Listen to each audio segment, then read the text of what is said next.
Hello, everyone. How are we? Haven't seen you all in a day. Hello. Hello, Sky Troop. Thank you so much for the early bird song. Leah, I got it right. Welcome, welcome. Jamie, thank you for being here. Hey, Deb, welcome. April, welcome. Warfare, welcome. Ahmed. I think it's Armad. I'm pretty sure I'm saying that wrong too. Welcome. Oh boy, I tell ya. How many have been just watching STS with Yindra and Ryan? What I wouldn't give to have those two on. I just love those two. And I know I'm going to get emails tonight about Ryan because I say nice things about Ryan, but guess what? I like Ryan. And if I was 15 years, maybe 10 years younger, just saying. Sweet. I know that STS is still going, so we won't be seeing many people in here right now because I like Ryan too, Jamie. Sorry, guys. Oh, got our coffee. Hello, Win. Yeah, they are. I think that's my favorite STS show in a long time. Hello, Joey Schmo. Welcome back. Haven't seen you for a while. So I thought tonight we would discuss Corbitt, since tomorrow the motion hearing is basically going to be on Corbett and Jeffrey. But I thought we'd discuss and see what if something gets left out, if we think it's going to affect the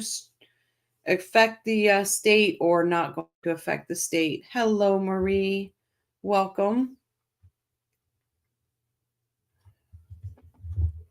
Yeah, see, I still got STS going on here so I can see when he's done. Oh, hello, thank you. I like and disturb. I like your name. STS is wrapping up, just came from there. Perfect. I don't want to interrupt, and like I said, that's a great guest he's got on there right now. So, and did everybody see that our friendly neighborhood troll was lurking under Glenn Thomas again? I let the COE know. It's just insane, that guy. Really insane.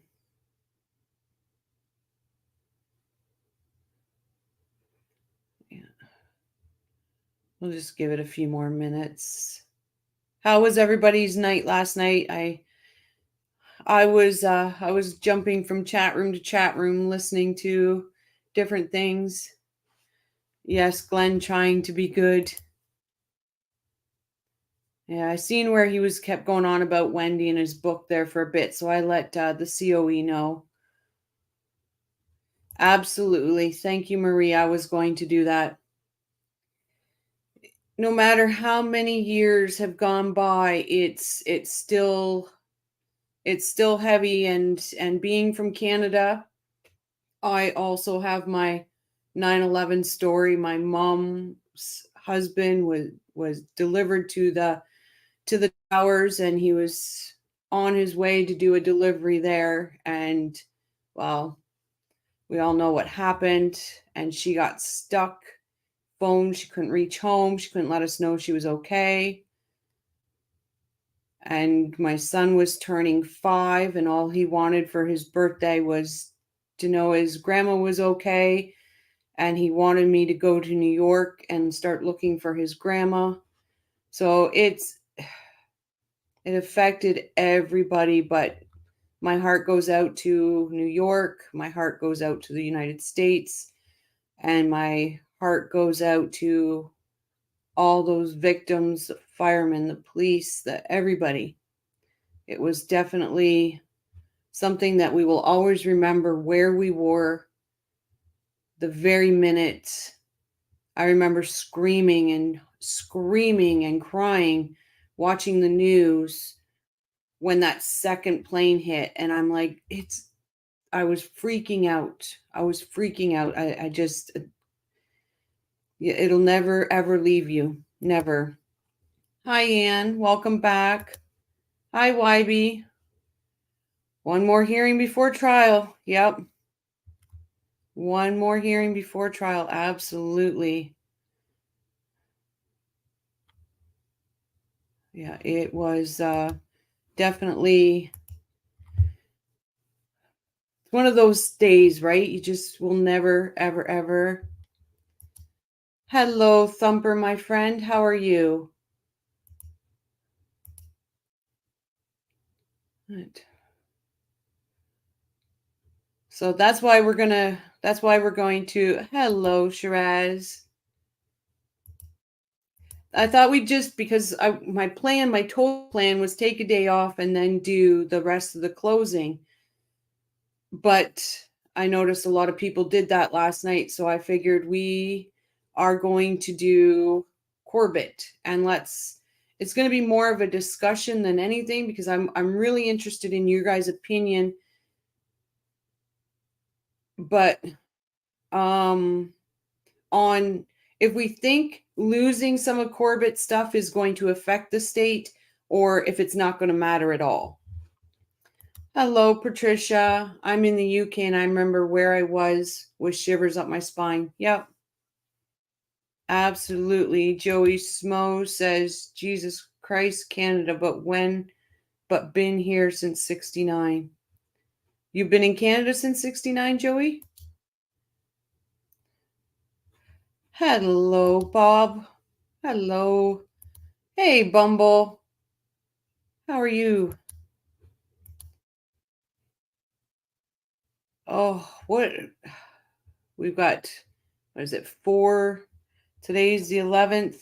We've got 6 days till jury. Hi, Valerie. How are you? And welcome. Jamie says, real quick, I don't know when I got the membership or from who, but thank you so much. It was a gifted one, Jamie. I'm not sure. Hello, Hugh. Hello, everyone. I'll be listening as long as I can stay awake. You all will have a great chat. Well, we'll know you're here, Hugh. How are you feeling?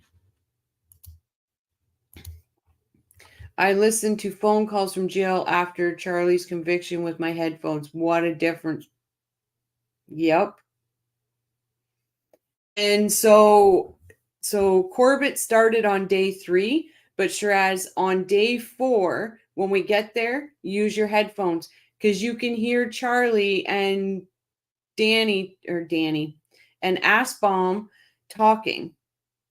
And then you can hear Charlie talking to one of the sheriffs about, I'm writing notes during the trial and I'll need to take them back with me.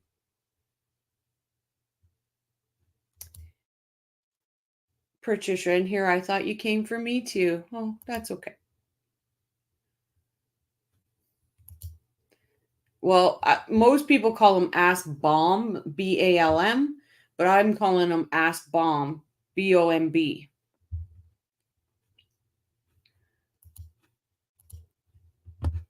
But yeah, I found that quite interesting today because I had my headphones on listening to it. And it was on day 4 in the beginning. Day 1 is not, or day 3, sorry, is not that long, but we got 35 in chat. We might as well get going. I got them because you said you heard Lacasse mutter she did this. Absolutely. That was his 3rd interview, the last interview, when he has the papers and they leave the room, and he's looking at his papers and stops looking at them, and all of a sudden you just see him sit back and go, she did this. I was like, wow. Hi, Lynn. Welcome. Hi, Melinda. Welcome. Valerie says, counting down. Who's going to be in the courtroom? I'm thinking of driving down there. Well, if you drive down there, Valerie, and you want to report back to us during the lunch break, just let me know. I would have loved to have been there, but I have a vacation with my son booked, so it's just not in the cards. But everybody knows when Wendy goes down, Rochelle will be there. Hi, Deb. If I am quiet tonight, forgive me. Oh, Deb, no. I lost a dog I had for 14 years. I'm very heavy-hearted. That's a fur baby. I get it, Deb. I absolutely get it. I'm sending out all my love and prayers for you and your fur baby in heaven. Hey, Donna, welcome. Exactly. He had no right to the Klaus's notes. The police didn't even ask for those notes, right? He did them to organize his brain because Wendy fucked up his brain. How are you doing today? I'm very good. Thank you, Melinda. Thank you for asking. Hey, Marcus. Oh, just to see. I hope the day that you're there, Valerie, if you do to go down, I hope it's the day that Charlie's there, Wendy's there, Katie's there, Luis is there. What a day that would be. Hey, Barb. Welcome back. Oh, thank you. Please smash that button with love and care.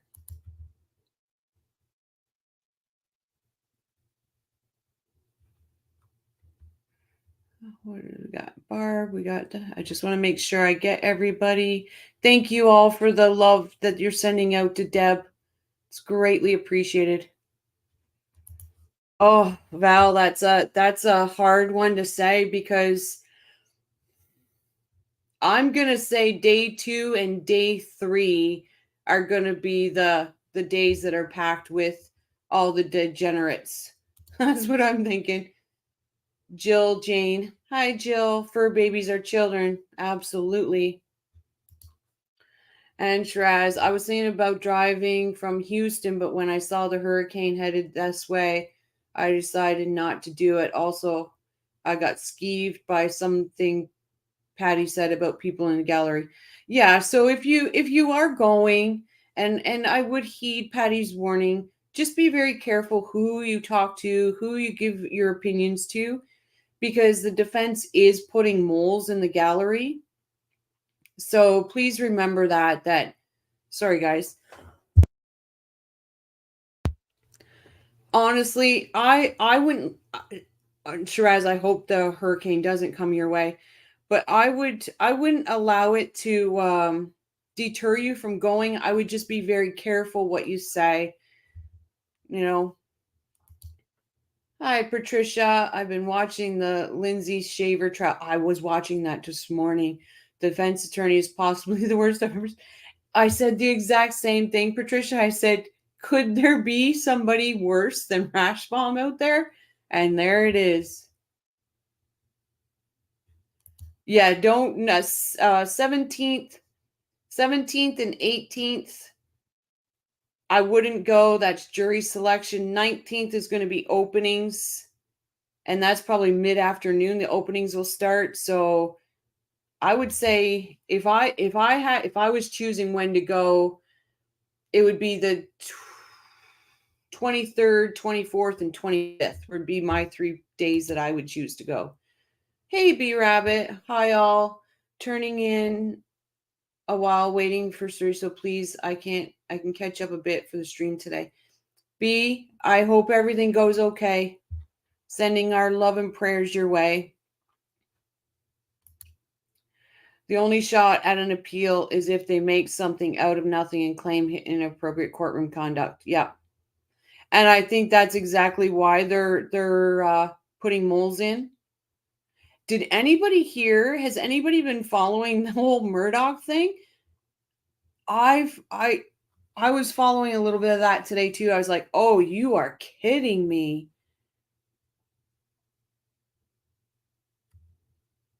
Like, "Hey Karen, welcome."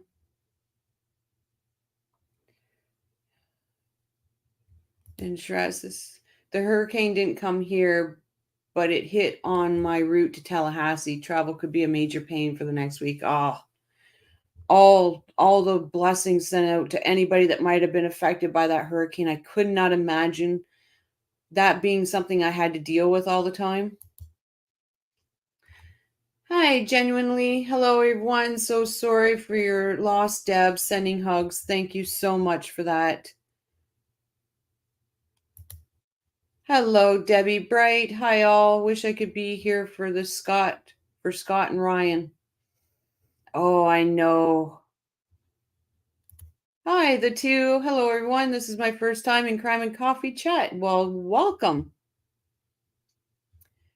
Hello, Dog Mom. How are you? No, you're really not coming in late, Dog Mom, because we let STS finish because that was such a great show. Joanne. Hello, Joanne. Yep, I agree, Shiraz. That was crazy too.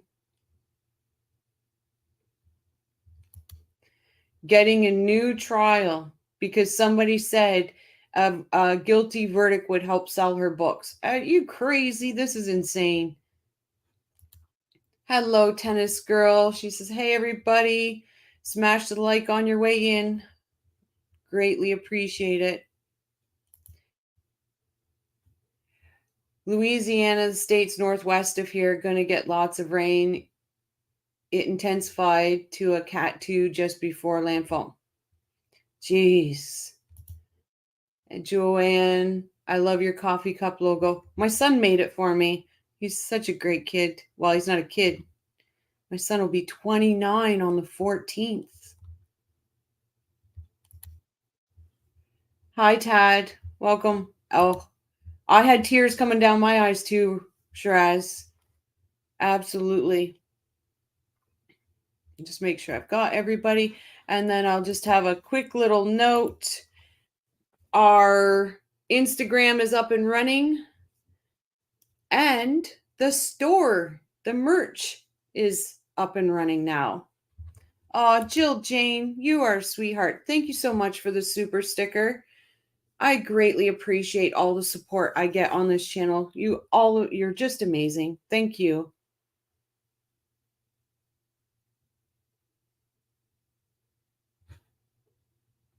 And long time no see, Paul. How have you been? I needed a break from this case. Wendy was driving me. Oh, yes. I live in SC and will definitely go to Murdoch gets a new trial. So ridiculous if he does. Justice for Maggie and Paul. Absolutely. The evidence was still the evidence. So I just don't know.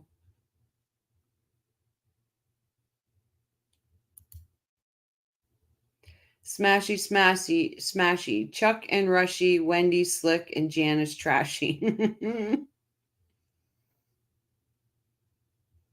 I just don't get it. Yeah, I'm so worried that someone in this jury is going to, let's hope not. Let's hope not. I don't see anybody in the Tallahassee jury really screwing up, but let's hope not. Oh, thank you so much, Dog Mom. I love your channel and the community. We have such a great community, don't we? Absolutely love it. Thank you for your support.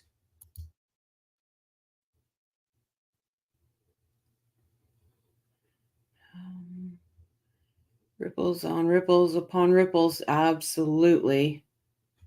And Patricia says, "Well done, Rochelle. So industrious. Bravo." Oh, what did I do? Oh, the shop and everything. It's up. I got her up. Took me time, though. Thanks for your support and make Crime and Coffee special. And I think we are all caught up on chat. So we are just going to jump into Corbett. Again, everyone, I really do love the community having an input. So if there's something about Corbett that you think, if we lose this or we don't lose this, if it's going to affect in any way, cap stop, I'll stop. If we have to rewind, I'll rewind.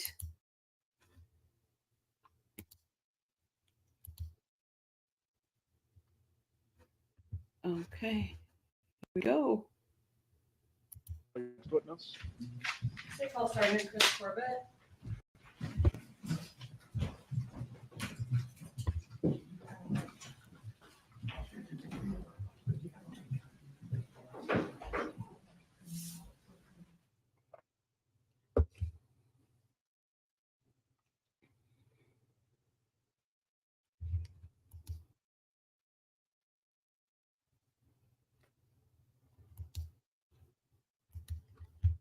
He walks like he means business too. Do you swear or affirm the testimony you're about to give will be the truth? I do. You may take your seat. Thank you, sir. Good afternoon. Good afternoon. A second to get your laptop together. Thank you. Okay, no problem.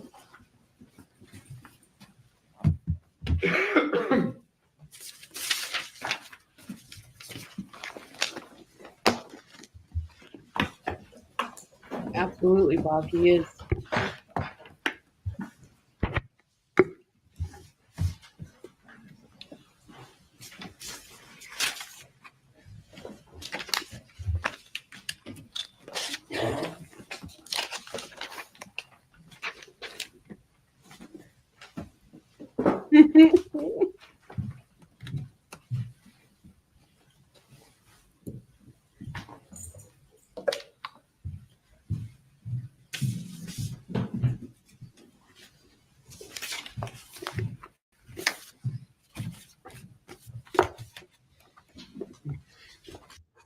Absolutely, Jill. He is. And they're trying to get it so he cannot testify as an expert witness. So that means he can't give his opinions.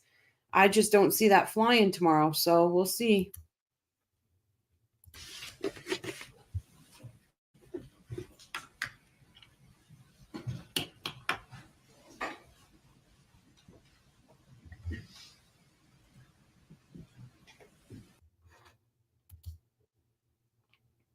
You think they're going to deny that motion? I think so too, Bob. Can you imagine though? Because that limits really what he can testify to if they do that. Donna's sitting watching at home at the time, cursing at him. I wouldn't doubt it.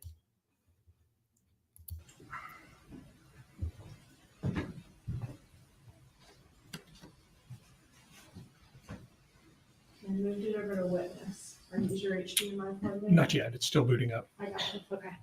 We can probably go on while it's Go ahead. coming to life here. All right, great. Will you introduce yourself to the jury and spell your name for our court reporter, please? Certainly. Good afternoon. My name is Christopher Corbitt, and that's Corbitt, and I'm a sergeant with the City of Tallahassee Police Department. And you mentioned you're a sergeant. What unit do you work in at TPD?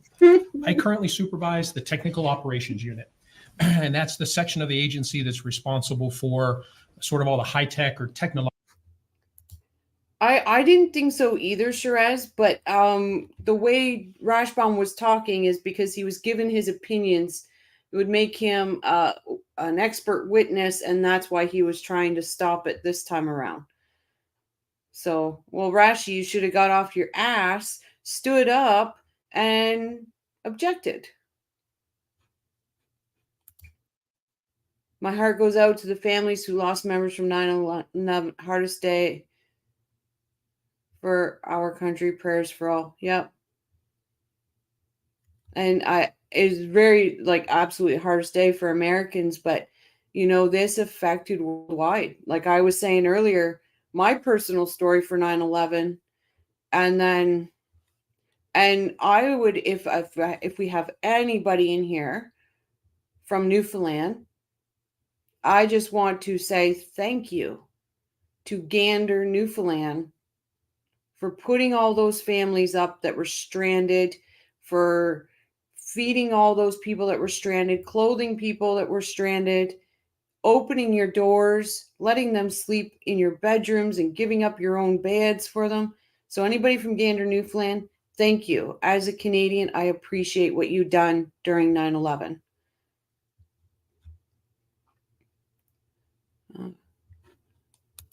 Crime and coffee. Did you see the lady cop on the stand and the defense attorney, Lindsay Shriver, badgering her? Yes, I did. I was watching that this morning. I just thought, oh my God. Because I was thinking it was very interesting. I'm like, how can I intertwine this with Donna? It's just...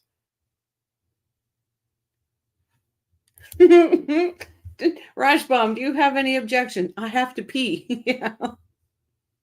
Or where he would just stand up and Judge Everett would have to say, do you have something, Mr. Rashbaum? He'd be like, objection? But, alrighty. Barb says, I live in NYC surrounded by 9/11 victims and families. My heart goes out to everybody in New York. Everybody. Cannot. Like I said, my mother was there that day with her husband.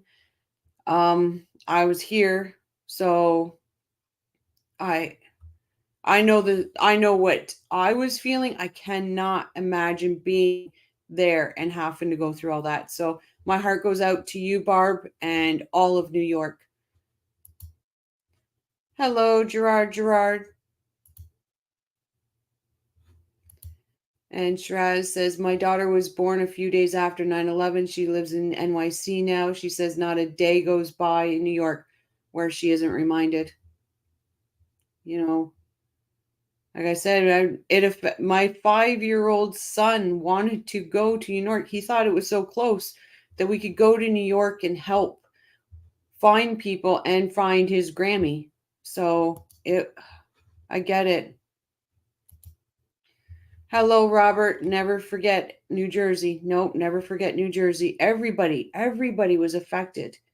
New York, New Jersey, like people in those towers were worldwide.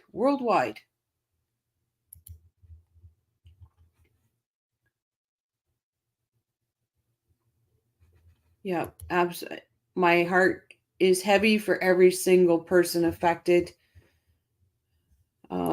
Lynn says, I worked in O'Hare in Liberty Street. We lost all the guys in the Hook and Ladder 101. Oh.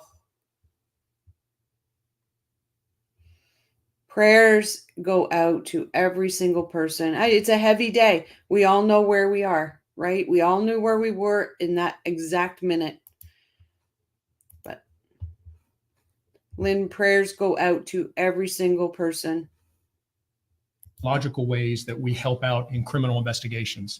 That includes things like computer and mobile device forensics, audio and video, CCTV retrieval, our LPR systems. We have a public safety camera system, all of those. And then what I spend most of my time doing, which is the analysis of location records or analysis of phone records. And how long have you worked in the technical operations unit at TPD? For quite some time. I believe 2012, 2008 is when I started in there. Okay. And how long have you been the sergeant supervising that unit? 2012. Okay. Can you tell us a little bit about, well, we've heard a little bit about your experience, but your training and experience to be in your position? One moment. Yes, sir. I think I'm sick. The bailiff will take you back. We'll have a brief recess for the moment.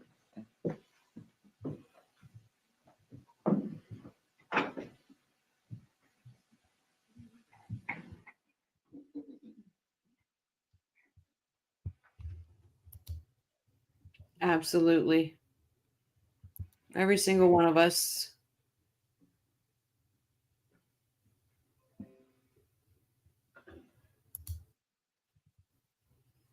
Yep. We'll always remember, never forget that he is Gerard. Absolutely.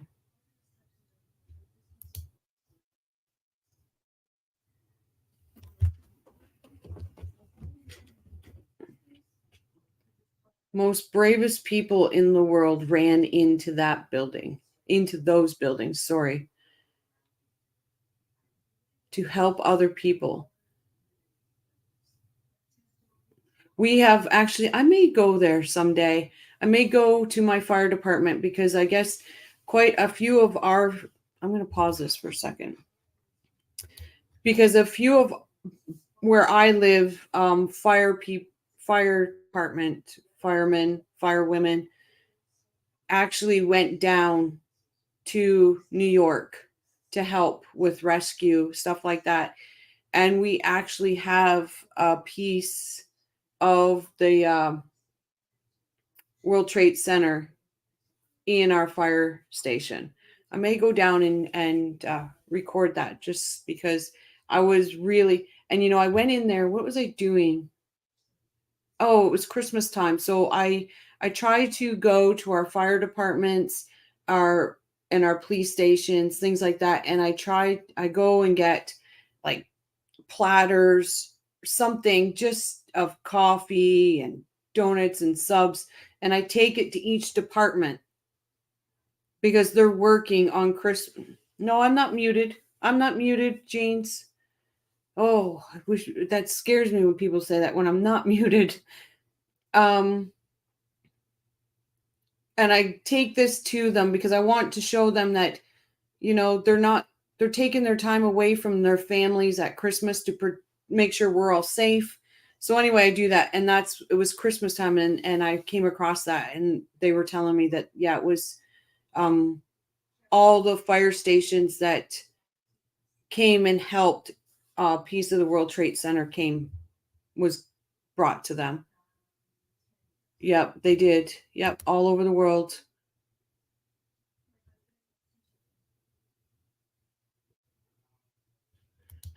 Joey's like, my dream is coming back to Canada and living with what's her name? Who do you want to live with, Joey? Oh gosh.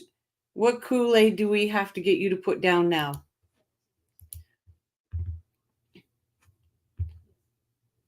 It's a moment like that. Oh, hello, Jordan. Welcome. Welcome to the coffee crew. It's a moment like that we all felt connected, right? We all felt connected. Like I'm sorry, when I hear that Toby Keith song, I stand up, I belt it out, and I just feel so much pride in that song. And I'm not American, I'm Canadian, but I feel pride in that song.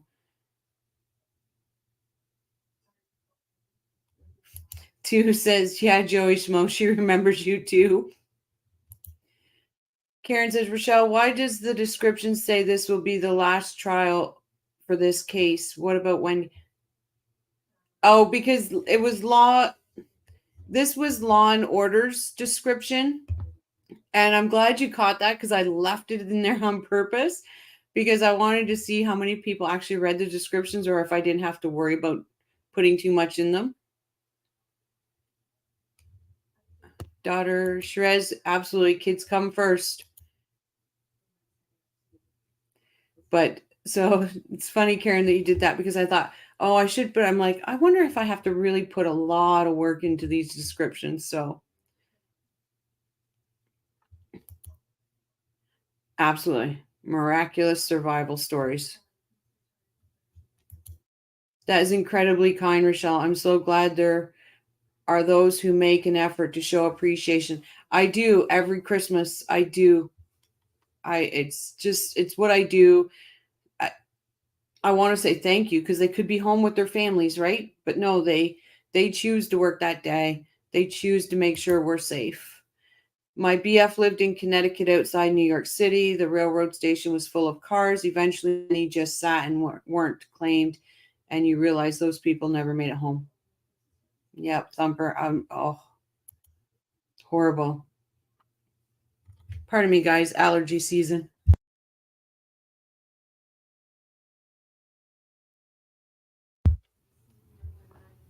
Hi, Jordan. Welcome.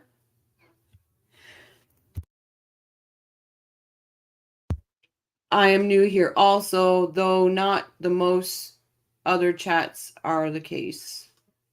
Though not to most other chats are the case.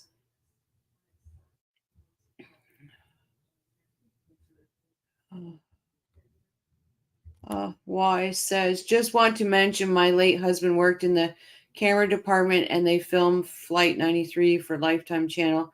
And to respect the victims, the wardrobe department replicated their clothing. Oh, sure does your heart, right? Oh, I had an 11:30 a.m. flight scheduled 9/11 in order to attend the College Music Journal event in NYC, which was supposed to start. Oh my goodness, Tad. Oh my goodness. Hey, Ange. Hey, Rochelle and crew. Michelle, you've got a sweet, tender heart. Thank you. I'm, someday it'll come back, right?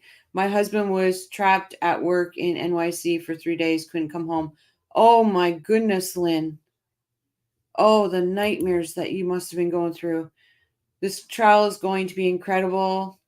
I think a lot will come out about Wendy. The trials are bittersweet, and I cried when Charlie was convicted. It really, the reality of it, yep. I won't say I cried, but I sure stood up and applauded. But let's get Wendy. I vouch for at the two. They are great community chat members. Hey, Laura. Hi, everyone. I'm so happy to be here. I'm happy you're here too. I knew what you were saying, Ange. And Jordan, I remember waking up to the radio alarm, and it was the news of 9/11, and I thought I was dreaming. I honestly, Jordan, seriously, because when I first turned on the TV, the thought I had was, oh, dear God, another Die Hard movie. I was like, oh, the world does not need another Die Hard movie. And to this day, I wish it was a Die Hard movie. That was my first thought. And I just think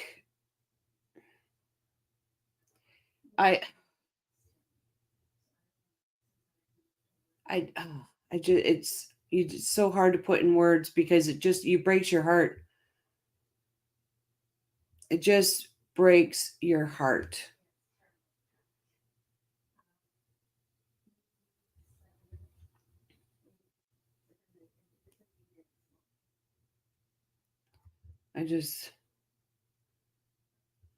Oh gosh.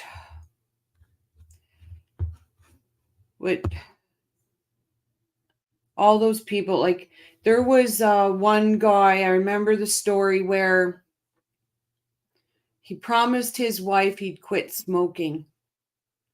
And he was just about to walk into the building. And then he decided he was going to cheat and he was going to get a cigarette. He was going to buy a pack of smokes because what his wife didn't know while he was at work was going to be okay. If he would have went to work when he did, he would have been in there for the first plane. He was down the street getting a pack of cigarettes. And that cigarette saved his life. And I remember him saying that. Can you imagine? I'll be honest with y'all. I feel sorry for Charlie in a way. Wendy destroyed his life with her gaslighting and manipulation. I know he's guilty, but if not for Wendy. I hear what you're saying, and yes, but Wendy is the mastermind, and in my opinion, she is just. Did anyone see Ryan and Yindra on ST? Were very interesting. Ryan broke down and cried. Adelsons have affected so many people. I started a little bit late because I was not. I really do like Yindra and Ryan. Yes, B Rabbit. Absolutely. Justice for Dan Markel. Oh my goodness. And it's just insane.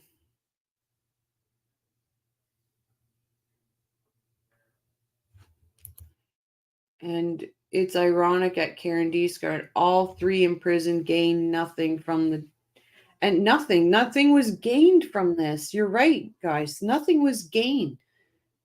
All there is a trail of loss. Like the Markels lost, the boys lost, you know. I don't give a crap about Charlie's loss or like his life, those guys, but the kids, all the kids, there's so many children that lost. I let out such a yelp at the conviction. The neighbors wondered if something was wrong.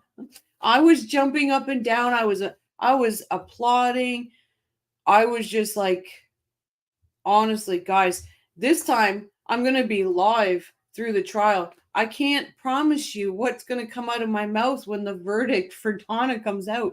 I truly cannot promise that I will be able to keep my composure. I really don't.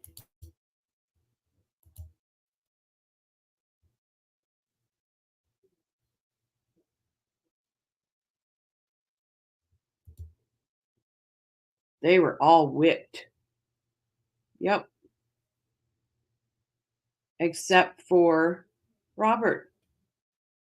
He got out. You know, he got out. He lives a good life. He gives his wife a good life. Their children have a good life.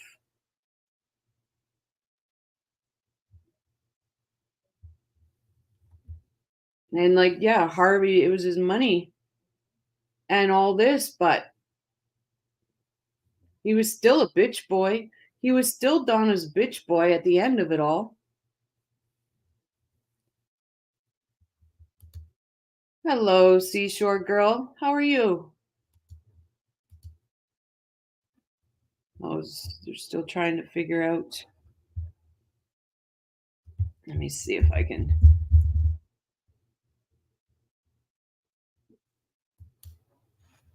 Communicates with most frequently. Again, estimated locations, approximately where was a handset when a certain call was placed. Best show. The calling pattern analysis, who calls who, when, all of those kind of things. Really, there's a variety of analysis that we can do with those records, kind of pertaining to whatever the investigation needs. And have you ever testified where you've given an opinion in court in the field of historical communication record analysis? I have, yes. About how many times? 101. Judge, those are all my questions as to his qualifications in that field. If defense has any voir dire. Very well. Mr. Rushton, No, Your Honor. is there any objection to the witness providing an opinion in the field of historic communication analysis? No, Your Honor. Members of the jury, the witness will be permitted to provide you with an opinion in this area of historic communication analysis. You may continue. All right, so we're going to get to your analysis in a minute, but before we do that. So there, right there, how can he be classified as an expert witness in this trial, but now Rashbaum is going backwards, saying he's not an expert witness? You just okayed it in this trial. I just have to move certain things into evidence. So we're going to go through that. All right. So you told us that in your position at CPD, you often pull records, call detail records from phone companies. That's correct, yes. Are these types of records kept in the normal course of business for phone companies? They are. And are they kept by an automated system, by a computer that has knowledge of those events in the records? Yes. And are you familiar with how to interpret? Hey, are you Canadian? Because I was working in an office tower in downtown Calgary for an American oil company. I worked on the executive floors with mostly Americans. It was hard, tragic, and emotional. So I'm thinking that you're either going to be Suncor, because I was up in Fort Mac for 5 years up there, and so I probably know which oil company you're talking about. And read those records? Yes, I am. In this case, have you reviewed the phone records of what's been marked and shown to defense, and you in previous proceedings. Tennis Girl said, didn't someone testify that Wendy said the only way out of the situation if Dan was to die? I think that was Jeffrey Lacoste, where he said the only way for Wendy to go up or go down to South Florida is if something happened to Dan. I think that's probably what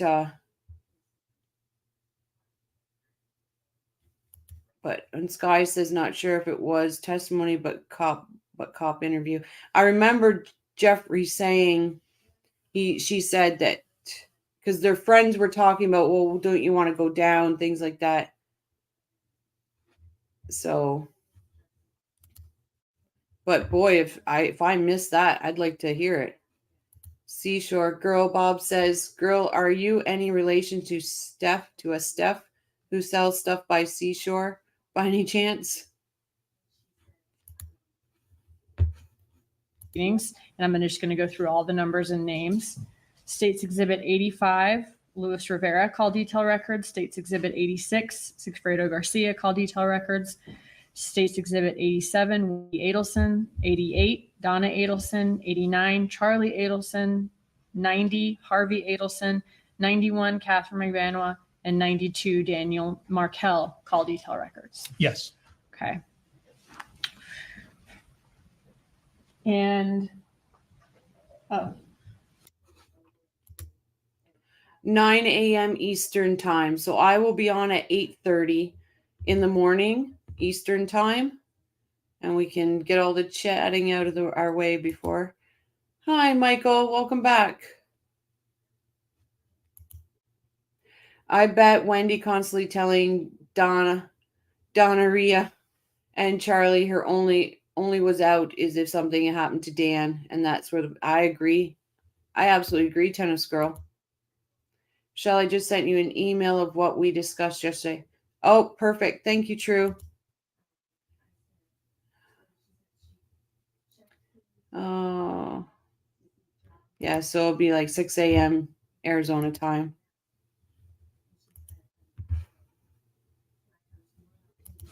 Darren, right in front of you on the witness stand, I've left a chart that's already been admitted into evidence. I believe it states 59. Does it say 59 on the pink sticker there? It does, yes. Okay.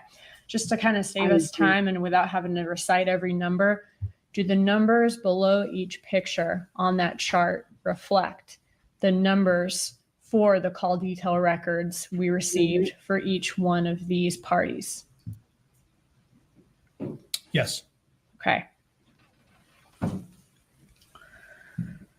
All right. In addition to the call detail records we spoke about, did you also review traffic tickets received by Sigfredo Garcia, car rental agreements from? Okay, I've heard of Marathon Oil. I'm in Ontario.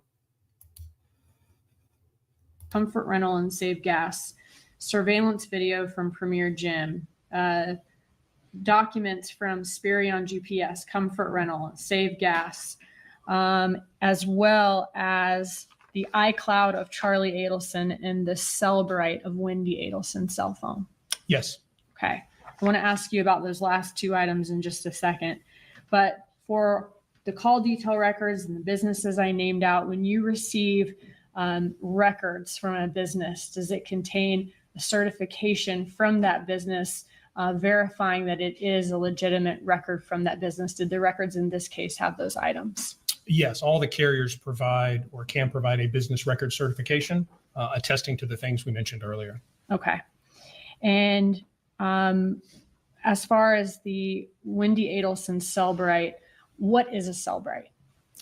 Cellbrite is kind of a catch-all name now. We do forensic analysis of mobile devices and computers. And there's a number of tools that allow us to do that forensic analysis that actually interact with the handset and allow us to retrieve the information that's on it. Cellbrite is one of those, and it is one of the tools that we use.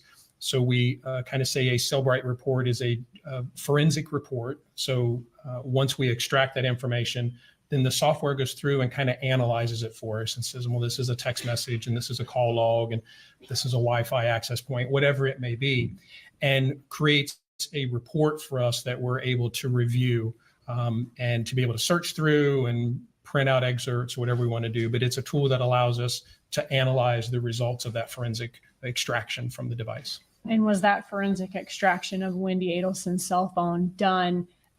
Sorry, guys. Yes, Guy, thank you for reminding me. Elizabeth, if you're watching, because I know you have a hard time typing, we are thinking of you. And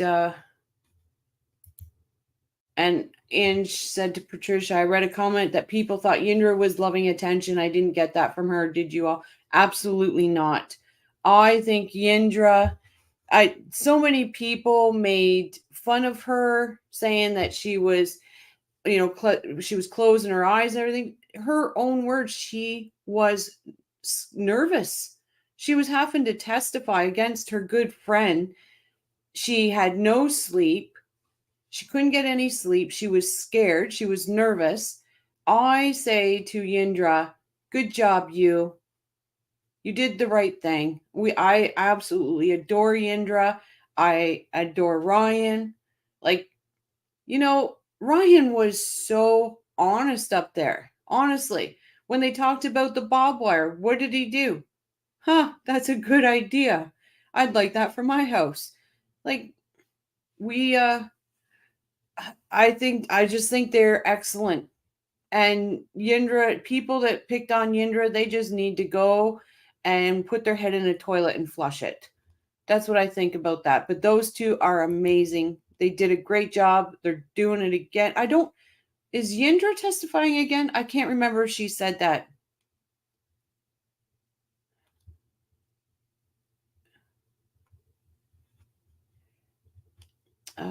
Is that the picture on her pen pal site, jail pen pal site that you're talking about?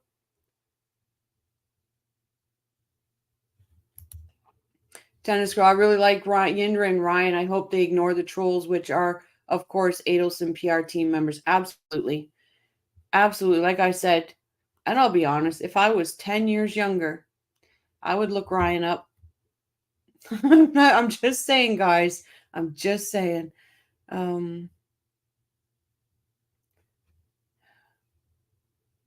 Will Donna be wearing a diaper, I wonder? Oh, Seashore Girl, that's hilarious. I sure as hell hope so. I do. Okay, thank you. Yindra isn't testifying, but Ryan said he is.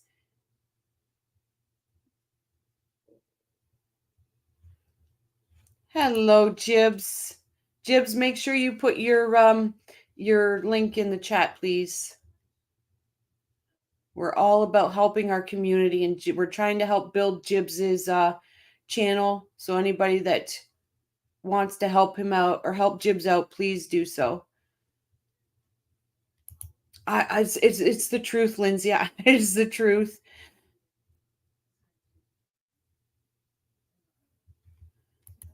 I'm in for that. I'm in that for that, dog mom.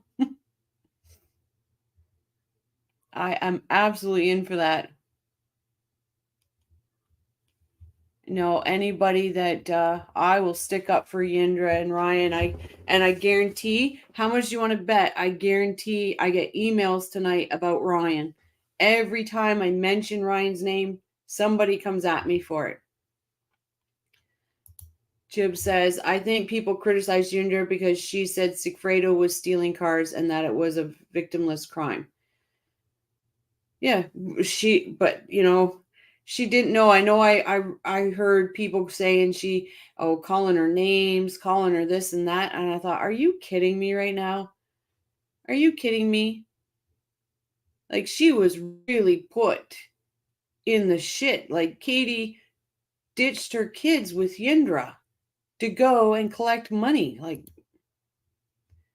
It's absolutely ridiculous. Donna getting ready for Imodium close-up.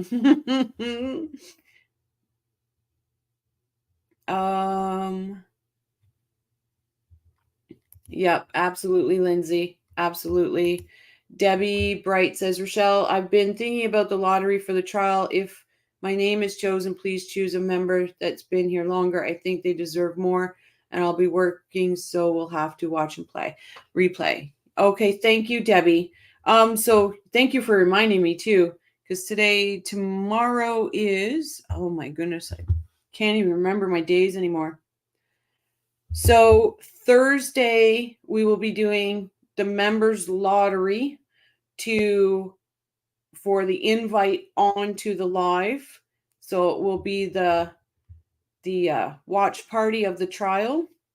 So I will have that Thursday. So if tomorrow night, if you're a member, please be here. If you don't want your spot, then that's fine. But if you do, then I will need you to send me your email so I can send you the link.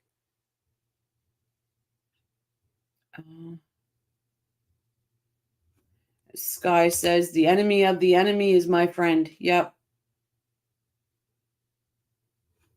No, you're right, Jibs. It's not a victimless crime. You're absolutely right. Oh, thank you, True, for putting yours in there too. Please support True Crime Wifey. Please support Jibs and Jabs. I greatly appreciate all your support that you can give them. Yes, I saw the stream at Jibs and Jabs. I tell myself she was nervous and meant to say non-violent, but obviously it's a great possibility, right? It is. Katie, Lewis, and Charlie are all back in tally now. Isn't that something? And any ones that missed it, I guarantee, wouldn't it be hilarious? Like I said, Charlie getting the water out of the toilet, putting his face right in the toilet, going, Mom, can you hear me? Crime, are you going to sell coffee cups too? There is, YB. There's coffee cups on there. Yep. And there's a tumbler. I don't think Yindra meant anything by it. She spoke for 3 hours on Judy's channel. Give her some.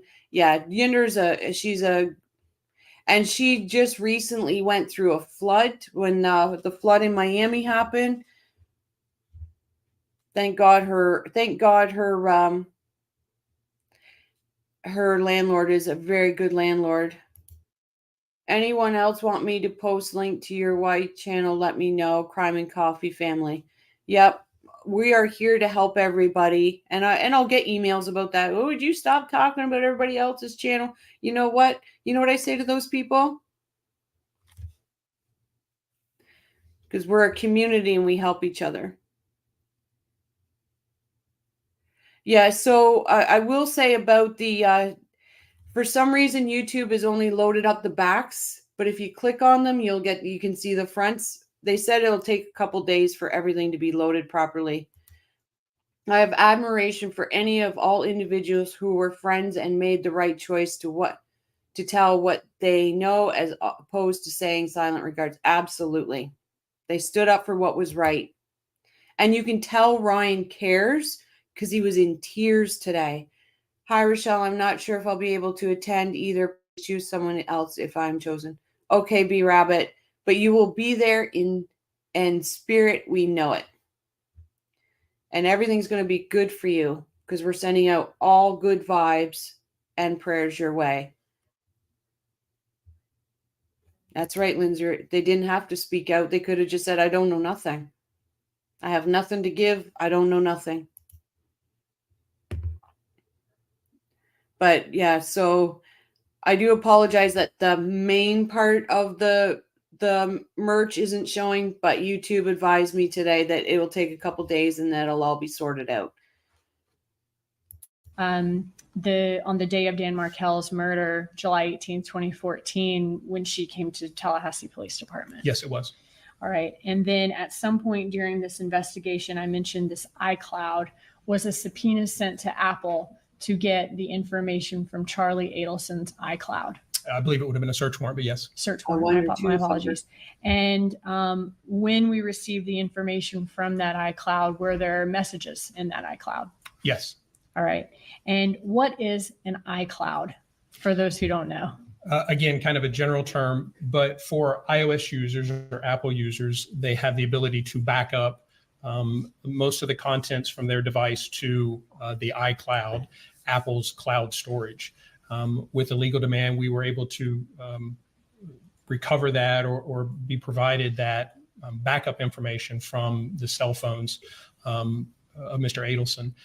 Again, Cellbrite being the software we use to analyze that, to kind of parse everything out and allow us to review it and do the analysis of that iCloud return.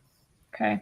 Did you base your opinions in this case on the records that you received from those businesses that I named out, from the extracts from the iCloud, and also from the call detail records that you received from the phone carriers? Yes. All right. Thank you for asking, Seashore, True Crime Wifey, and Jibs and Jabs. All of this information, was this voluminous amount of information, hundreds or even thousands of pages? Definitely thousands of pages. Okay. Did you prepare a summary in order to show the jury what these records say about the phone activity and locations of all these parties, and that you'll be relying on for your testimony here today? I did. All right. And did that summary include the call detail records, the business records we talked about, and also just certain extracts from Wendy Adelson's cell phone and the iCloud of Charlie Adelson? Yes. Okay. At this time, I'd like to move in item 64, the comfort rental contract. I absolutely agree. I believe Rob's testifying. Hey, Lou. 65, another comfort rental contract. 66, Spirion GPS information. 80, traffic ticket of Sigfredo Garcia, as well as 85 through 92, which are all of the call detail records that I described earlier when I named out each person. Any objection from the defense? No, Your Honor. Please go through the numbers again. Yes, They sir. are admitted. That should be 85 through 92, 64, 65, 66, and 80.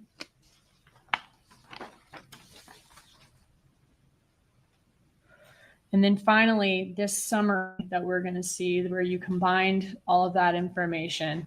Did you create a PDF version to be printed and moved into evidence today? Yes. All right. Now, do you also have a version via PowerPoint that we can see here in the courtroom altogether? I do. Yes. All right, Judge. At this time, I would move his summary into evidence. This is State's Exhibit 67. There's going to be both a flash drive containing this and then a physical copy.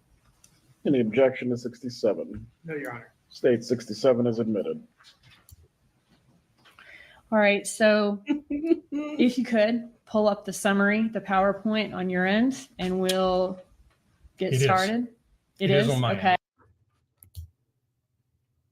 Jibs and Jabs, thank you so much, Rochelle and the moderators. I'm eternally grateful to all the followers for their kindness and accepting me into their community.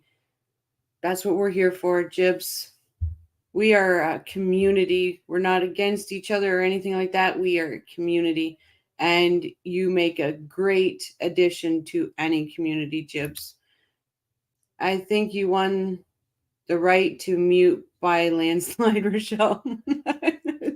I'm watching it. I'm like, oh boy. Oh, some people got faith in me, Lou. Look at it go. Some people got faith. Will Rochelle mute? Does Rochelle breathe?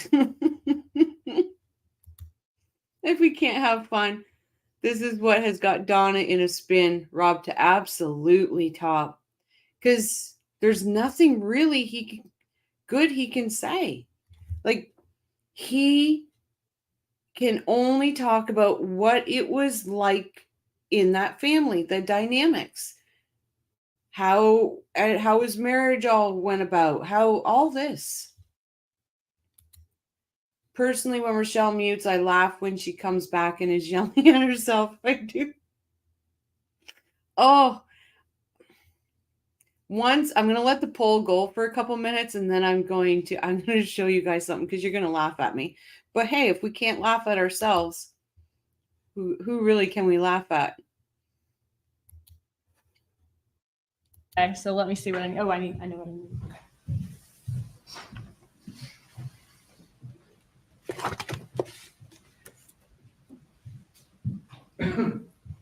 All right.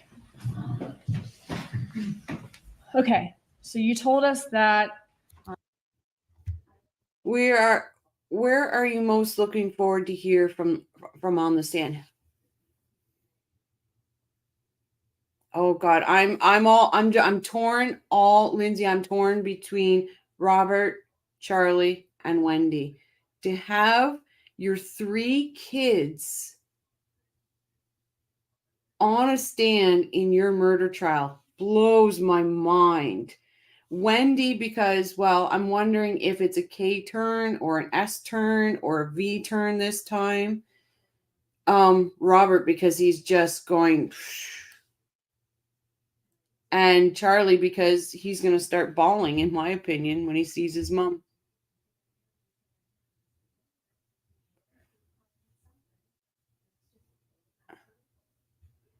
I honestly don't know, Jamie. I know somebody said it's mime time. Yep.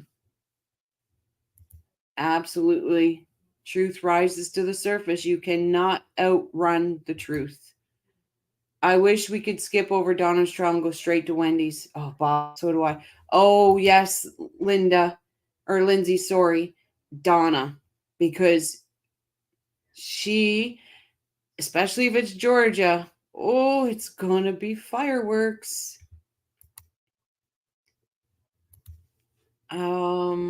Welcome back, Shiraz. Yeah, it's a Q turn. It's a Q turn style. Yep. Oh, K turn with jazz hands. I like that one. And Jamie says Katie M's brother. I think he knows where the money trail for the attorney. Yeah, we're gonna get. This is gonna be such a good trial. Robert Adelson must be torn apart. I'm sure he still loves his mother and testify against her. Must be gut wrenching. Absolutely, Jibs. I can't even imagine. But you know what? Like they used to tease him. He's Honest Abe, right? Like, can you imagine your family teasing you because you're honest? Thank you so much, Seashore. Lindsay says, yes, I agree. Donna has been practicing her testimony since she was arrested last year. I think she probably was practicing it while Charlie was on trial. But she has such a hatred towards Georgia, right? So I think that's fireworks.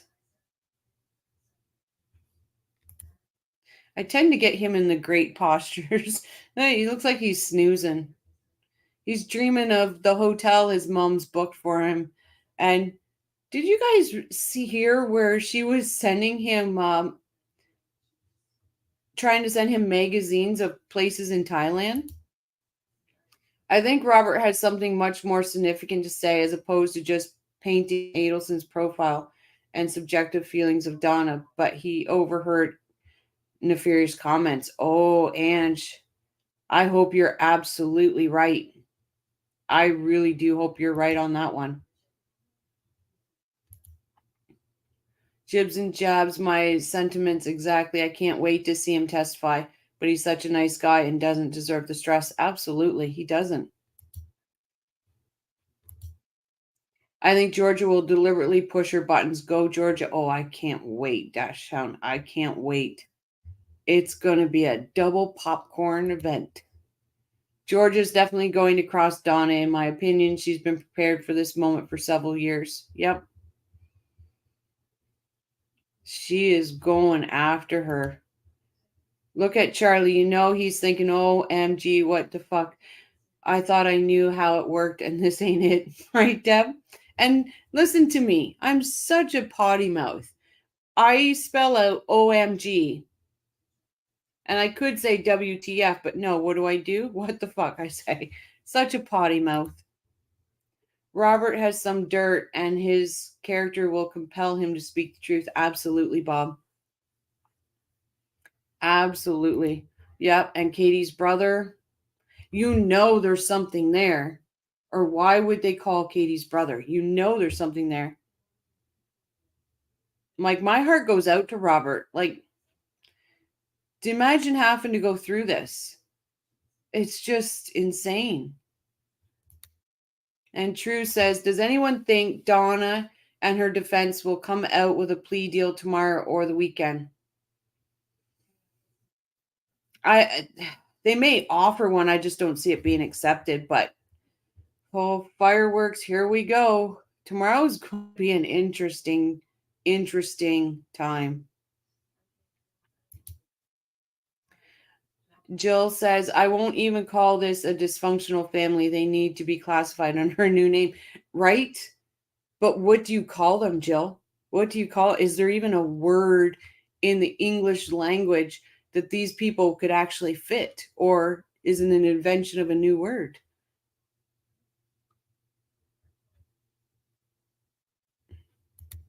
Yep. Dawn is just a warm up for Wendy.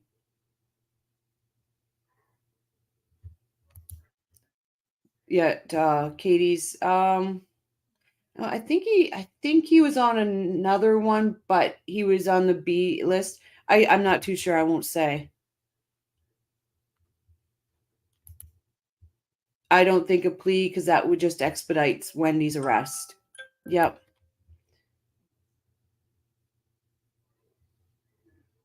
I'm just trying to. Yeah, my heart actually absolutely, Karen. I sad to see.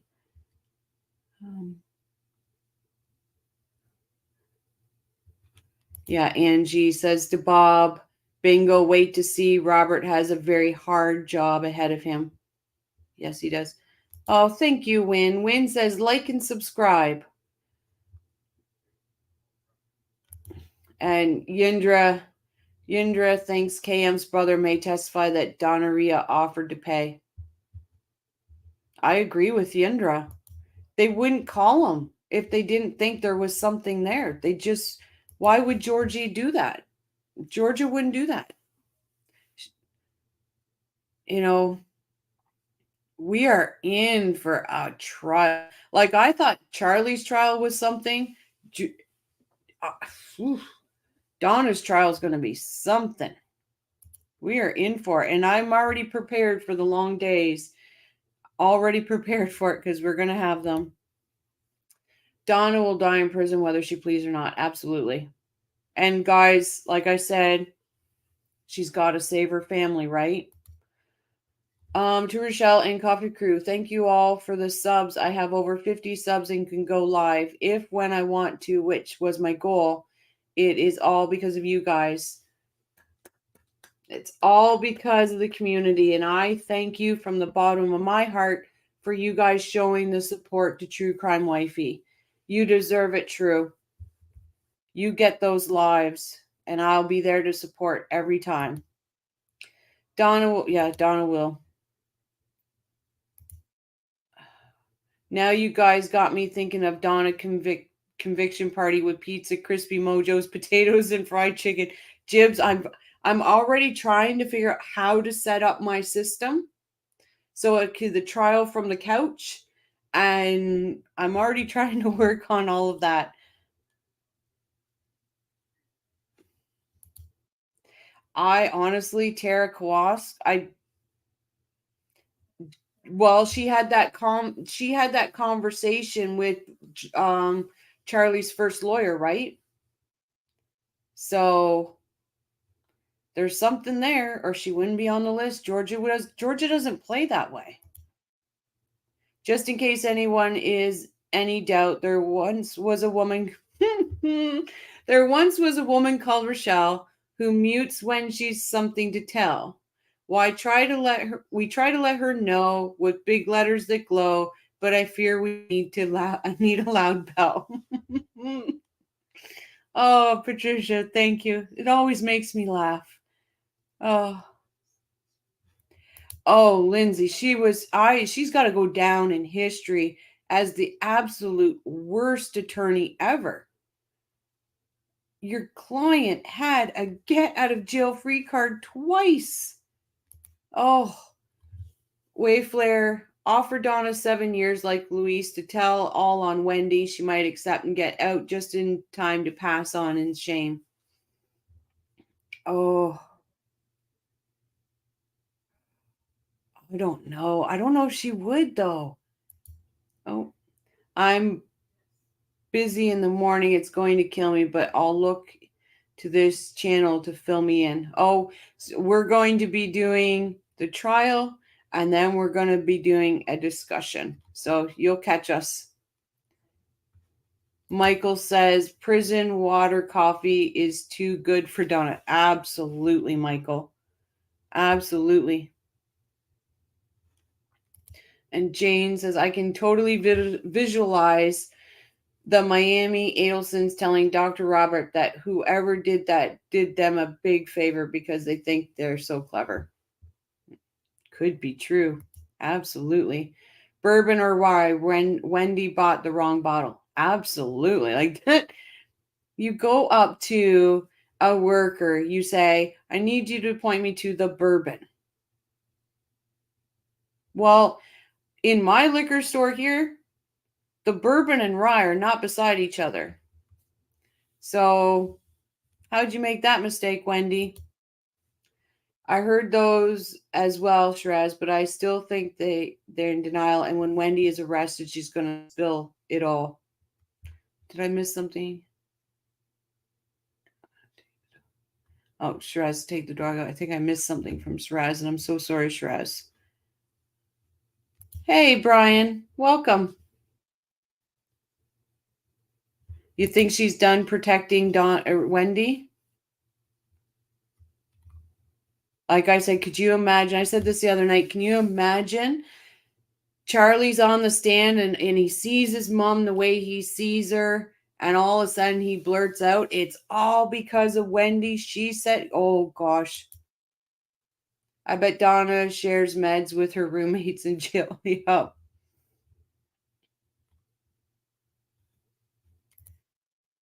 Wendy was an alcoholic lawyer who never bought liquor before. Amazing. Yeah. Hello, Claudia. Welcome. I don't get it. How does Donna think she's going to save her family? By winning. If she wins, she's going to save her family because remember, Charlie's appeal is on hold. Anything that Rashbaum can get out in this trial, Charlie can use and say he didn't have a fair trial. I'd love to see Donna have to be restrained with her Queenage Mutant Ninja Turtle suit in court after losing it when she hears the word guilty. Oh, please give us that. Right, Lindsay? Expect the unexpected in this one. Joey, put down the Kool-Aid man. Put it down. Just put down the Kool-Aid. Yes, Rochelle, it may go down that way. Ooh, wouldn't you? You would hear an audible gasp if that happened. Hey, Clue. Welcome back. And do you like Clueless beekeeping or are you okay with me calling you Clue?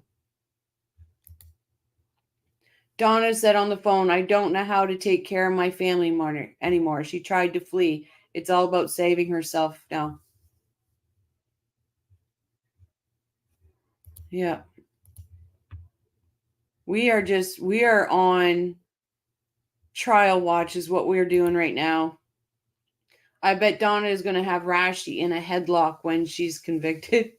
He's going to have black and blue eyes. I think Donna's going to play the weak voice grandma card. Will sound completely different than on the phone calls. Yep. I'm betting for when she's in the cop car and she's like, can I have a water? Can I have a water? I think that's the Donna we're getting. They've heard the police interview. They've seen how she effed them all over. After when he betrayed them, she thoroughly. I almost expect them to throw her under the bus without it even benefiting them. Oh, that would be so nice, Shiraz. That would be awesome. I can see it. I can see it happening.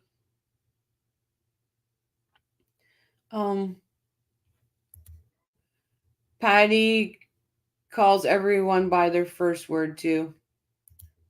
Sometimes I do. But I want to make sure I'm being respectful to people. If I suddenly drop out of chat, that means I have fallen asleep. And we know you're here, Brian. You're listening in your dreams.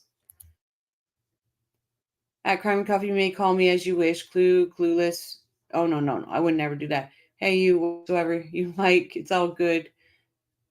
Clue, as you've called me, is perfectly fine. Thanks for asking. All right, Clue. Thank you. We won't be seeing Gangsta Grandma, that's for sure. Cardigan sweater, Donna on the way. Yep. Oh, God. This is going to be the best. Not to be too specific, but tomorrow is a motion, and I think last pretrial hearing. Yep. Unless something comes up, but I don't see it. Hello, Bling. Welcome back. I just don't see, because tomorrow is supposed to be to finish up Corbett and Jeffrey Lacoste, right? So, oh, thank you, Lindsay. I try to be. I try.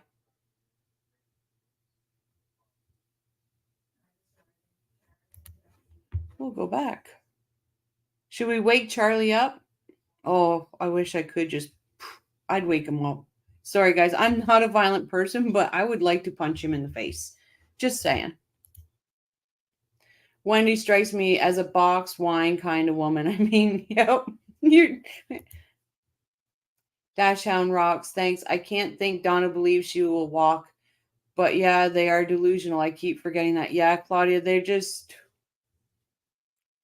ridiculous. Ridiculous. Hey, Deborah. Welcome. 54 witnesses on prosecution list. Yep. It's going to be, well, Georgia said she needed 6 to 7 days. That's what Georgia said.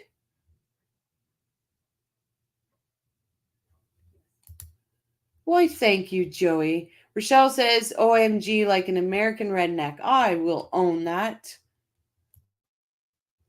I just heard from Ryan Fitzpatrick that Donna has had her hair braided. He said that. I know. And Yinder said she was going to try to find...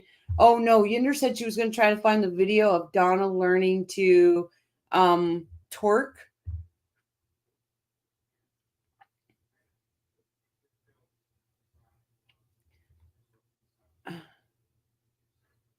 But remember I said the other night, I really hope Donna comes in to trial with jail braids. If she comes into trial with jail braids, oh my God. I want to win $1 million if she says that.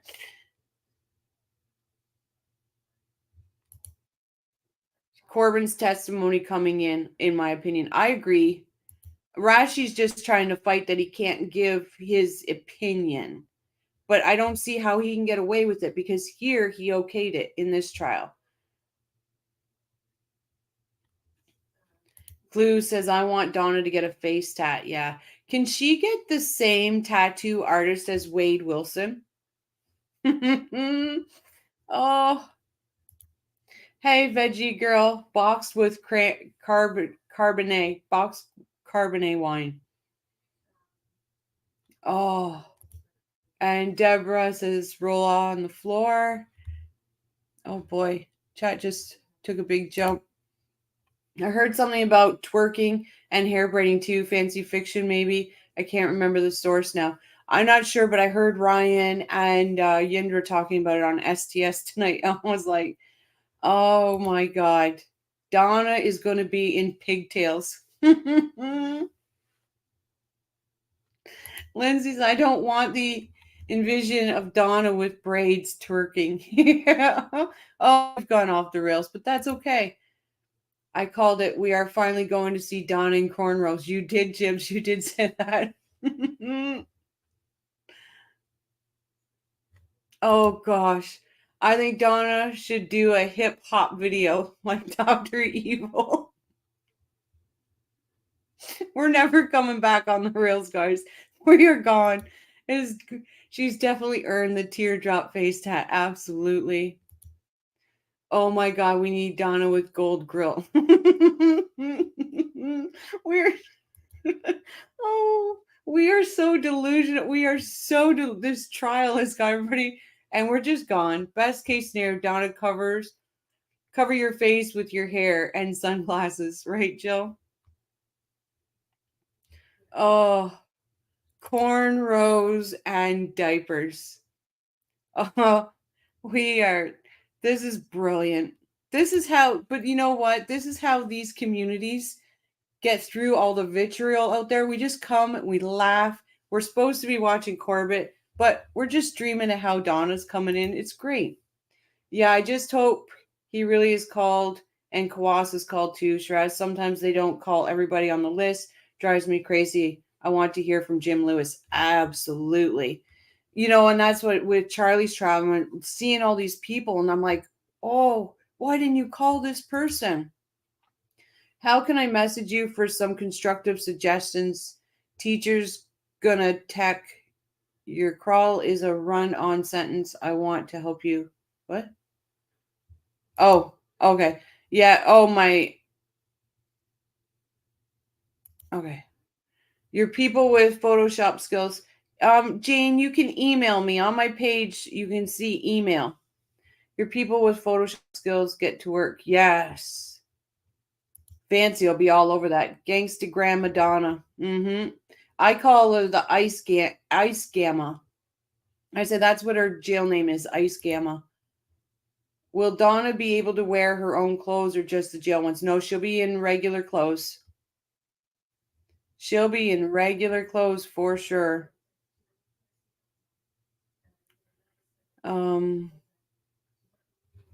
True. Gold grill with some bedazzled accents. Oh, lovely. Absolutely lovely. Shiraz says, tennis girl, I want Lewis too. There was a guy Charlie talked to named Mike. That sounded a little like Lewis. And wasn't Mike the guy that was going to be storing his boat and all that? I'm pretty sure that was who Mike was. Yeah, Lindsay, defendants always wear street clothes for their trials. Handmade knitted cardigan. Yeah, I'm pretty sure because he said something about he talked to Mike and something about the boat. Joey, I do read your posts. Sometimes they're inappropriate, so I don't post them. Maybe she can borrow Wendy's dress. Which one? Is she going to be in the gray one or the blue one?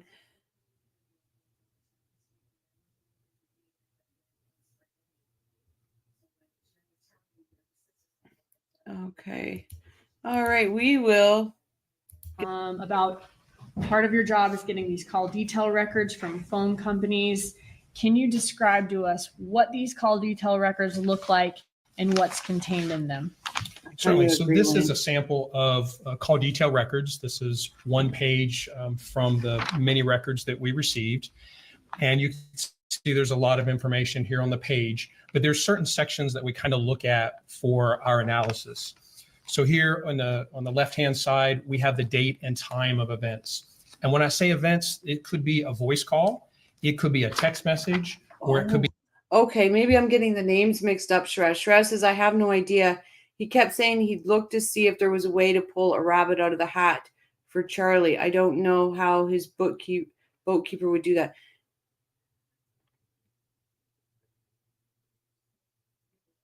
Shresh, do you remember which call that was?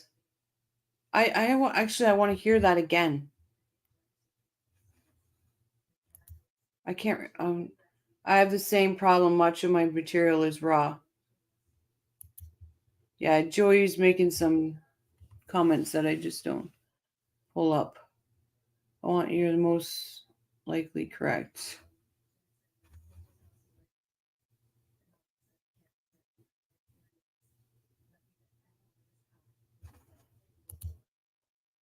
Oh, maybe it was Michael Mintz that he was talking about. I'm going to have to find that call. Debbie says Michael Mintz too. Most female defendants these days dress like Mennonite in court. I hope Donna doesn't disappoint.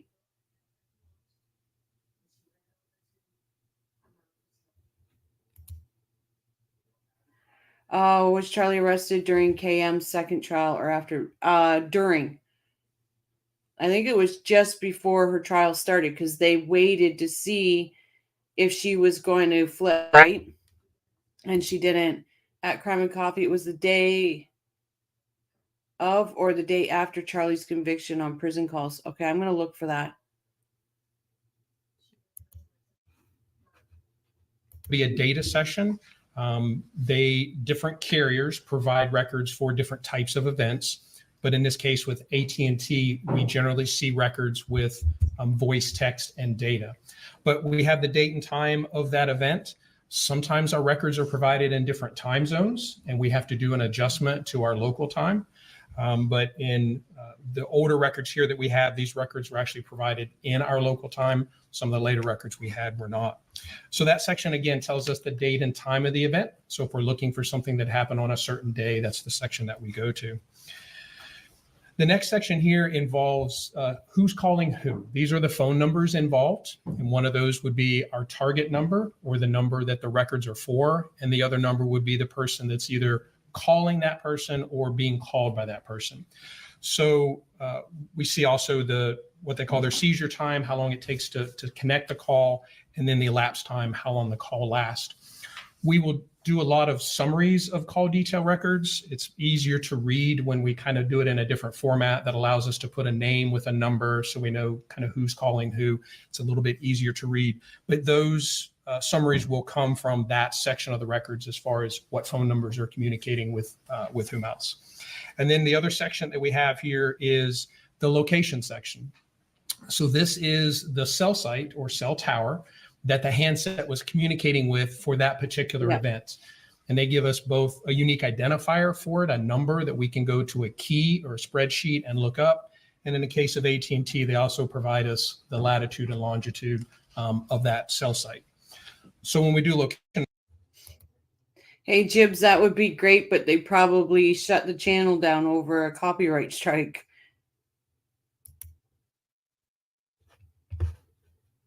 Analysis, it kind of looks like this. We can just take that latitude and longitude they give us, or which we looked up and confirmed in that key, and we can plot it on the map. And here it's just represented by this blue dot, but that would be the location of the cell site that this handset was communicating with during that particular sample event. Sometimes just knowing where the cell site is sufficient. We don't really need to know any more. We can do kind of our location analysis. We know this phone was generally in the South Florida area. But our cell sites are almost all broken down into multiple sides or sectors. And so that means they have antennas that are facing different direction, and a handset will communicate with one of those sectors. And we're also provided with that information in the call detail records. So not only do we know where the cell site is, but we know kind of which side of the cell site a handset was on for particular events. And sometimes we will look at that to help narrow down where a handset could have been. So sometimes we'll represent them. You can see here. Hello, Ian. Hello, Paul. So I just checked the poll here. So little faith in me. So little faith. 76% say I'm going to mute. Oh. Shocking the faith you have in me. Of course, I would vote yes too. But I have a little trick up my sleeve. So I'm going to try my trick tonight and make sure I don't mute. So I voted no mute, by the way. True. Way to stick with me, girl. Way to stick with me. But all right, so I'm going to end the poll because I know it gets in the way of the chat. I'm going to end the poll now. Thank you, 24%. True says, I have faith in you. Are you sure, True? Are you sure? But I thank the 24% that have faith in me. Okay, so we'll end that poll and put up another post saying, did I lie at previous poll? Oh, it'll be 100%. Thumper. Okay, but if you won't mute anymore, I'll have to mute myself, to unmute and cuss myself out all on my own. That one day, oh, I didn't even realize that. Thank God I was muted, because the words that came out of my mouth were so bad. That's okay, Karen. I agree. I probably will. Look at this. You will mute to let your dog out and forget when you come back. And I have a trick for that. So we will see. But I actually do have to let my dog out because he's biting at my toe. So I will play this. I'll be right The back. large blue arrow would represent the sector that the handset was using. The smaller black arrows would represent the other cell sites on that, or other sectors on that cell site that were not being used. But that kind of gives us an idea of how that cell site is divided up. 3 being the most common kind of division of a cell site. Can you say exactly or precisely on a map where a certain handset is? No. Okay. Do you say whether a handset is consistent with a location or inconsistent? Yes, generally we're provided with an address and we're asked to say, could this handset have been at this address, this scene, this incident? And so we look at where the cell site is located. We look at the sector the handset is communicating with and make an opinion as to whether that sector of that cell site services that incident location. And if it does, if we think it's within the coverage area of that particular cell site and sector, then we would say, yes, your incident location is included. If that address were to be somewhere far outside of the cell site that we do not believe the signal from that cell site could reach a handset, then we would say no, that location is excluded or the handset could not have been there. If a phone is out of battery or turned off or just not being used at that time, are you able to get locations for that handset at those times? So that's a good point. We can only make estimations about locations when we have events with location. If they're not in the records, then we don't know where a handset could be. And so yes, in some of those situations, if a handset is not being used, it may still generate data records. So we may still see location information, even if no one is actively making a phone call or sending a text message. And with some of the carriers, we don't see those. We don't see the passive events, and we may not have location information for some time. But yes, we only can make that determination when we have an actual record with location. All right, so let's get into this case. Can you walk us through Dan Markel's known locations the day that he was murdered on July 18th, 2014?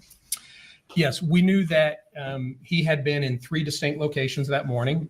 One being his house, the second being where he dropped his children off at daycare, and then the third being Premier Health and Fitness Center, where he was before returning home. So we knew we had those 3 locations.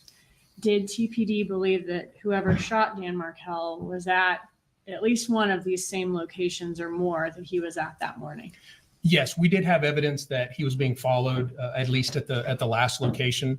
So we did believe that it was a probability that the suspects were possibly at all 3 of those locations around the same time Mr. Markel would have been. Okay. And the last location with the surveillance video you're speaking of is the Premier Gym? Yes. Where the Prius was following him? Yes. All right. So how did TPD try to identify who was in that Prius? The first thing that we did is what we call a tower dump, which is kind of a generic term for collecting all of the events that were processed through any cell sites that could service a particular location. So we gave the carriers those 3 addresses and the time frame that we believe the suspects would have been there, and said, please give us all the events that your cell towers processed and the phone numbers associated with those. And so that we could try to do some analysis and determine if, again, those suspects were following him in those locations. And which phone companies had cell sites in the area?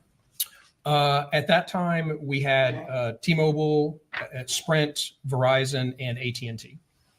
Okay, so those 4 companies? Yes. So TPD, you said, then subpoenaed those records to get all of the numbers with events in that location. That's correct. Okay.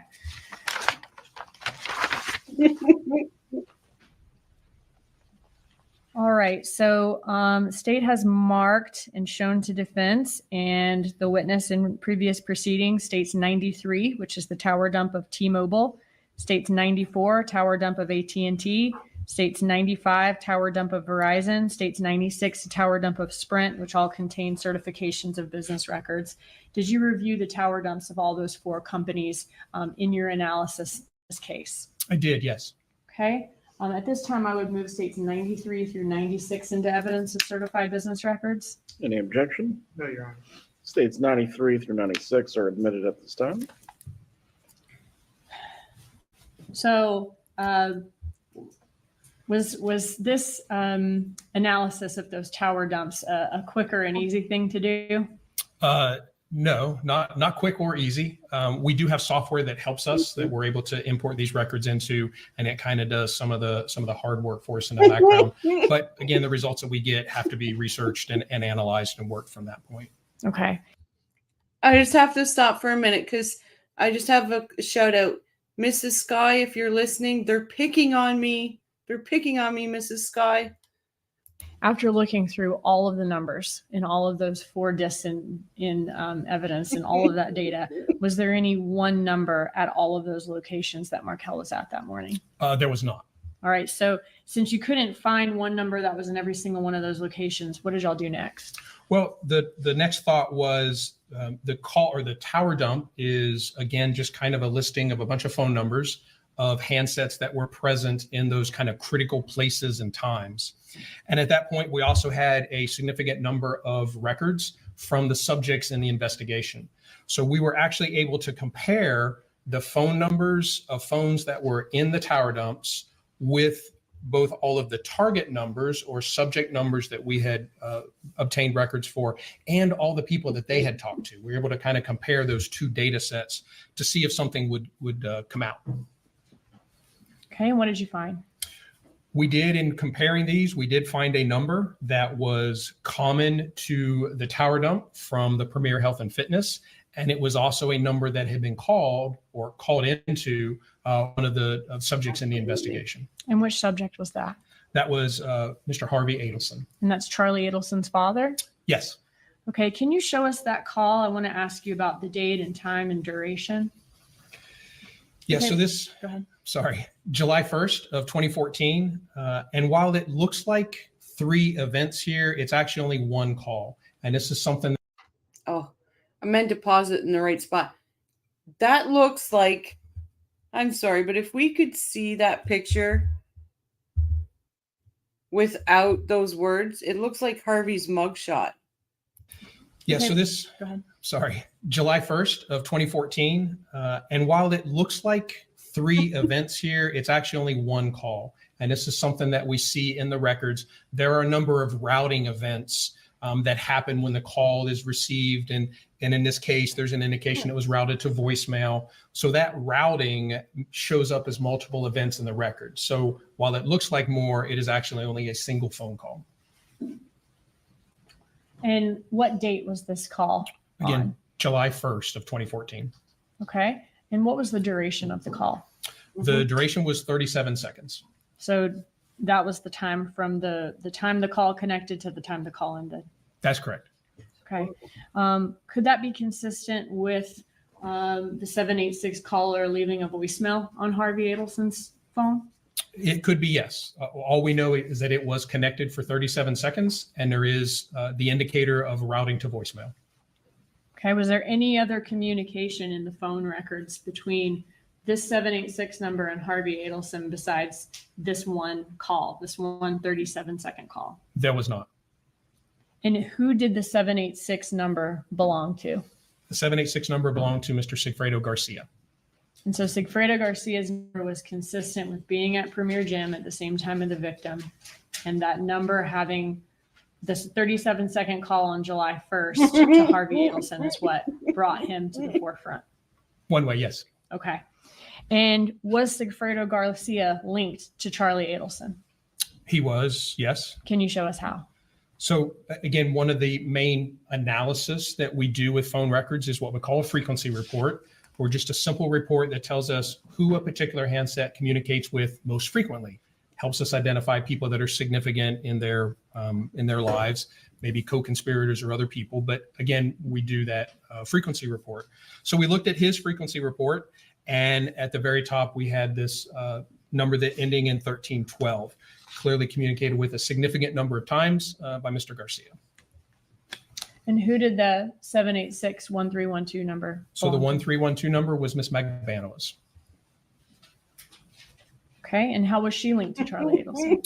Again, looking at her frequency or who she communicated with the most, we see her second most frequent contact was a number ending in 9223. And who did that night? You guys are killing me here. Bling says, I just had a mental image of Donna rocking up to court with braided hair, wearing Donna's gray, probably Wendy's gray dress for luck, a teardrop tattoo on her face, carrying a stack of stamped $100 notes. Oh gosh, that is so great. Oh, wow. Hugh says, I'm just dozing off and I'm listening in bed. We'll make sure we send out shout outs, Hugh. We just don't want to wake you if you fall asleep. Oh, I knew what you meant, Bling, but that is great. Can you imagine? Just with let's even put like one of those old rapper chains on her, like $sign or something. Oh God. I am punch drunk from all these funny comments. I love to hear Rochelle's chuckle under her breath. It's actually public service, very therapeutic. Oh, you know what? I think it's great. Because I make fun of you guys hear me make fun of myself when I do it. Oh. And so are you, Hugh. You're great. Oh gosh. 9223 number belong to? That was Mr. Charlie Adelson.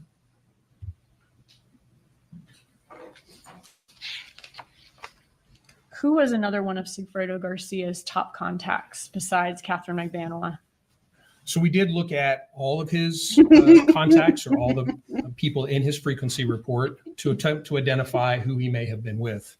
Going back to the tower dump return, we found that there was a phone number in the AT&T tower dump return, also from Premier, that number was also in Mr. Garcia's frequency report. So someone that he communicated with relatively frequently was also here in Tallahassee at the same time.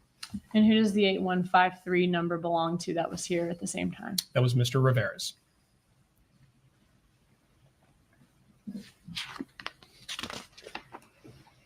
All right, looking at your next slide, does anyone else in this chart have phone contact with Sigfredo Garcia down at the bottom or Luis Rivera right next to him, other than Katherine Magbanua and that 137-second call between Garcia and Harvey Adelson on July 1st of 2014? No. Okay, so speaking of that July 1st, 2014, 37-second call, was it your understanding through this investigation that that call came after an incident where Garcia confronted Magbanua and Charlie Adelson on July 1st when they were going to take out jet skis, and then Garcia left an angry voicemail on Harvey Adelson's phone? I can guarantee you this, guys. Wendy gets arrested, I will be at that trial and I will be wearing an owl t-shirt. If I have to put a suit jacket over it so it doesn't look so deliberate, I will be wearing that owl t-shirt. Looking at Garcia, it's hard to imagine him making sandcastles with his kids and holding a gun to an unexpected, right, Ange? He looks like a predator there in his mugshot, but he's a soppy twat the way he schmoozed Katie. Yeah, look at the owls. Absolutely.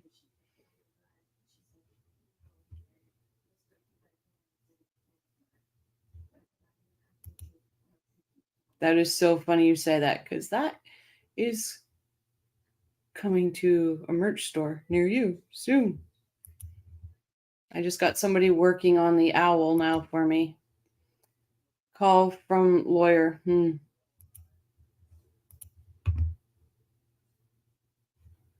R, what do you disagree about? I bought the owl shirt on Poshmark and I'll wear it when she is arrested. Nice. Yes. In looking at Charlie Adelson's iCloud, were there messages that reference the message left on July 1st? There are, yes. Okay. Can you show us those messages? Or yeah, what do we have So here? this is just a sample of the Cellbrite report that we've been. Oh, Shiraz, you're right. It's more fun if it's a subtle like earrings. And you're right. I should put up a poll. How many people think Rochelle's going to get kicked out of the trial? Oh. We've been talking about. We can see that this is just containing the one message, but this is an example of how the Cellbrite report looks and how we're able to go through and get information. For most of our summaries, we will convert those out into something that's a little bit easier to read. You can see that the print's kind of small and there's all kinds of information in there. So when we do these summaries of the text messages, we will kind of bring them out into these bigger bubbles. But No, right? He doesn't play, and he's got the handcuffs. He says jail's not fun. I bought a little owl for my Christmas tree last year from the dollar store, and Donna was immediately arrested. Nice.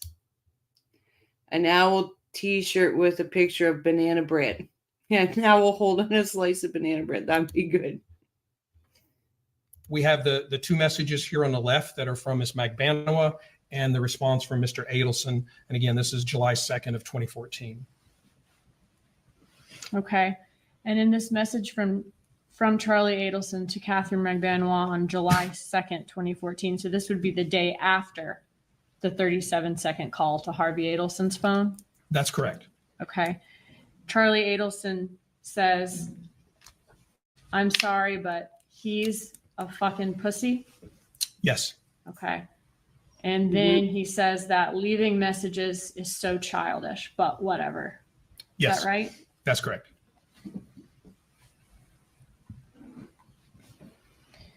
All right.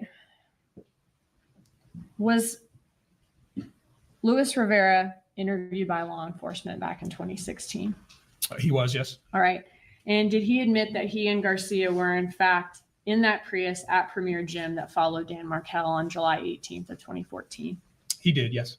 All right. And did both Garcia? Yes, Guy. He said it in the last. He said it in. It was the 6th or the 2nd. One of the two motion hearings. He said it at the first motion hearing, calling Garcia a FKN pussy. Absolutely. Garcia and Rivera live in Miami back in 2014 to 2016, that time range. Yes. Did Rivera tell law enforcement during his interview about an additional trip to Tallahassee besides the one that law enforcement already knew about where Dan Markel was killed on July 18th? He did, yes. Okay. What did y'all do once you learned that information that before the murder, there was this first trip or additional trip to Tallahassee? Well, we certainly investigated that. We looked at the records that we had to see if we could confirm that trip, and then researched other evidence that we may have been able to collect to document that trip. And were you able to see from the records that Luis Rivera traveled to Tallahassee not only in July of 2014, but also in June of 2014? Yes. Okay, so I want to go now in chronological order, starting with the June trip and then going into the July trip, which culminated in Dan Markel being murdered. All right. Looking first at June 2nd of 2014, what did law enforcement find evidence of that happened that day? The first thing that we found was the rental contract for a rental vehicle that was ultimately driven up here. With that contract, we see that it was in the name of Mr. Garcia. We see the vehicle description here on the right-hand side is a Nissan Altima. And we have a due in the contract that indicates it was due back on June 5th at 8:50 p.m. Okay. Using that date and time it was due back, what time was law enforcement able to determine that it was rented? Knowing that they were 24-hour rental periods from this company, then it was logical that it was rented around 8:50 p.m. So we looked at records in that time frame. Okay, so around 8:50 p.m. on June 2nd. June 2nd. Okay, Yes. so 3 days before. All right, you mentioned it's a Nissan Altima that he rented. What color was that Nissan Altima? Silver. And this is Sigfredo Garcia that's rented. I did, Ian. What did you think of it? Patricia says you can see the crazy in Wendy's eyes in still shots of her in court. It's disturbing. Absolutely, right? You can.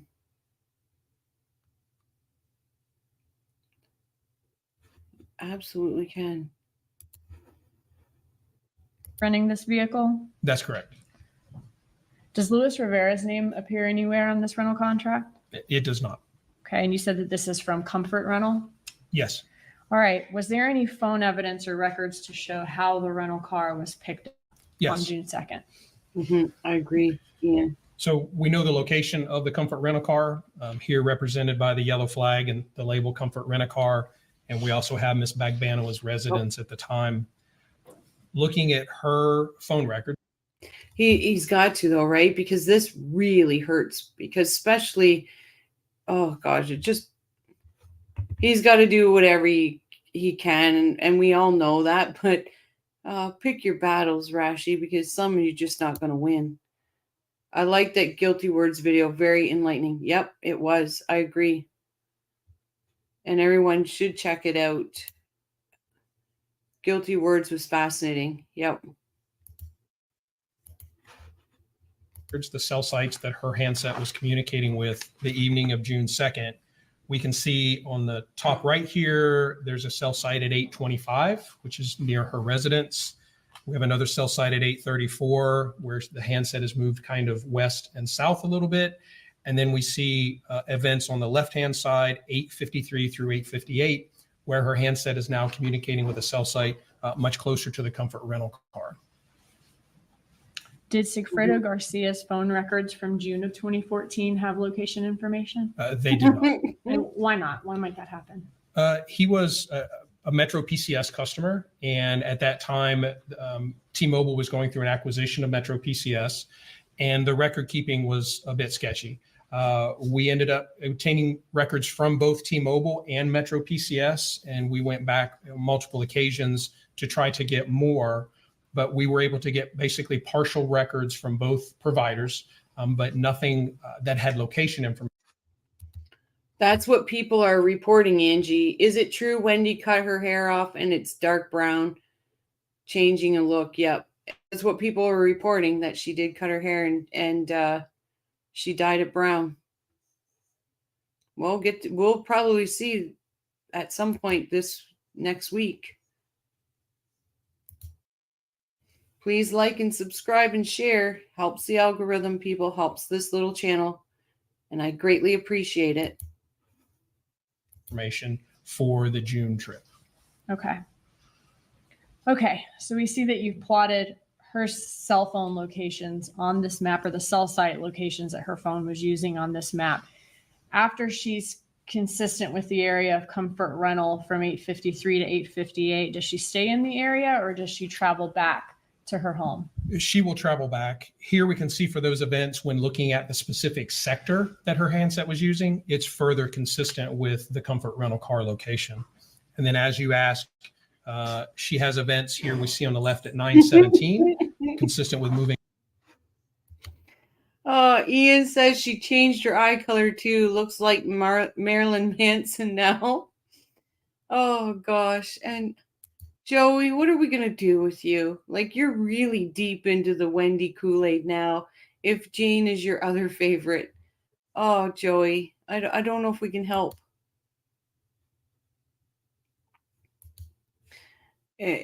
Ian, okay, that's the one I'm thinking about. GW points out that Wendy is saying she's probably a suspect before the police even tell her that someone's.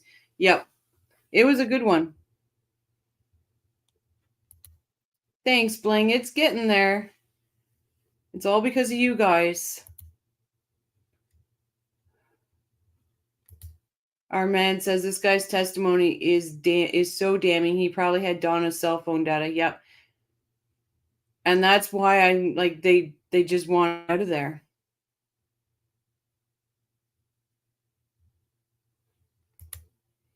I am really she's I think she's in like deep hiding right now. I really do.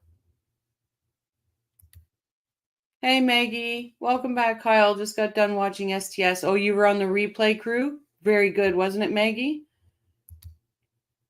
I guess it's easy to say in retrospect, true, but he's an experienced detective. I think he meant me at Coffee and Crime. I'm changing the first name to Markel. Oh boy. She looked like Marilyn Manson to me already. Shraz says that was a first for me, y'all. I hadn't caught that at all. And I must have missed something. Shraz, what did I miss? Didn't Wendy in the police interview say that Markel family would think she has something to do with murder? Strange thing to say. Yep. Oh, I know what you're talking about, where she says that before they even tell her.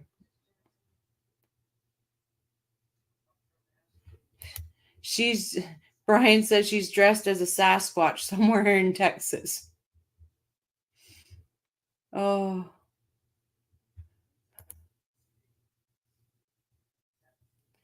Wendy has fled to Hiawassee Springs with Josh Stone.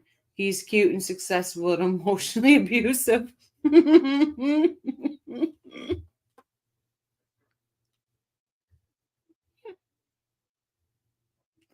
Oh, that's brilliant, Ian. That's brilliant.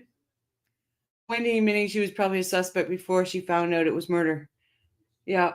Oh. DH, I am sorry, Rochelle. In chat, I have been up since 4 and it's been a rough day. I will listen to sleep. Remember, Rochelle, I don't want to be a part of Lottery Husband's computer's name. Okay, Deb. Thank you. Sweet dreams. Oh, Wendy tells everyone and her podcast that Dan was killed by professionals. How did she know that in 2015? Right? And I'll go back to saying what professional doesn't have a silencer and what professional shoots the gas line. Like, there's some really bad professionals down south in Florida, let me tell you, if that's what you got to pick from. Being away from Comfort Rental Car, and then the next event with location to the right-hand side being at 9:43 and 10:01, which will be consistent with her returning to the area of her residence. Did you look at the records to see who Katherine Magbanua and any other parties in this case were talking to during this time frame? Yes. Okay, can you tell us about that communication? So this is, again, the call details summary. So this is where we've taken all of those kind of hard to read records from the carrier and we've put them in our software, and it's able to print out a report for us that's kind of easier to follow. We're able to attach names to phone numbers, and we're able to do time adjustments if we need to. So we make sure that all of our records are in the correct time zone as well. So these are the communications starting at about 8:25 and running through approximately 11:30 for that evening of June 2nd. This is during the period of time that this rental car is being picked up, and Ms. Magbanua and Mr. Garcia are traveling back and forth. That first call that we see to Geico, would that call be kind of during the time that she would be driving out to the Comfort Rental area? Yes. Is she speaking to Sigfredo Garcia at all during that time frame where she's traveling out to Comfort? She is not. Could that be consistent with them being together during that time? It could be, yes. All right. So then looking at during the time that she's at Comfort and the time period, which was 8:53 to 8:57, I believe, and the time period when she's traveling back to her home, who is she on the phone with during that time? She communicates with Mr. Adelson primarily. Okay. Can you tell us the duration of those calls with Charlie Adelson? I can. The first at 8:57 is actually an outgoing call from Mr. Adelson to Ms. Magbanua for 1 minute and 8 seconds. We have a call at 9:17 p.m. from Ms. Magbanua to Mr. Adelson. That is 25 minutes and 27 seconds long. And that's the third call down from the top we see. That's correct. Okay. So that 25-minute call, she would have been on the phone with him for much of her drive back home from the car rental. That's correct. And who does she call as soon as she gets back home from the car rental after she hangs up with Mr. Adelson? We have outgoing calls to Mr. Garcia at 10:01.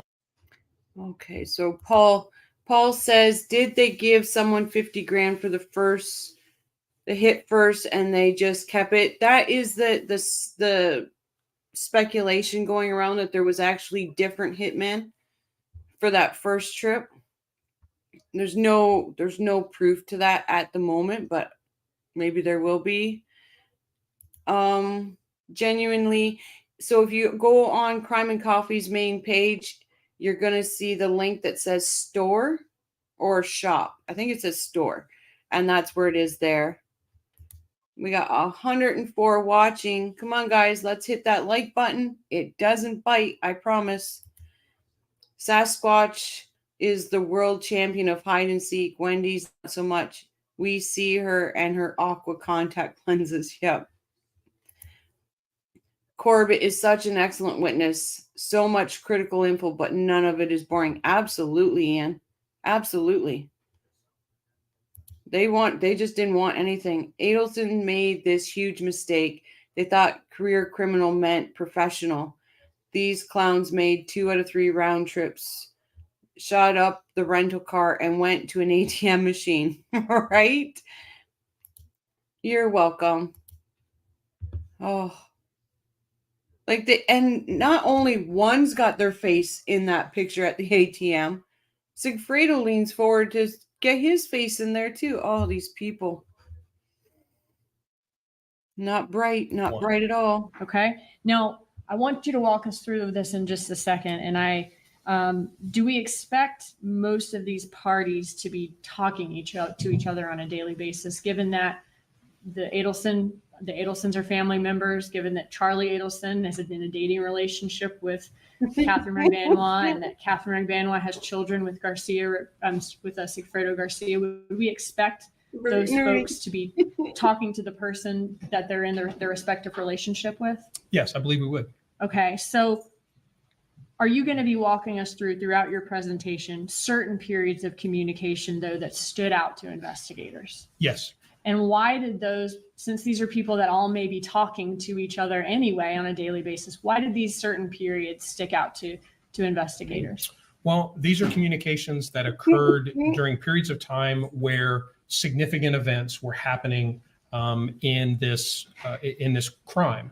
And so this is the evening that the rental car, this is the first rental car, is being picked up. And this is the rental car that will subsequently be driven to Tallahassee in an attempt to murder Mr. Markel. So it's kind of the first, from my perspective and what I can see in the records, it's the first kind of physical act that I can see where there's something actually happening. Someone's traveling someplace to pick up a vehicle to go and do this thing. So that's why this period stood out.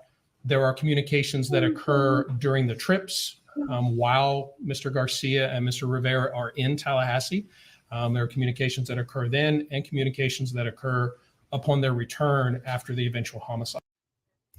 Paul, and that is the question, really. That truly is. Why isn't Garcia talking? What does he have to lose now?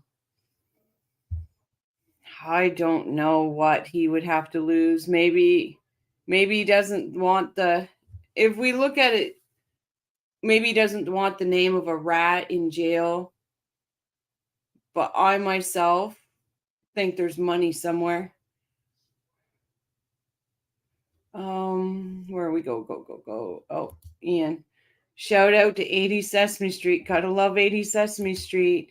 Shiraz, Crime and Coffee. Are the shirts in the store supposed to have your channel logo? I don't know if any of them have the channel logo, but they're just more sayings. Sorry. The hats have Crime and Coffee on it, but Oh, they're just more funny sayings that we've come up with in here. Jane, so true. Then we have Charlie and Donna talking on the phone, and they were being recorded. Absolutely. Hello, welcome back. Katie's in charge. She'll say, who can spill the beans?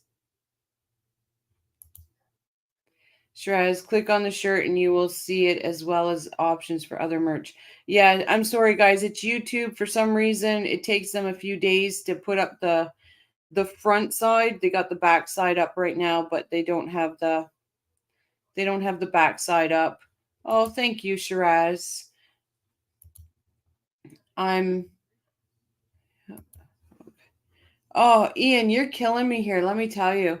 Oh, you are killing me tonight. Bye to Mr. Markel. Are there other things about certain communications that stand out to investigators, like a quick turnaround between phone calls? Yes. Can you tell us about that? We can see in this demonstrative here, the third call down we talked about is 25 minutes and 27 seconds. So Ms. Magbanua and Mr. Adelson would have been on the phone from 9:17, add 25 minutes to that. And we see at 9:44, which is just about the time that call would have ended, Mr. Adelson then makes an outgoing call to the Adelson residence, also for 25 minutes and 32 seconds. Okay, so Paul, you would think so, but there isn't. I didn't. Honestly, that is, I should. Crime and coffee and a mute sign.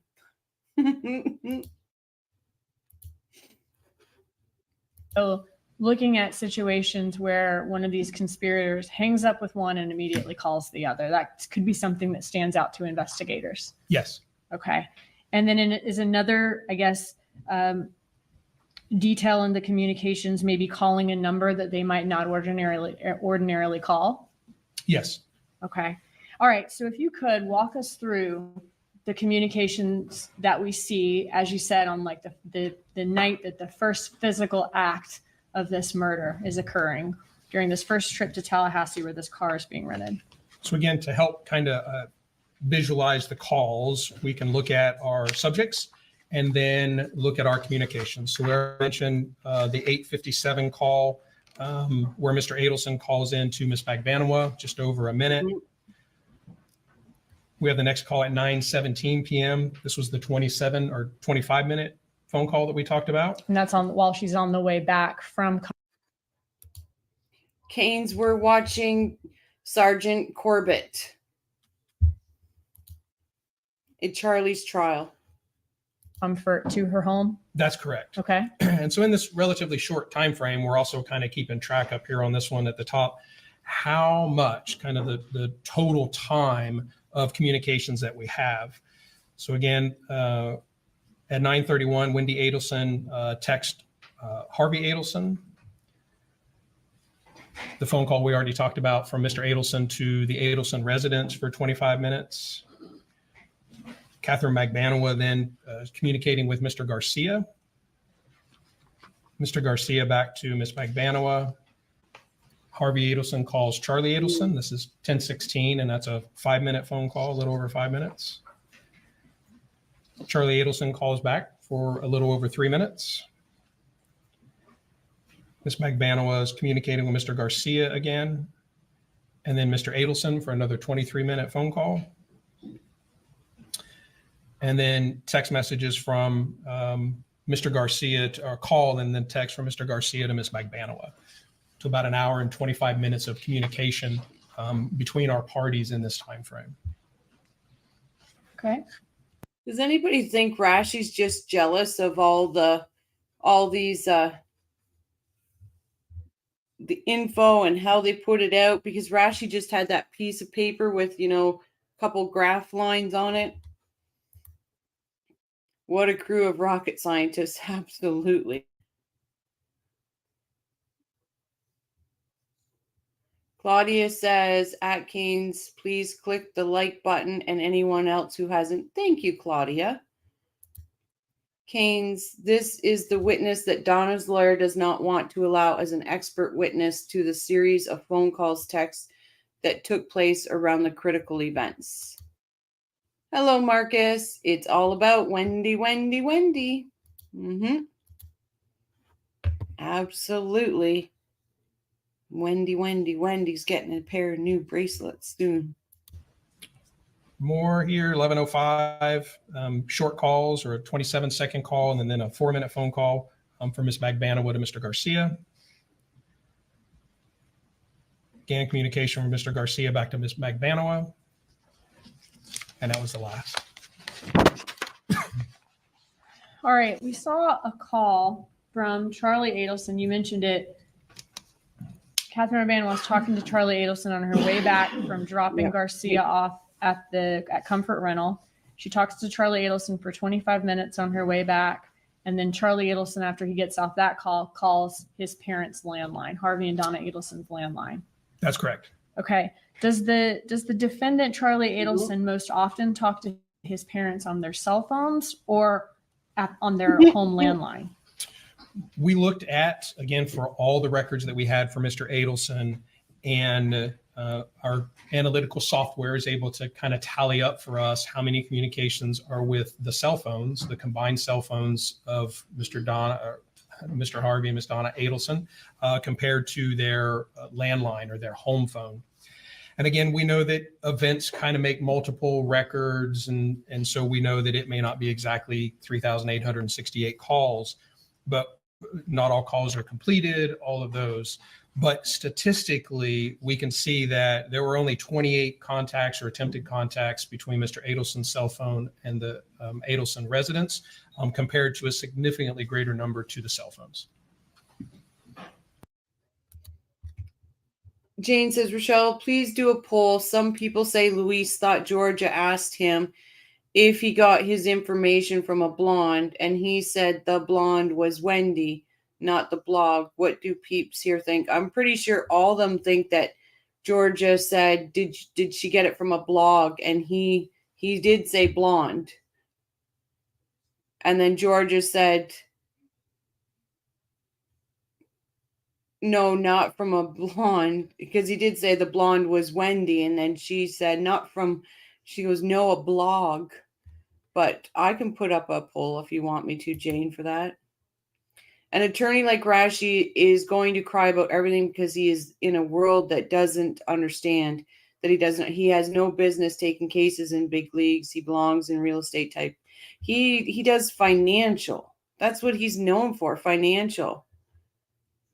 Yeah, everybody thinks it's the blog. We all know.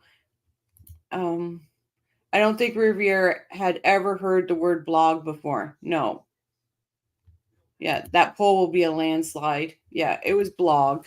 And she said blog, he heard blonde, and he said the blonde was Wendy. And then she goes, no, not blonde, blog. And then she tried to explain what a blog was. I don't think Luis knew what a blog was, but understand, where did you get the info? He answered correctly anyway. Really? Yeah. He thought blonde. She said blog. He didn't know what blog meant. He shifts uncomfortably in his seat afterwards. Yep. Rashi has been eating hamburger helper, the lawyer edition, hence the double neck and chin. Have you had any Wendy supporters come in your chats? Absolutely. Just curious, but I've heard of other YouTubers say they see them to be getting trolled with messages. Curious. Yeah, we have. Yeah, and we got poor Joe here. He's been drinking the Wendy Kool-Aid. We're trying to get him off of it. We're like his support system. You would also think Dan Cashbaum could afford therapy for his OCD. Yes.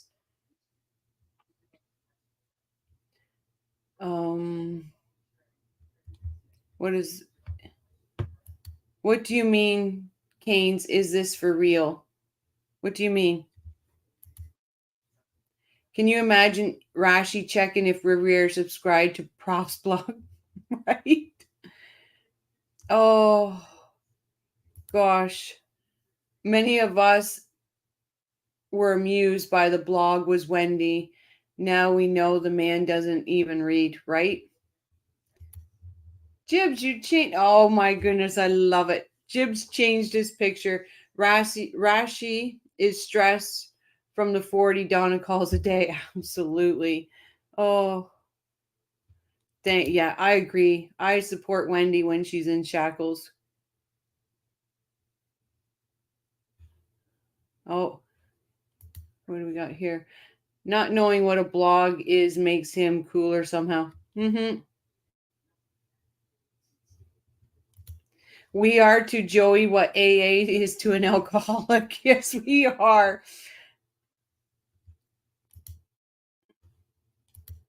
Absolutely, she needs to be arrested. 100%.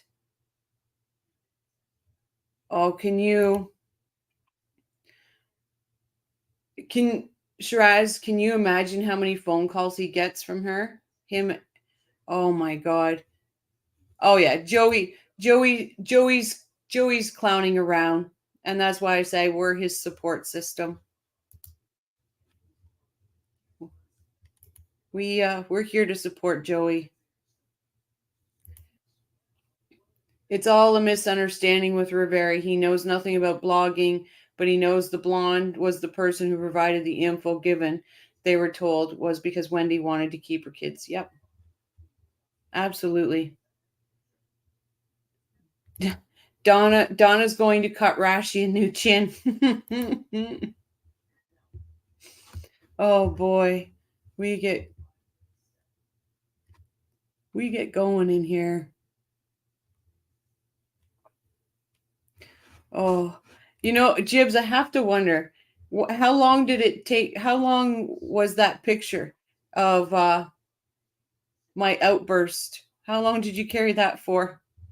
Hey, kosher style, I'm here. Sorry, so late. Patching in a rush for one-way flight to Vietnam is very taxing while getting emergency visa and getting here. But you haven't missed much. We're just lightening the mood with funny stories about the Adelsons. Hopefully we get to hear all of Donna and Harvey's jail calls during Wendy's trial. Right? Hey, welcome. That would be awesome. He must be eating jail mac and cheese while visiting her. Oh. Joey knows Wendy's guilty, but still likes the way she looks. Yeah. 2 or 3 days. Oh. Padlock shaped pasta. Oh. That's the lady who wants this done. Sounds real to me, right? Oh gosh. Oh.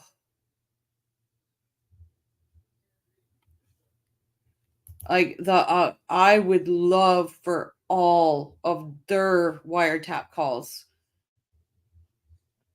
Oh my goodness, that would be, or jail calls, sorry, that would be great. Kosher style, you forget to hang up your jailhouse phone call before confessing what you were up to. Yep. Oh, those jailhouse calls would be absolutely amazing. I'll go on a diet with Wendy. I'll ask her to help me clear a few traffic tickets and then they can arrest her the following day. Wendy looks like Mia Wallace, fictional character portrayed by Uma Thurman in the 1994 Quentin Tarantino film Pulp Fiction.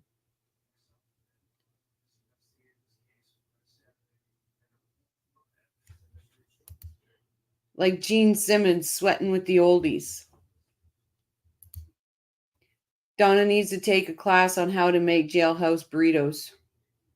Or she's teaching how to make jailhouse banana bread. Heard it's supposed to be really good. Hey, I've been wondering, is there any FBI wiretaps done on Charlie, Donna after Sigfredo and Katie got arrested? There might have been,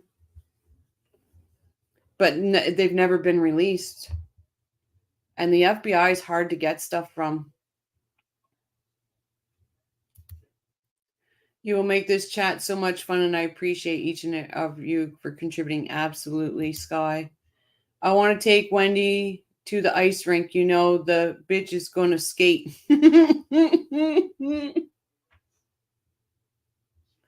Oh, I heard a respected attorney say the trolls are paid by the Adelson team in an attempt to create doubt for Wendy. Money, money, money. Yeah, and just to mess up in chats, like cause a rift.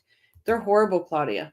Who the F is Wendy trying to fool with those blue contacts? Although there are people with her skin color and blue eyes, but clearly it's not her. Now she does have blue eyes. She just emphasizes the blue eyes. I sent him a pro tip. Robert Tellis has a bunch of lifts he's not using anymore. Okay. Still not sure how the hot mic happened. Even my mom knows how to hang up the phone. I know, right? Jane says at Crime Pretty Lies uncovered that Donna had signed up on a waiting list for a sewing class, but never heard any more about it. Oh my God. Oh, that woman. So now she's sewing and twerking. You go, Granny. Have there been any recent jail calls released? Nope. Nothing yet. I think there are many, many things that they have in their hope chest on Wendy. Oh, I agree, Kosher. I agree. You guys are rocking tonight. I don't know when the wiretaps were initially installed, but it was before the bump. There are tons of calls of Charlie going on and on about roids, cycling, selling roids, yammering on about stocks. Absolutely. But, you know, they might allow the release of those calls once her trial's over. I know you can. You believe it. He was found guilty, even though those lifts proved he didn't do it. Weaving webs to knitting bail booties, right? Oh, good. We can go back. I just don't like leaving people out. Will Donna show? Okay, here we go. Will Donna show up in a half top and a booty shorts?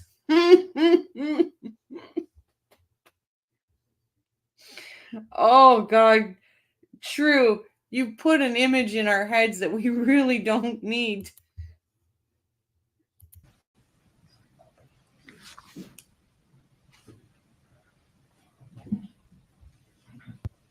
So you said 99.3% of his communication is with his parents' cell phones, as opposed to the 0.7% of time he calls the landline. That's correct. All right. And are there actually, you said 28 contacts, or 0.07%. Those 28 contacts, those are from May of 2014 through March of 2016, almost 2 years. There's only 28 contacts total. That's correct. And this is one of them that happened that night. Yes. And that was at a time, also in that call flurry you just showed us, there were calls where there was a long duration of a call to Harvey Adelson's cell phone as well, too, right? Yes.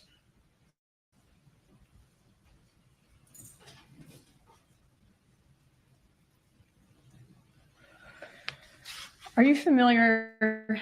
I want to talk a little bit more about this landline call before we move on. Are you familiar with statements by Charlie Adelson on the wiretap, where Charlie Adelson tells people who call him on his cell phone that he'll call them back on a landline?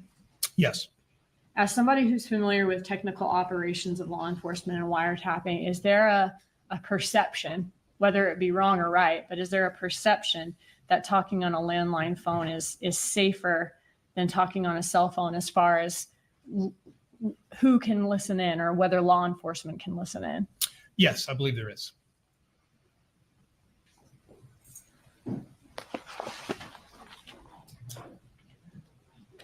All right.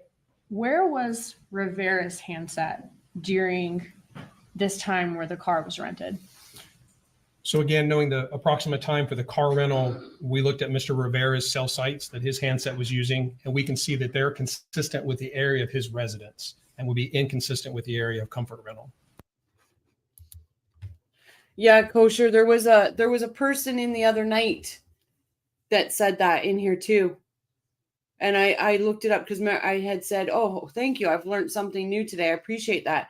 So I looked it up yesterday, and yeah, it does mean for you. Yeah, it was,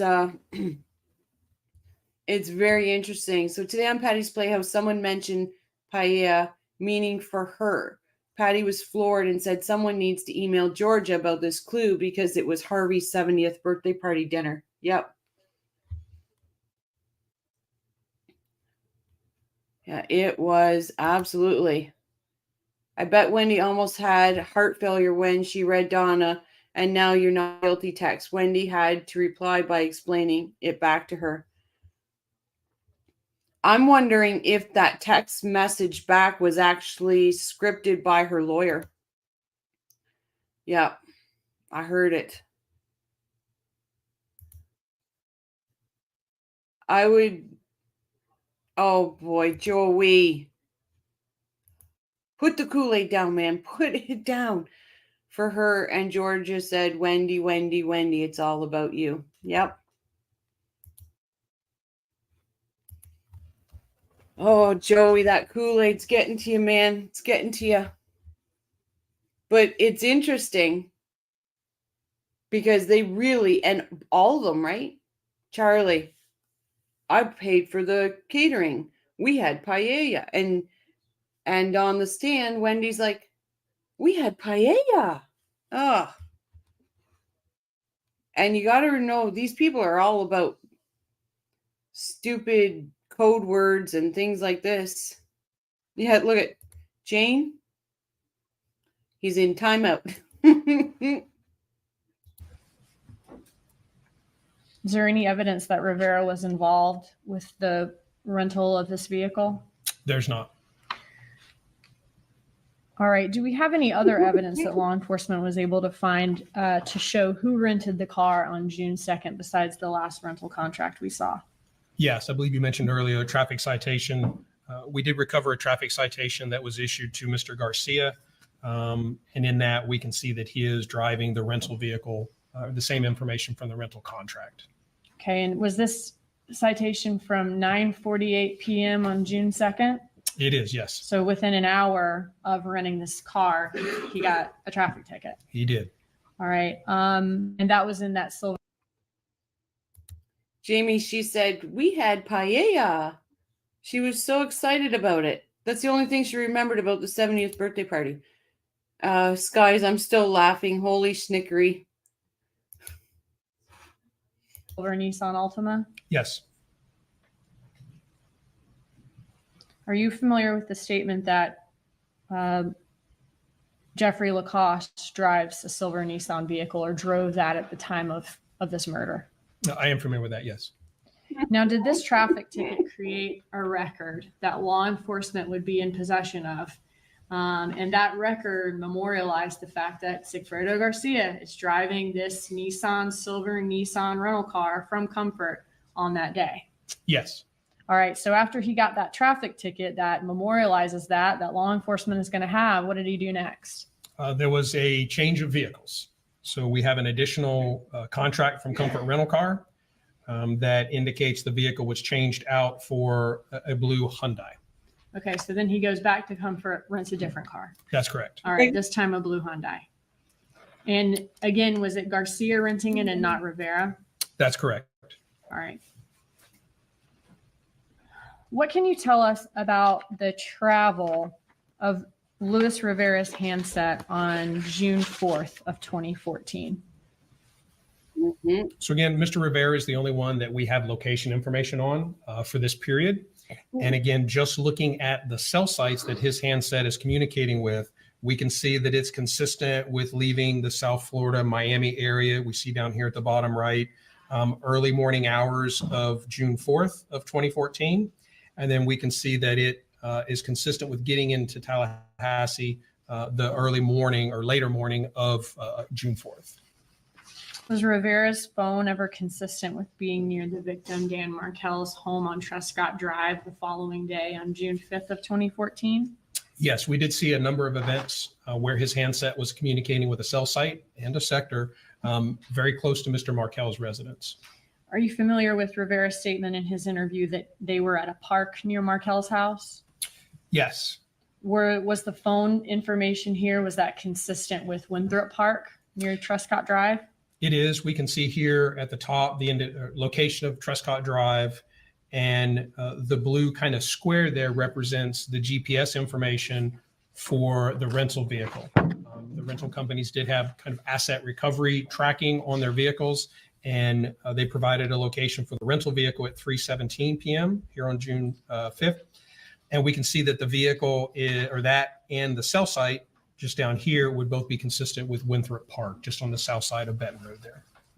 And sometime after this surveillance of Dan Markel, did Luis Rivera's handset end up traveling back down to the Miami area? It did, yes. Immediately after that, we can see that the handset, again, just looking at the cell sites, would be consistent with traveling back down to the South Florida area that afternoon and evening of June 5th of 2014.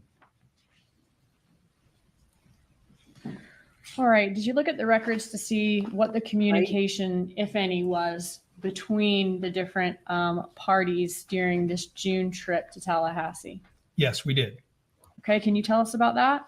And again, just merely bracketing the period of time that the trip to Tallahassee was occurring, we can look at the communications. This is a summary of just the subjects in our investigation and other targets. So we've eliminated all the other people they're talking to and just focused on the phone calls where they're talking to other subjects in the investigation. But we can see that there are a number of events from the 2nd through the 5th. Okay.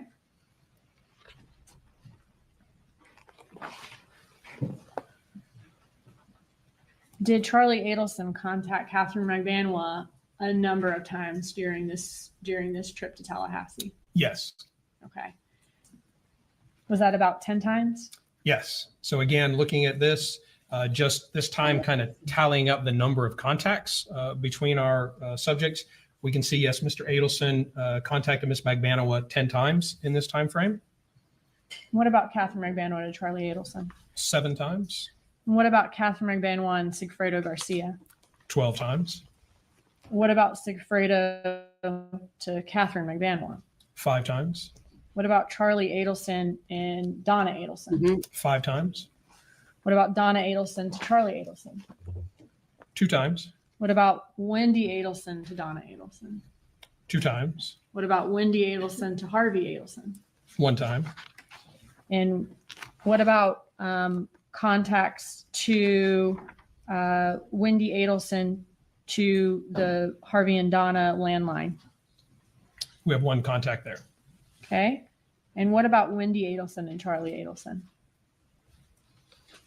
We have Charlie and Harvey 1 time. Okay. We have Wendy and Charlie 1 time.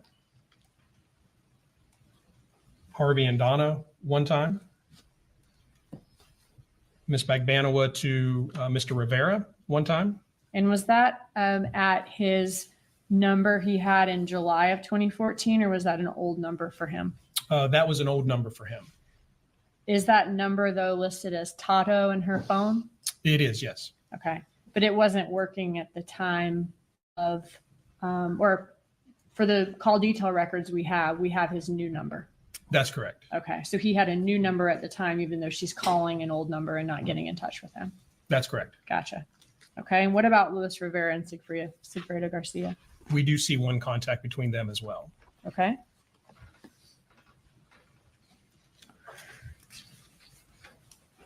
All right. Marie, you're right. I've heard that too. Marie thinks it was Grish or Jay that was mentioning that Georgia skipped over June 3rd and that she may have something on Wendy and another rent-a-car, Wendy meeting up with the Sigfredo. I know it's a big thing that something about Wendy and Sigfredo. Listen, if that comes out, it's going to be a bombshell. What's the possibility Donna would allow Charlie to have any control over the food for Harvey's party? Right?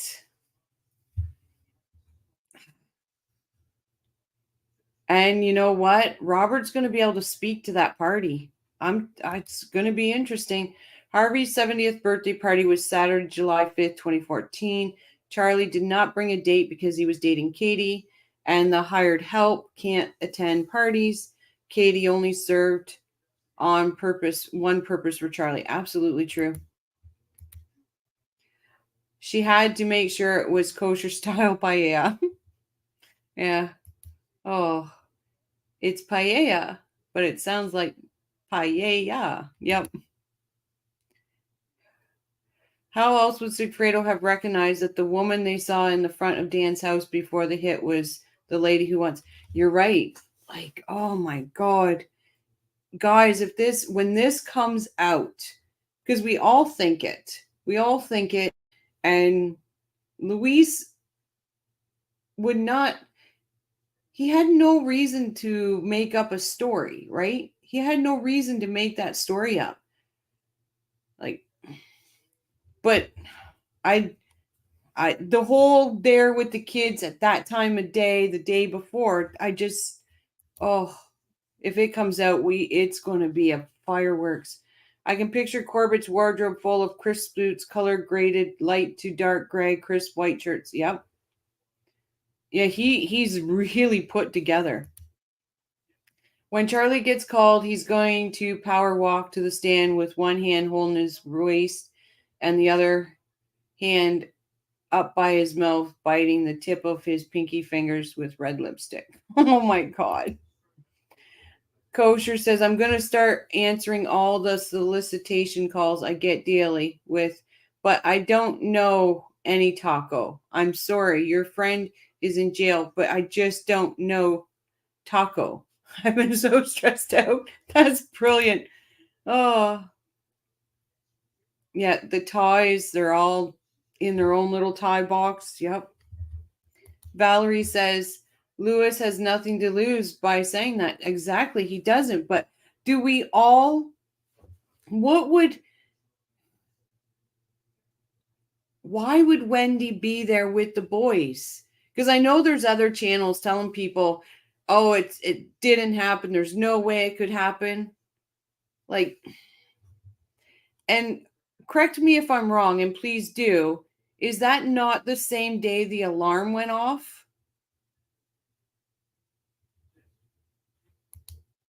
Paul says, haven't they checked on the kids were in daycare when he said they saw them? And I think they did. So that's the reason I don't.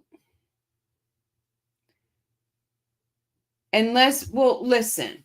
Luis also said he saw an owl and then he saw a mountain lion or a lion, right? So could he have seen the kids with Wendy, but it really wasn't on Trescott? It was on another street? That's a possibility. The spite towards Dan before and after the hit must be incomprehensible to Phil and Ruth as it is to most people. Despicable as a clan, and they're horrible. Like, I can't. Ruth, Phil, Shelley, if you come across this channel, please know that my heart goes out to you and I pray for you every night. Like, God. Ties all graded in their correct order. It's obvious that Wendy was who provided the info for the setup and all. And Luis knows it because this is being done for her benefit.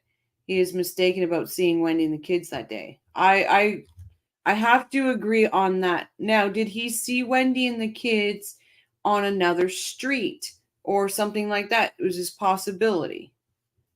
But the alarm was another of crafty alibi for Wendy being at the house in case someone saw her. Right? Sigfredo hit Luis up about the murder on June 3rd. Luis did not know Sigfredo had actually rented the first car on June 2nd.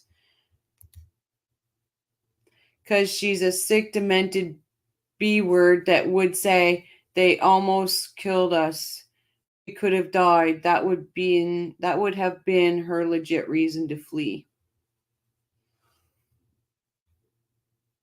Yeah, or another day. It wasn't on the day that they did the hit that they saw Wendy in front of the house with her boys. I don't know if that is why they aborted it or if they just drove by to make sure.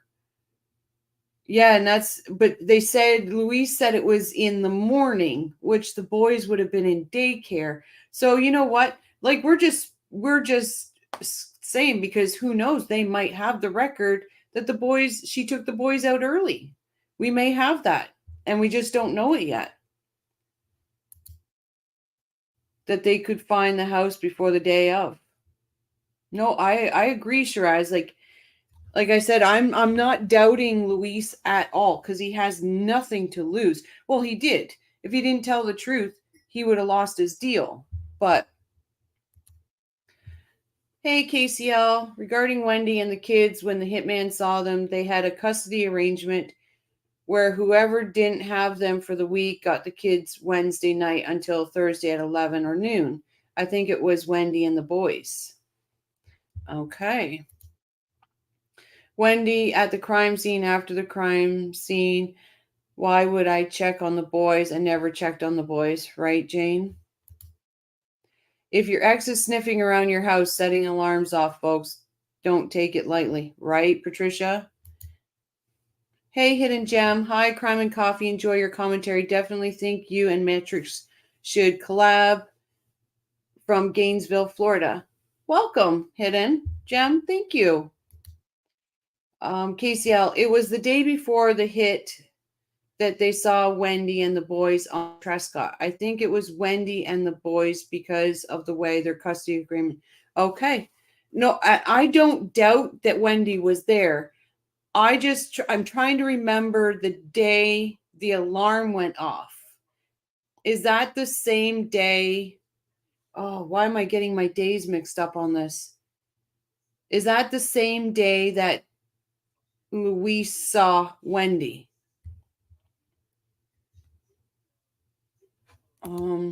Yes, Thursday, July 17th at 8:43 a.m., if memory serves me, is when the house alarm. Okay, thank you, True.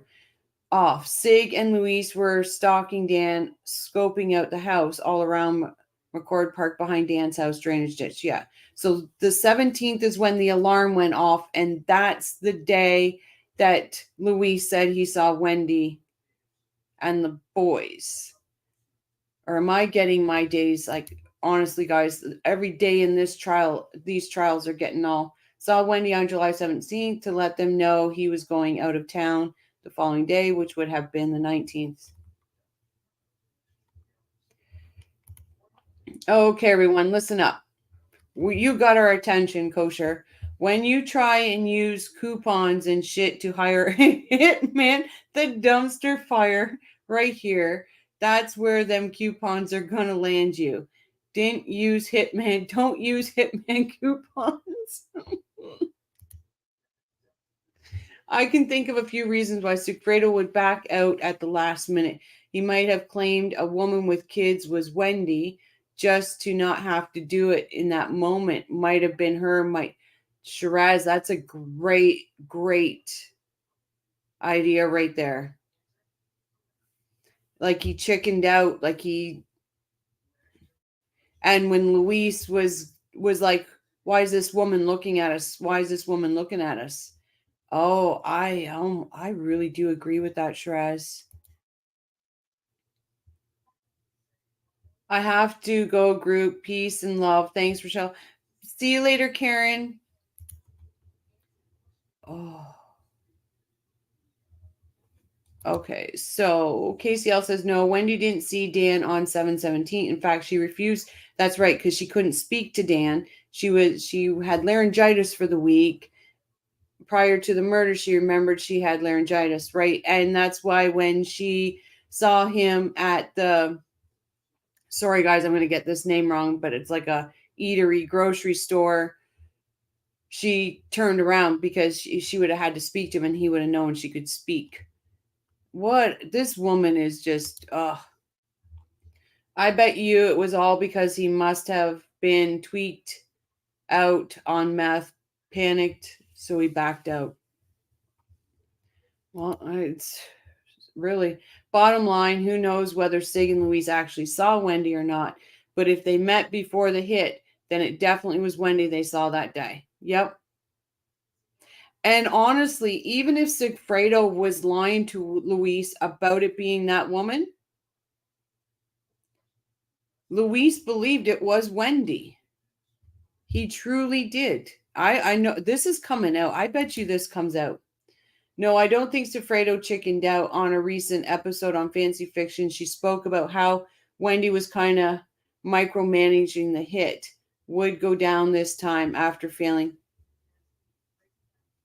I could see that, KCL. I could honestly say, like, the first time they missed and Wendy thought, oh, you bunch of idiots, I'll take care of it. I could see it. She's a stupid. I'm reaching out to Patty's Playhouse since she's from Tally. I'm going to tell her to go see those food truck guys to set up outside courthouse, lobster paella and banana bread. Sigfredo called Harvey because when he was trying to find Charlie's number, he looked up Dr. Adelson. And so he called the dentist office, got the cell phone number off that, and that's how he ended up calling Harvey. I'm just saying that I think you have a lot of potential to be a great investigator, or are you? Never checked her kids. The evil's in her blood. I'm stumped by the info. Oh no, I'm not an investigator. I've just spent way too much time watching these fools. But no, you know who's a really good investigator is Fancy Fiction. Oh, she's got it. Shout out to Fancy Fiction if you're out there. Because she is good at it. Let's see. They'll need Wendy to speak to the food truck paella guy. Oh gosh. And then even had to pick up Wendy out of the lineup when he gave his profile. Oh, so Fancy Fiction said Luis even had to pick Wendy out of a lineup when he gave his proffer. Yeah, see, and that's what I said. I have never, ever doubted that Luis knew Wendy or seen Wendy. It's just, when did he see that?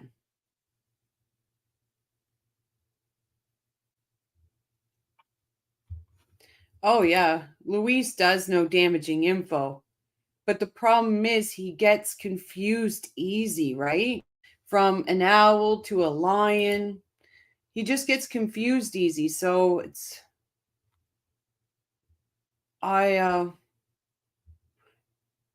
Tennis girl would have said he thought he was calling Charlie. He called the Adelson office, Harvey's number. Yep.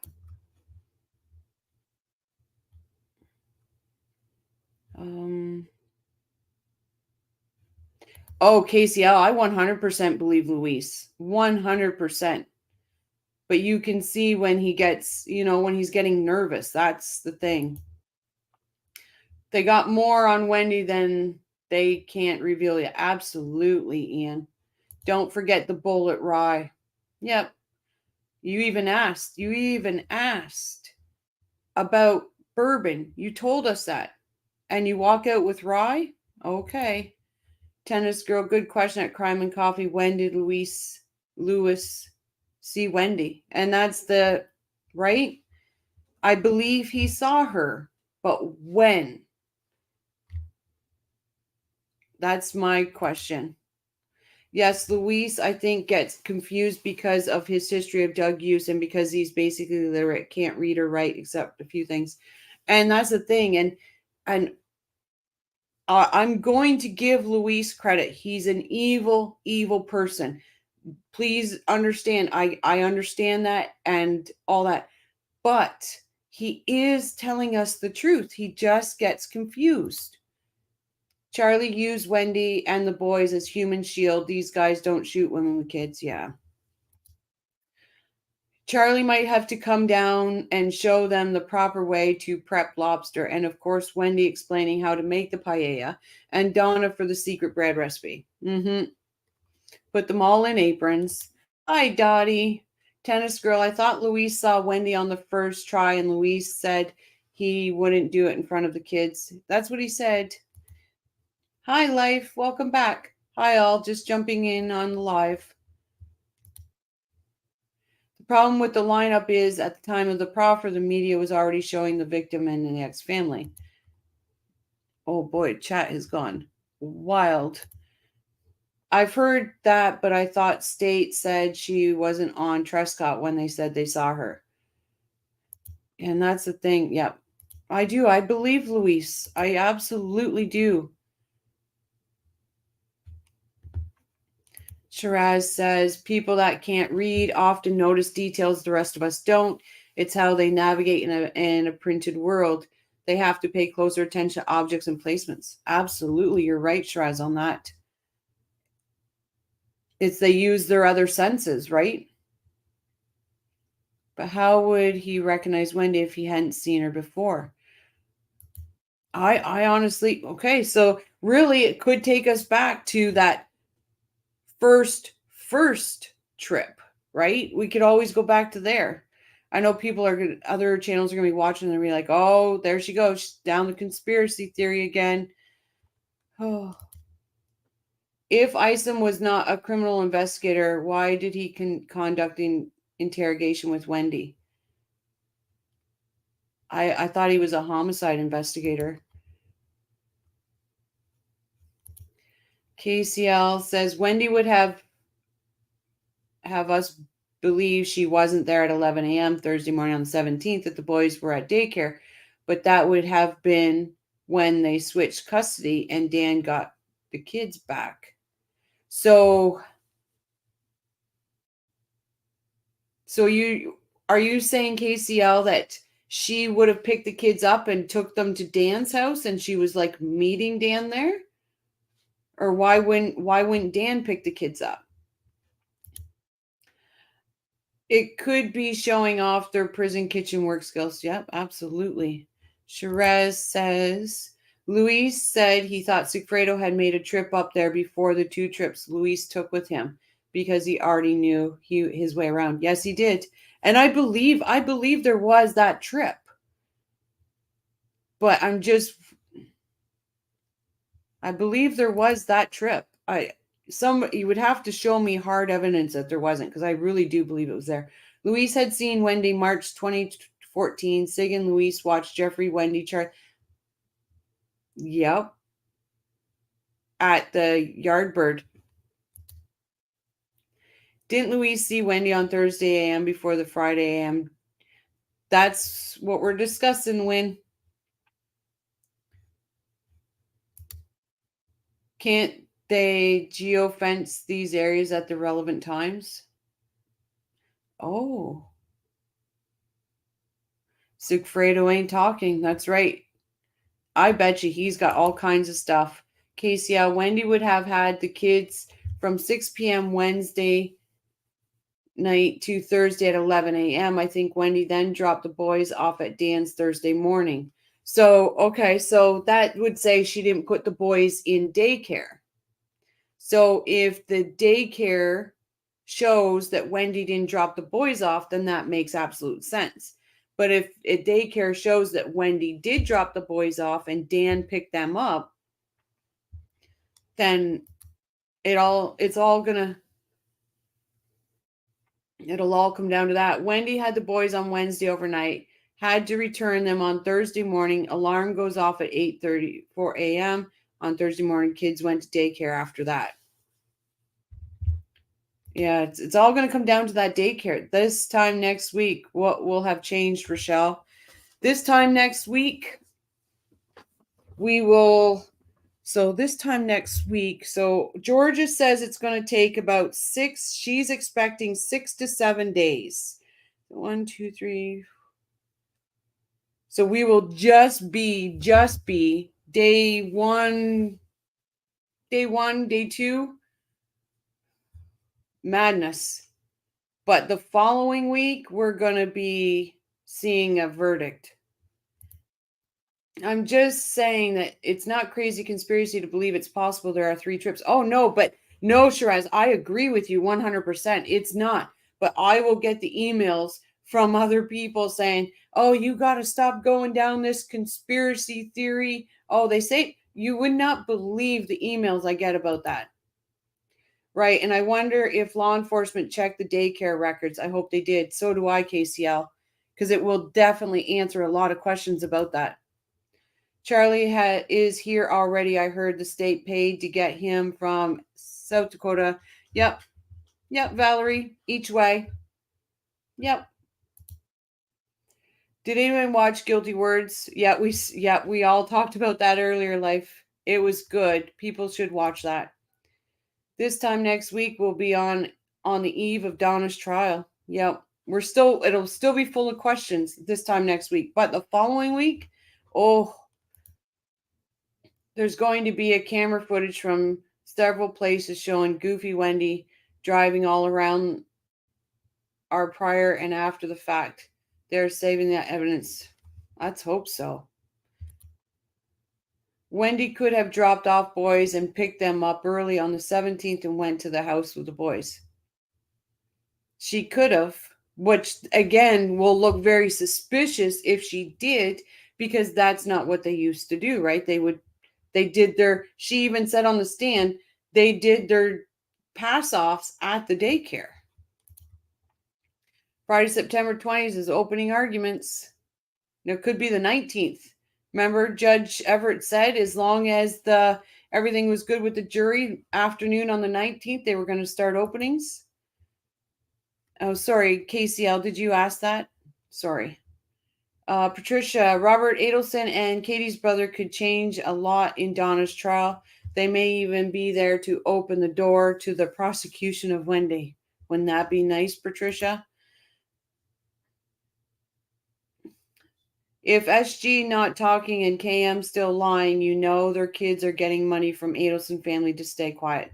There's got to be money somewhere there. And then, true, it's not a conspiracy theory when witnesses are collaborating the information, just saying. No, listen, guys, I understand that. I know what you're saying, and I agree with you 100%. But anytime that we go into a deep discussion about a certain topic, I get slammed with emails saying, oh, you're such a conspiracy theorist and all this. I'm sure the state stipulated that the kids were in daycare when they said they saw them. Right? Well, Fancy mentioned about the other LK who they said took a separate trip to Tally with Sigfredo. I think she said his name was AO or something, and he died in a motorbike accident. Oh yes, I remember that.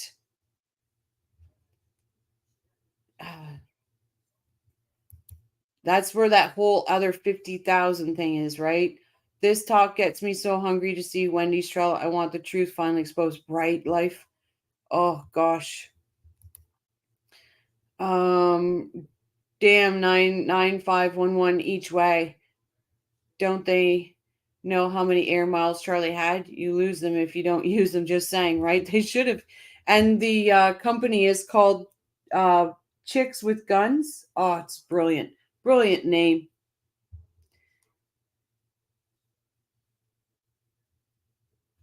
And then at True Crime Wifey, well, I think they said if the jury is selected by Thursday, that Thursday afternoon would be opening statements and witnesses would begin on Friday. Both sides agreed. Yep. Who do you all think the first witness will be? I can't remember who was the first in Charlie's trial. Oh, early on, I think you're going to get Sanford. Early on. But maybe Robert. Oh, God, that's a good question, Tennis Girl. That is a very good question. Yeah. Look, Tennis Girl, you even got the Wendy Kool-Aid drinking Joey saying good question. KCL, you forgot openings. I'm just trying to catch up. Gun Girls, sorry, True. Gun Girls. I said chicks with guns, but Gun Girls, thank you. Geiger. Yep. Okay. Yeah, that makes sense. Geiger first. Oh, or it might have been the neighbor across the street. Yeah, Geiger.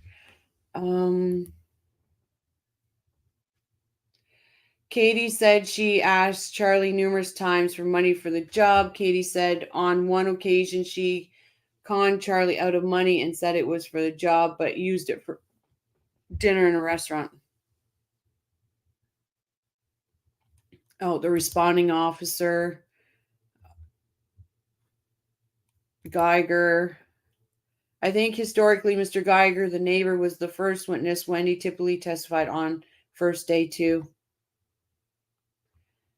Oh, I want the one day to be Wendy, Charlie, Robert, and Katie. Oh, what a day that would be.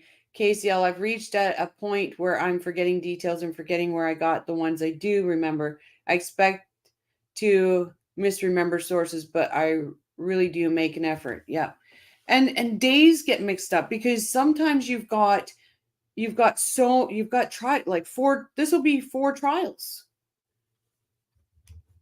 4 trials.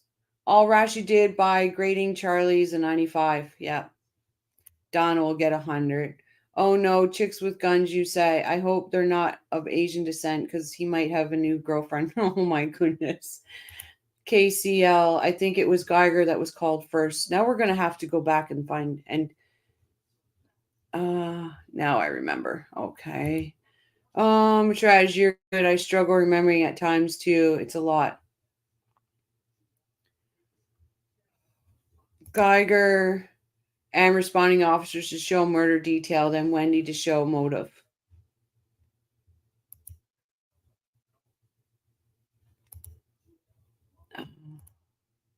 I wish we could get Harvey up there. Wishful thinking since they are married. Yeah.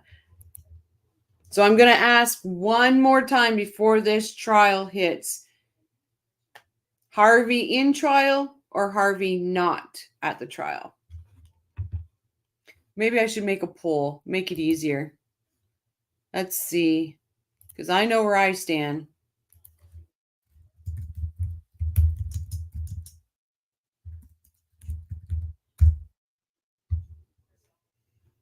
We'll just start that poll.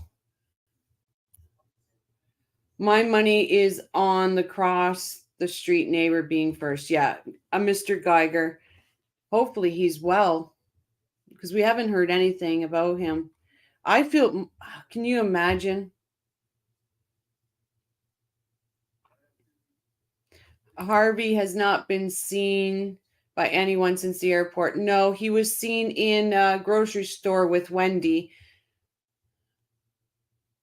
Oh, Harvey is missing. Harvey will be there, in my opinion. I agree, True.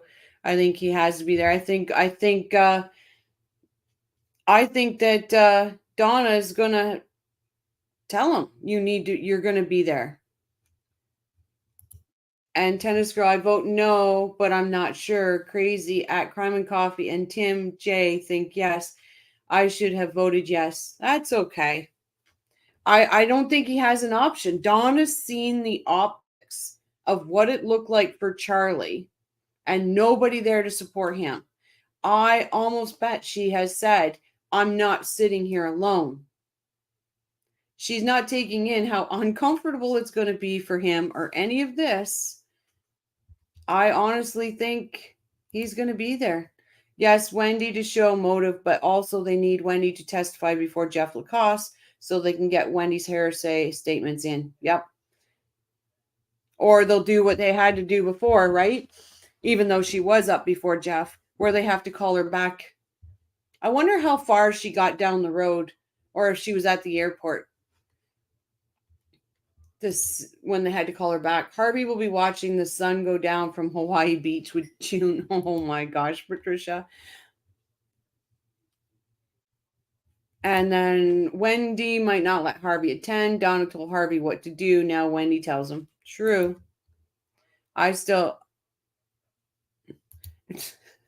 Sure as I like to think that Dan is in heaven looking down, so very proud of how thorough George is fighting his case. He loved the law and deserves all the 100. Thank you, Kosher, for saying that. Thank you, because this is about Dan. This is about those two boys, and this is about the Markel family. And I think he would. I honestly think he would. And I know he's looking down on his boys every night, giving them that kiss that he wanted to do, right? Shiraz, I vote no just to be oppositional. Oh, tennis girl, I know the tension. If he's sitting there, you would be able to cut it with a knife. So any Crime and Coffee crew member, if you're in that courtroom and on a break, please, please let us know if Harvey's there, what the atmosphere's like. KCL said, yes, Wendy, to show more. Oh, yeah. Oh, KCL thinks the same. I think Harvey's going to. Oh, you think he's going to stay away because she's probably thinking he will get arrested if he comes. But I truly don't know. I think it will be bottom line. He'll do whatever Donna wants. Yeah. I just don't think she wants to sit there and have the same optics as Charlie did. I don't think Harvey won't be. I don't think Harvey won't be at the trial. Too gutless to face the Markel family and too afraid he might get arrested. And that's what a lot of people are saying, but I think that he's just going to be pushed into it because Donna's not going to care about him being uncomfortable. Right, Jibs? Even Ted Bundy's mother showed up at court for him. Oh. Top is I'm still no because he's too gutless to face the Markels. Yeah. Oh, I can't either, tennis girl. Those jail calls are going to be great. Wow, we got through that chat. That was good.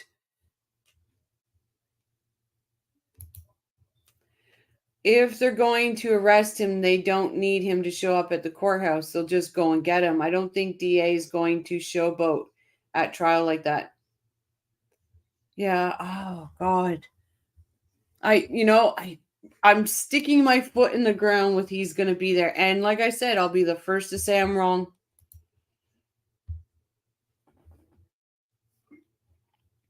What is this? But Donna knows Harvey was involved in the murder also. Tamara Domenko said Harvey wouldn't look her in the eyes after Dan's memorial service. However, Donna was acting normal. She put on her best acting. And also, remember, Ruth said in her book that Harvey was like a chicken. Well, she didn't say chicken with his head cut off, but she was like, he was going around like he had so much to do, but nothing to do. And I nicknamed him Chicken with his head cut off.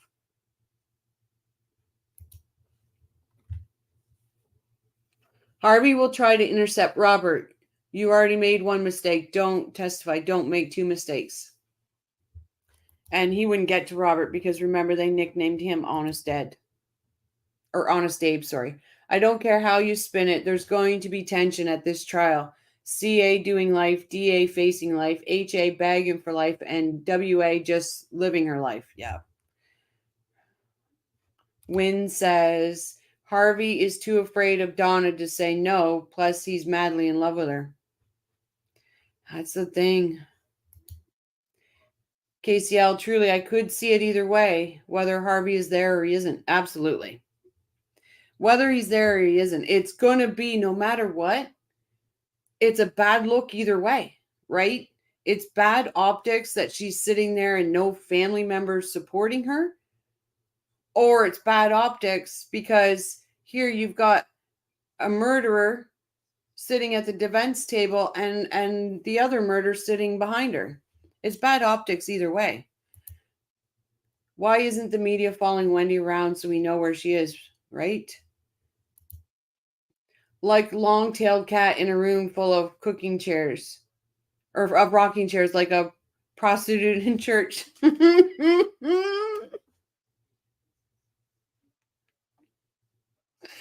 How did Harvey look at the after memorial service? Well, he looked like a long-tailed cat in a room full of rocking chairs.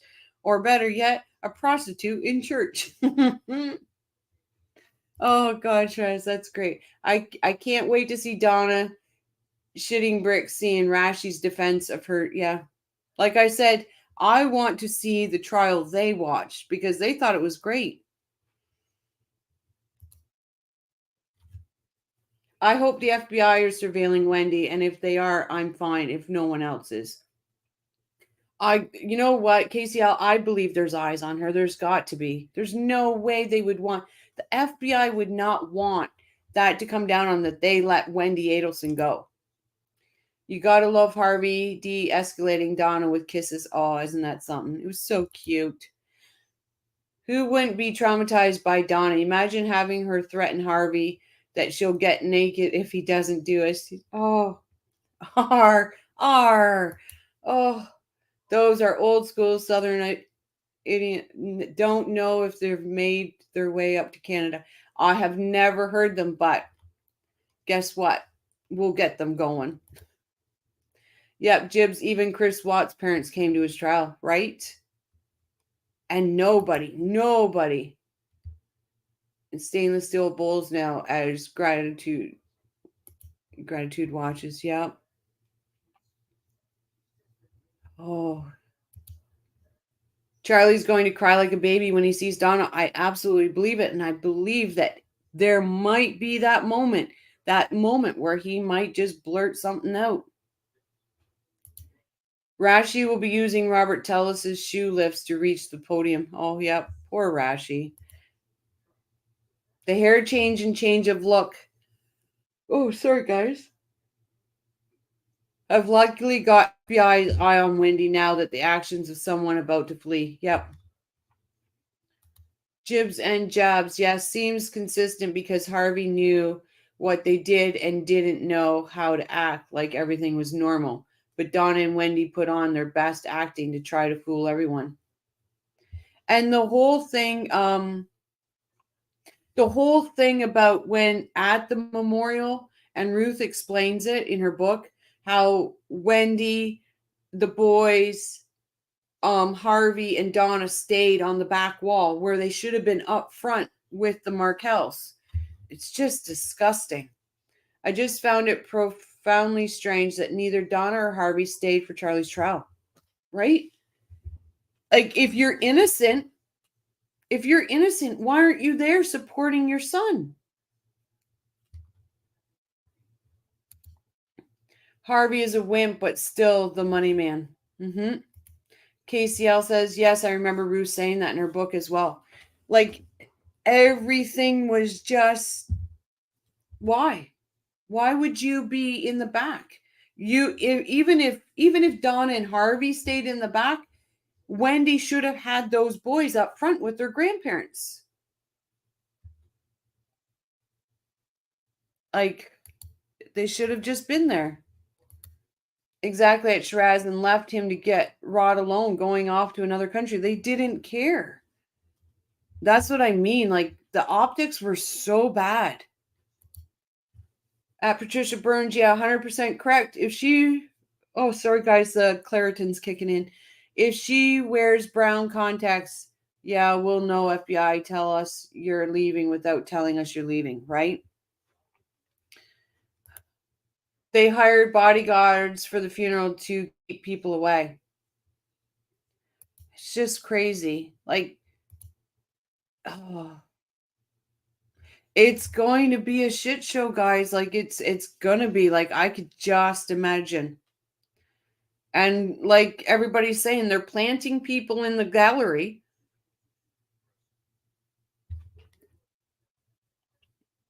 Okay, there we go. Regardless of what story they have, vacation or fleeing, their son just got life without parole and they plan to leave him. Looks terrible. Yep. All right, I'm just going to check the poll. We're actually quite 60 no, 40% yes. I'll end the poll. Okay.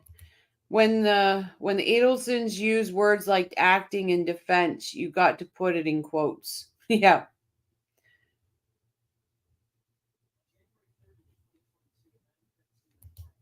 True, are you leaving?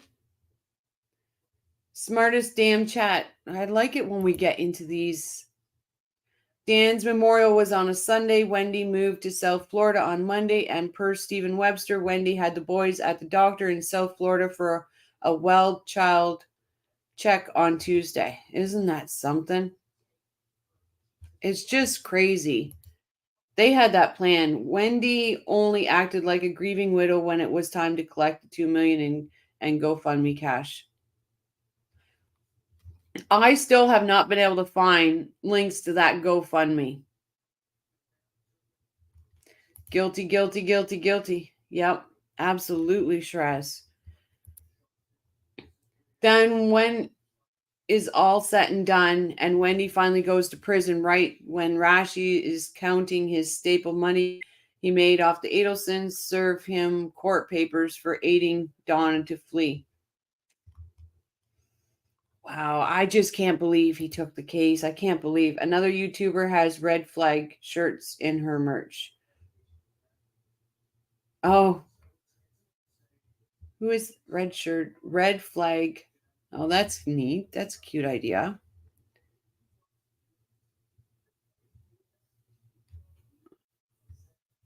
It's Jane Cushman. Yeah, they were subpoenaed for Charlie's trial. I don't know. I didn't know that either, wankers. Yeah, they were subpoenaed and they said they would take the fifth. And Georgia wouldn't give them the state subpoena where they had the immunity. How long is the hearing supposed to be? Can't remember what they have to aside. From Corbett and then Jeffrey Lacoste. Just certain things about Jeffrey. Oh, and was it a Wendy's book? And I think it was Wendy's book. So last time it wasn't very long. I expected to be a bit longer than the other day, but you know, Everett doesn't piss around, so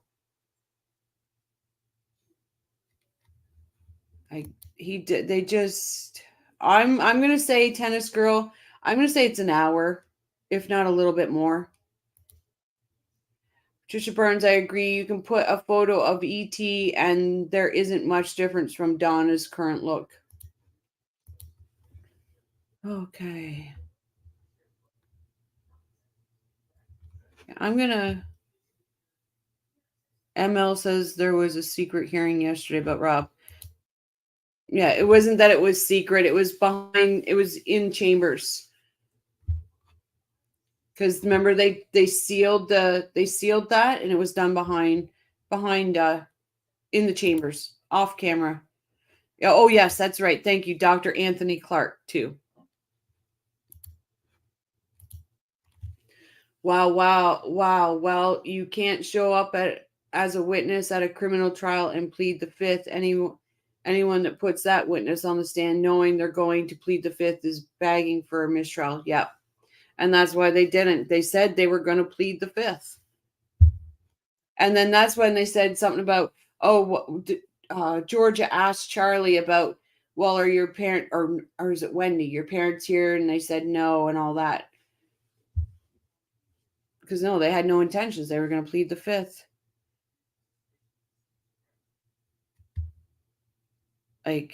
And that's what I mean. If you're innocent and your son is innocent and your daughter is innocent, would you not be beating that innocent drum? Would you be not just...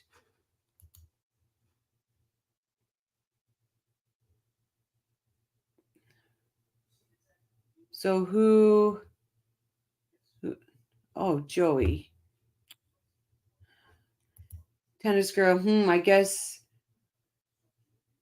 didn't know that rule when he put Mark Foreman on the stand.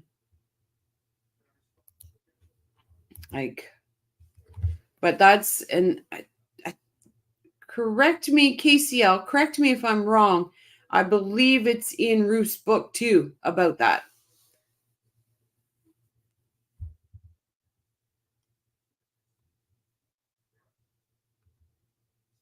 So I'm going to put this back on, guys, because I just need to take a quick break and I will be right. June 6th of 2014. What can you tell us about the location of the rental vehicle that day? Again, we were able to obtain kind of periodic locations for the vehicle. It was not constant tracking, but we were provided with another location that was at 8:48 a.m. on June 6th. We can see the location of the rental car by the blue square and its proximity to Ms. Magbanua's residence. So was that consistent with her being at her residence at that time? It's consistent with the rental car being near her residence at that time. Okay. All right. So I want to ask you about a message from the Cellbrite of Wendy Adelson's cell phone from July 6th of 2014. So chronologically, this is going to be after the June trip that we just saw, and it's going to be before the July trip where Dan Markel ended up being murdered. Was there a text sent on July 6th by Wendy Adelson to Dan Markel? Yes. All right. Can you show that to us? Okay. What does this text say? From Wendy Adelson, it inquires of Mr. Markel, are you in Tallahassee July 14th through the 18th? I just wanted to know if I can have the kiddos on the 16th. Thanks. Okay. And he says, yes, you can. He does. All right. The dates that we see that Wendy Adelson is asking Dan Markel about, what is significant about those dates? July 14th through 18th. Those would encompass the second trip to Tallahassee where Mr. Markel was murdered. What happened on July 15th, which is in that date range? 15th would have been, I believe, the first rental vehicle. So the Prius? Or the second rental vehicle, sorry. Okay. So the Prius was rented on July 15th? Yes. Okay. And then on July 16th, that was the date that they traveled to Tallahassee? Yes. Okay. Garcia and Rivera, I mean. That's correct. And on the 18th is when Dan Markel was murdered? Correct.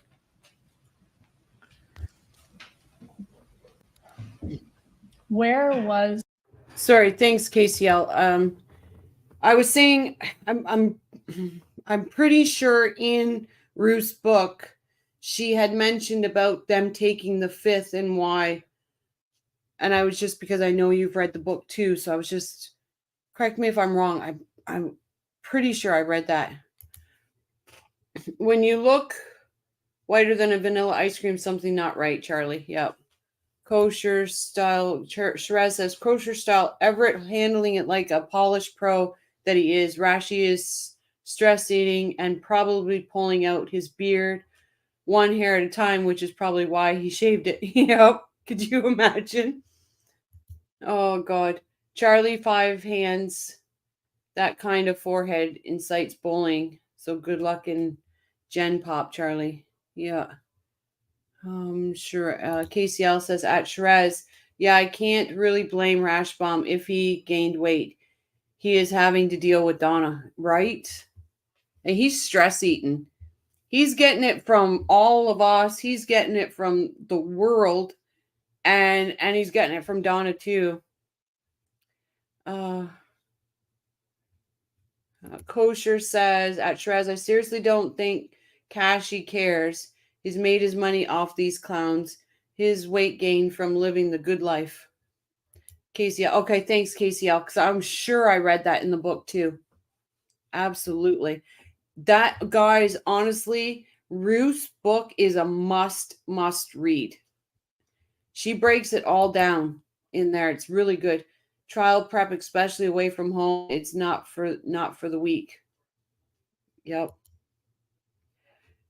It is. Oh, gosh, guys, just look at our conversation right now. Like, and I enjoy. And can I just say, I just want to send out a huge thank you to every single one, because I love having this conversation with you.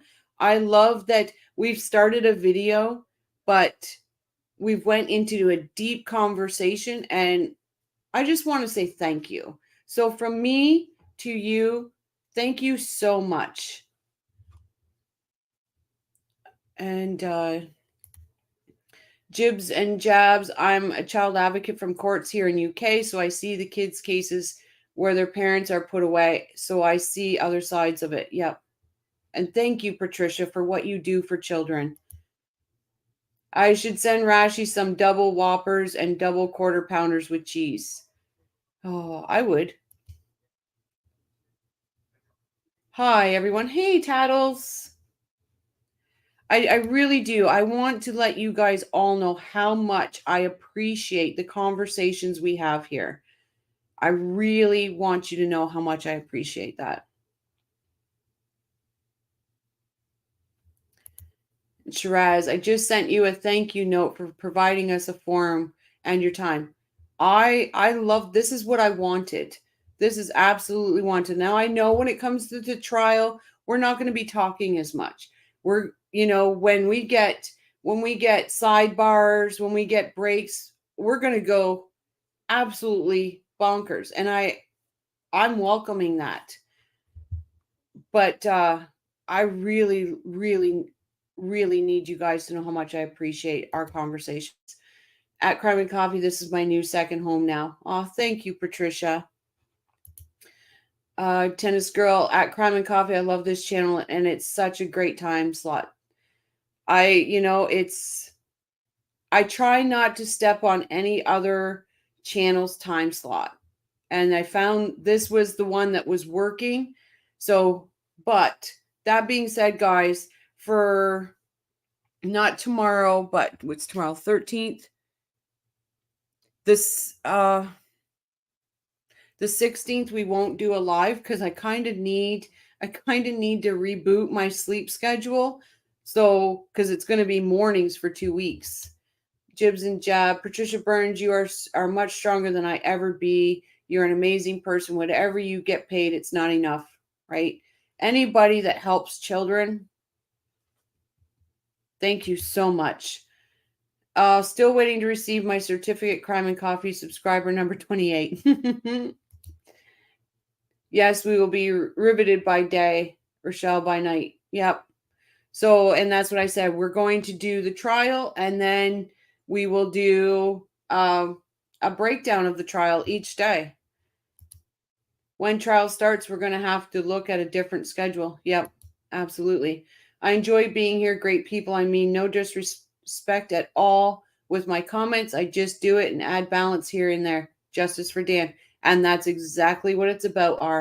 Nobody here is, I have not found one person in this community that's disrespectful. I love that we can say something and we're open to be corrected, or we learn something new each time. Because like I said a few minutes ago, this will be 4 trials. It is so easy to get your dates and times and all of that mixed up. It really is. And then you got to remember all of Katie's lies, all of Wendy's lies. It's just, Daw says, I have a chemistry exam on September 18th, and you're going to ace it because we know the coffee crew is going to be sending you good energy. It's daytime in Australia, so the time suits me. There you go. Yeah. But, it's going to be a shift for us, but we're going to make the shift because it's important. It's definitely important to... I still don't know if the lawyer I mod for is going to cover this trial. I kind of hope he doesn't. I have to pay attention to modding in there and can't focus on trial itself. Oh, no. And the same with my mods. Listen, guys, because we'll be watching, please pay. I will do the modding if I don't want anybody to miss anything. I will make sure if we have any disruptors, they're gone instantly. Don't even worry about asking me, because I'm usually crashed, but I'm like hanging with you people. We like you too, Joey. And really, we're so proud of you that the Kool-Aid is getting less and less. And Joey, please know, I mean no disrespect. I just like teasing you. The outdoors, I wish you the best. Chemistry kicked my ass. We had to do, I'm not even going to try to say that, and it has killed me. We love the regular time of this show. Great time slot. Thank you, Win. Like, I just think that we were doing good. I watched Ryan earlier. Charlie's only friend to speak of, and he just done with the nasty BS from this clan and shitheads. He was so upset and overwhelmed. It really touched my heart seeing Ryan emotional. It really did. Because that's what we're all feeling towards the Markels. Some people can do more than one thing at a time. I'm not one of them, sadly. Most of the time, Shiraz, I'm not, but I am seriously training myself here. Crime. Why hasn't Donna been in street clothes for the previous hearings? Because there's no jury.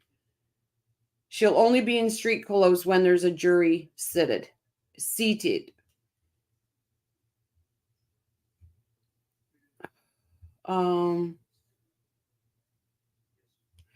Joey, you just don't go looking for trolls. Don't go looking for trouble. Ryan was frustrated. Imagine how Jeff Lacoste feels. Poor guy. Right, Ahmed? Right? Jeffrey Lacoste, let me say, this man is amazing. And Jeffrey, if you ever hear this show or see this show, I will be the first in line to buy your book, Jeffrey. I will be the first. I feel for the Markels mostly. I have a new respect and sympathy for the witnesses like Ryan, who's had to go through this so many times. Yep.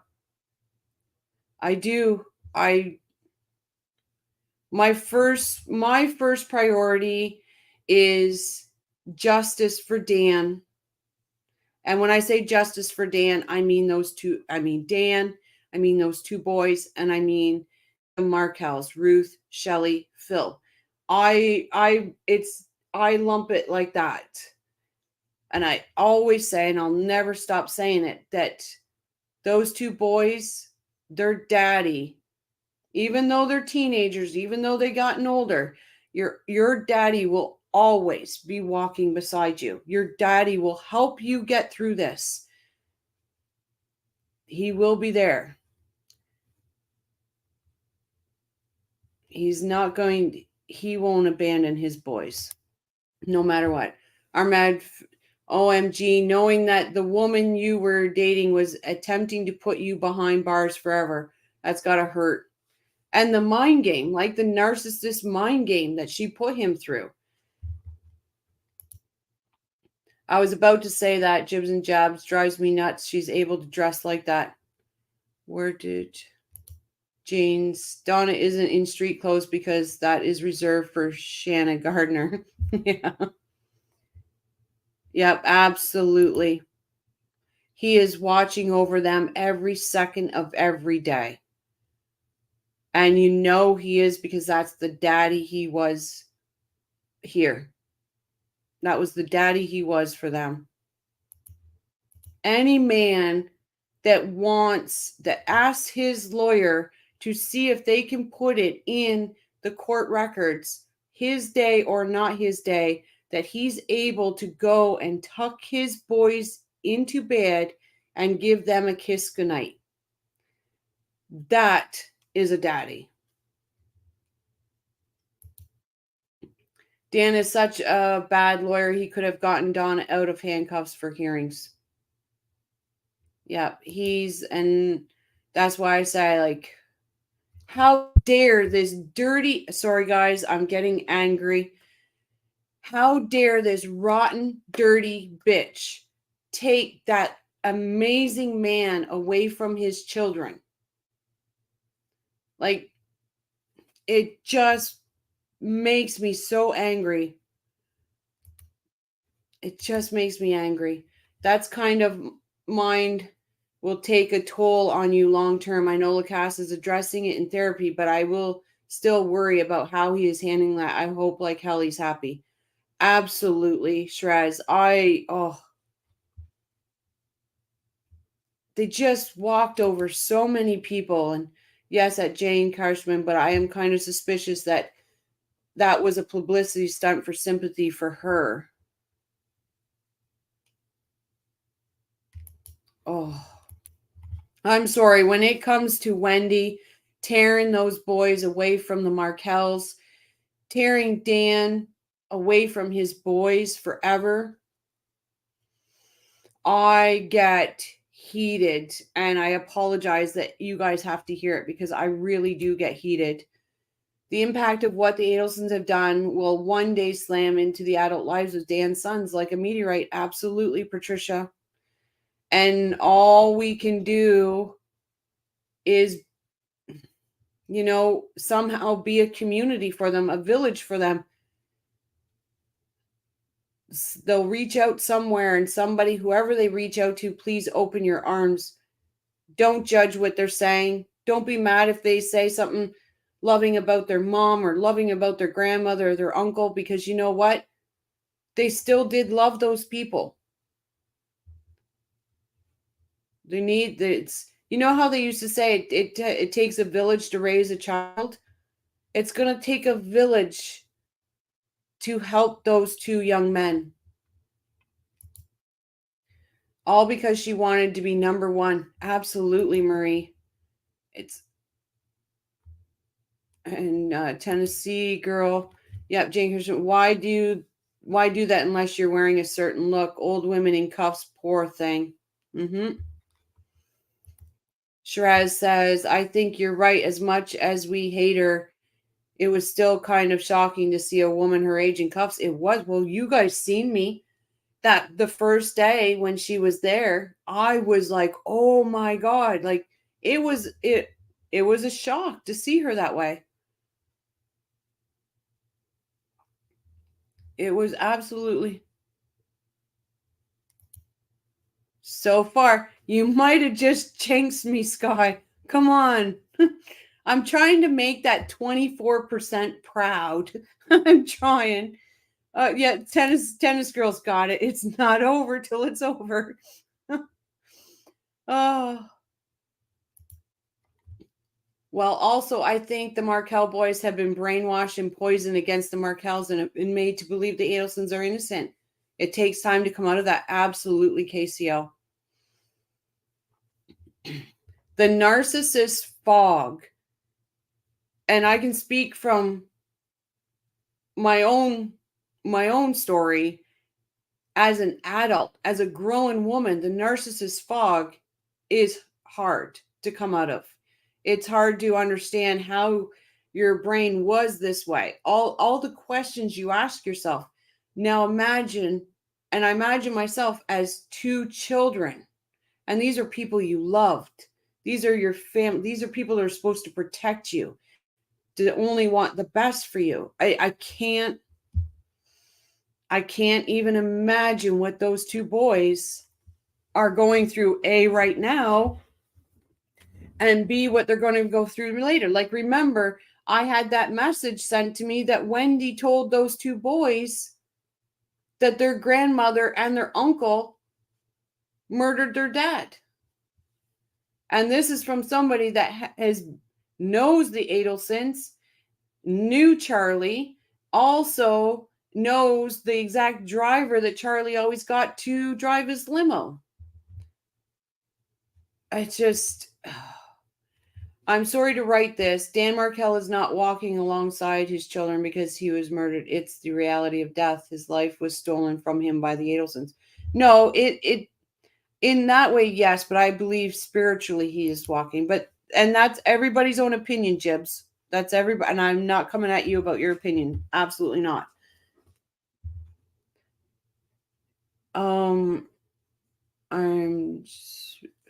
Jamie's going to bed. Night, Jamie. Thank you. But I have to, Jibs, for me, I have to believe that he's going to be there for his boys. I have to believe that. Because it's just a very sad situation.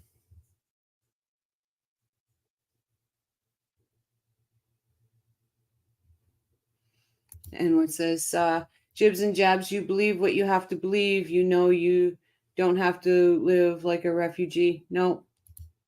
And I respect, Jibs, I respect your opinion 100%. Everybody has their own way of finding some solace in this, and that's the way I can find it. I have to believe that those boys have an angel. I have to believe that. And I just have to.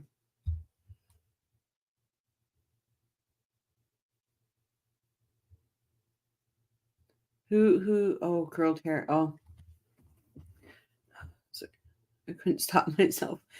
Okay. Well, we'll see if we all have justice for Dan Markel in common. And that is the bottom line, Sky. Absolute bottom line. Doesn't matter how we come at this. It doesn't matter our own personal opinions. We all have one common thread, and that's justice for Dan. And that's what brought this community together. Like I said before, Dan, his friends and people talk about how Dan he brought people together. No matter their walks of life, no matter their religion, no matter nothing, he brought people together. And he is still bringing people together today. Look at us. Look at us. Katie, spending the rest of her life in prison, got her contacting the clinic to return the implants and get refund for canteen. Oh my God. Oh. All narcissists end up in a vortex of self-destruction sooner or later because they willfully refuse to learn. Yep. My perpetrator. Oh, and unfortunately, I had to suffer because of it, but he did. Jibs and Jab, who's Shayna? If so, yes, and the people next to her charged with the same crime in jail. Clothes really got under my skin. Oh, that is ridiculous. Like, she looked like she came right off the street. Right off the street. Medical cannabis break for me. Come on, nobody got my Tom Petty reference. Did I miss your Tom Petty reference? Oh, I did. It went right over my head, Shrez. Sorry. Oh, Sky didn't miss it. Sky didn't miss it. He loved it. There you go. Donna threw a fit because Dan wanted to stay a bit longer after the boys' soccer match and kicked the ball with them. Oh, you mean Wendy? With them. That's how possessive she was. Absolutely. 100%. You are always validated, Shrez. Oh, look, here you go. You're getting the love now, Shrez. I meant to comment on that. Good one. Love me some Petty. Okay, we will start this back up. We'll probably only get through this tonight, and then we'll have to do day 4 tomorrow. This is Wendy Adelson when this text message was sent. So looking at her cell sites, we can see that she is in South Florida at this time. That text was sent, we see here around 10:47 to 10:49 is the AM is the text exchange.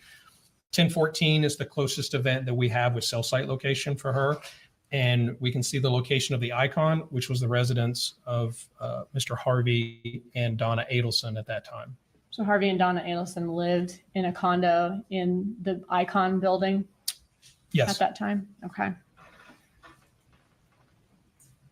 Where was Charlie Adelson, the defendant, when that text message was sent? So we have location information for him in the early morning hours of the next at 12:30 a.m. and the next event being at 11:46 a.m. Both of those are consistent with the proximity to Ms. Magbanua's residence. Again, we don't have an event exactly at the time of that text message. Now, July 6, 2014, was that a weekend day, a Saturday or a Sunday, I believe? I believe it was, yes. Was that weekend the weekend of Harvey Adelson's birthday at the Adelson residence? Yes. Did Charlie Adelson also go to his parents' home at the Icon on that day that this message was sent? He did, yes. For events starting about 12:28 in the afternoon of that date through a little after 9, all of his communication events are connecting to cell sites in that area of the Icon.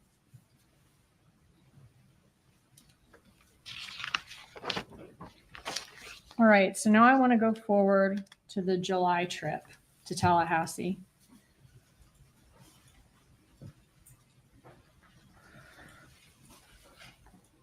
Can you walk us through Well, I want to talk about the location information surrounding the trip to Tallahassee that took place that week of July 14th that we saw referenced in the text message before. Whose phone records did you have location information for the July trip? As far as those traveling, we had location for both Mr. Garcia and Mr. Rivera. Okay, so before we had only Rivera, but now we've got both for the July trip. That's correct. Okay. Was it a similar situation as the June trip where they rented a car in Miami and drove to Tallahassee? Yes. All right. You told us before that July 15th was the day that that Prius was rented. For the June trip, we looked at the night before the car was rented and we saw some activity and some things on that day. Did you look at the night before the Prius was rented on July 14th, 2014 for the July trip? We did, yes. Okay. Can you walk us through that night before the Prius was rented? Walk us through the communications and what happened that night. So we see communication here between Ms. Magbanua, Mr. Charlie Adelson, and Mr. Garcia. We have some calls starting here in this summary a little after 7 p.m. and going through just prior to 2 a.m. will be the morning of the 15th. And when you say between the three of them, you mean Katherine Magbanua is talking to Charlie Adelson, and then Katherine Magbanua is also talking to Sigfredo Garcia at different times? That's correct. Okay. Garcia and Adelson are never talking. That's correct. Okay. All right. Were you able to find location data or any messages between Adelson and Magbanua that night? Yes. And again, going to the iCloud return and looking on that date, we see a text message or a message from Mr. Adelson to Ms. Magbanua where he indicates he just tried calling her. We see that's at 8:56. At the top, we can see there was, in fact, at 8:53, an outbound call from Mr. Adelson to Ms. Magbanua that only had a 1-second duration. Does his handset end up going down towards her residence? It does, yes. He indicates in messages that he's 5 minutes away and then on 79 in response to her request. Patricia, I wouldn't be surprised if Wendy showed up pregnant to avoid arrest. Oh, it wouldn't stop them, but wow, could you imagine? And who's going to be number 100? Who is going to be? Oh, we're at 101. Who is number 100?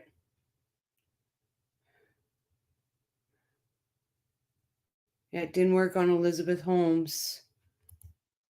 Yinder said they were eating chicken sandwiches and drinking sangrias on the beach, and Wendy had two, thought she didn't drink, right?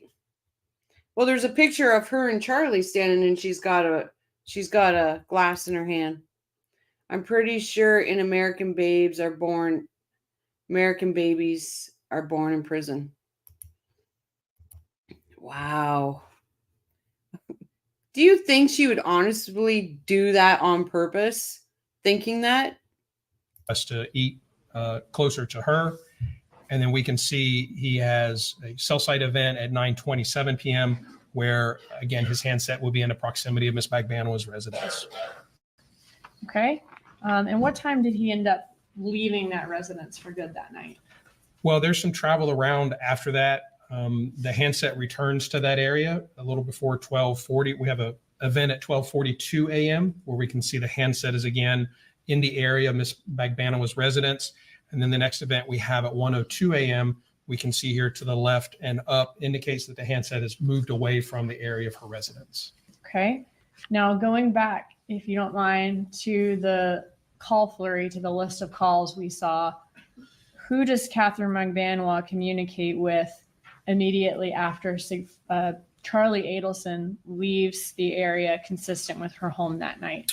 So we see down the list here at 12:48 a.m. So that's about halfway through. That's about halfway through, yes. Okay. We see an outbound call from Ms. Magbanua to Mr. Garcia. Okay.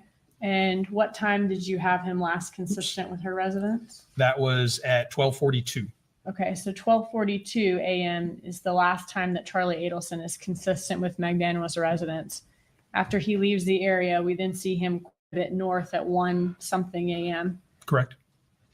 Approximately 6 minutes, though, after he last is consistent with the area, she's calling Sigfredo Garcia. Yeah, guys, I'm 100% agreeing with this at why she got sick at the table. I think she had a few to drink. She was eating sushi, and Charlie thought it'd be funny to say what happened. I 100%, I think that's exactly why she got sick. I know my words may seem harsh, but in my defense, it's only way I can get people to understand the reality of their bad decisions. No, Jibs, I didn't find your words harsh.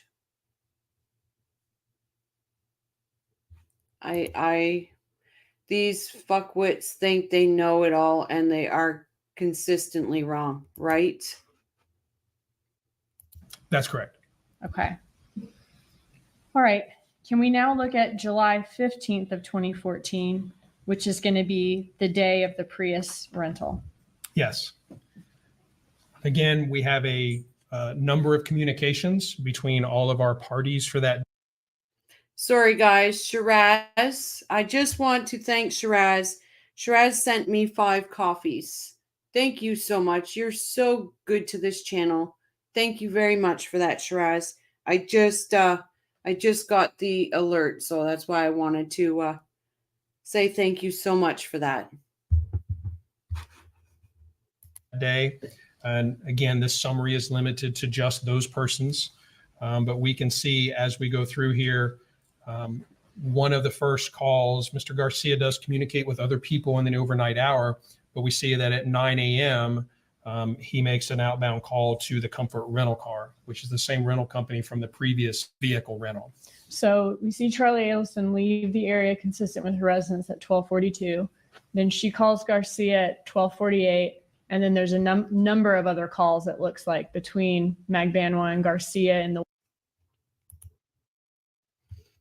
You know, sometimes emails and notifications are like the old day snail mail. So thank you again, Shiraz. Honestly, thank you.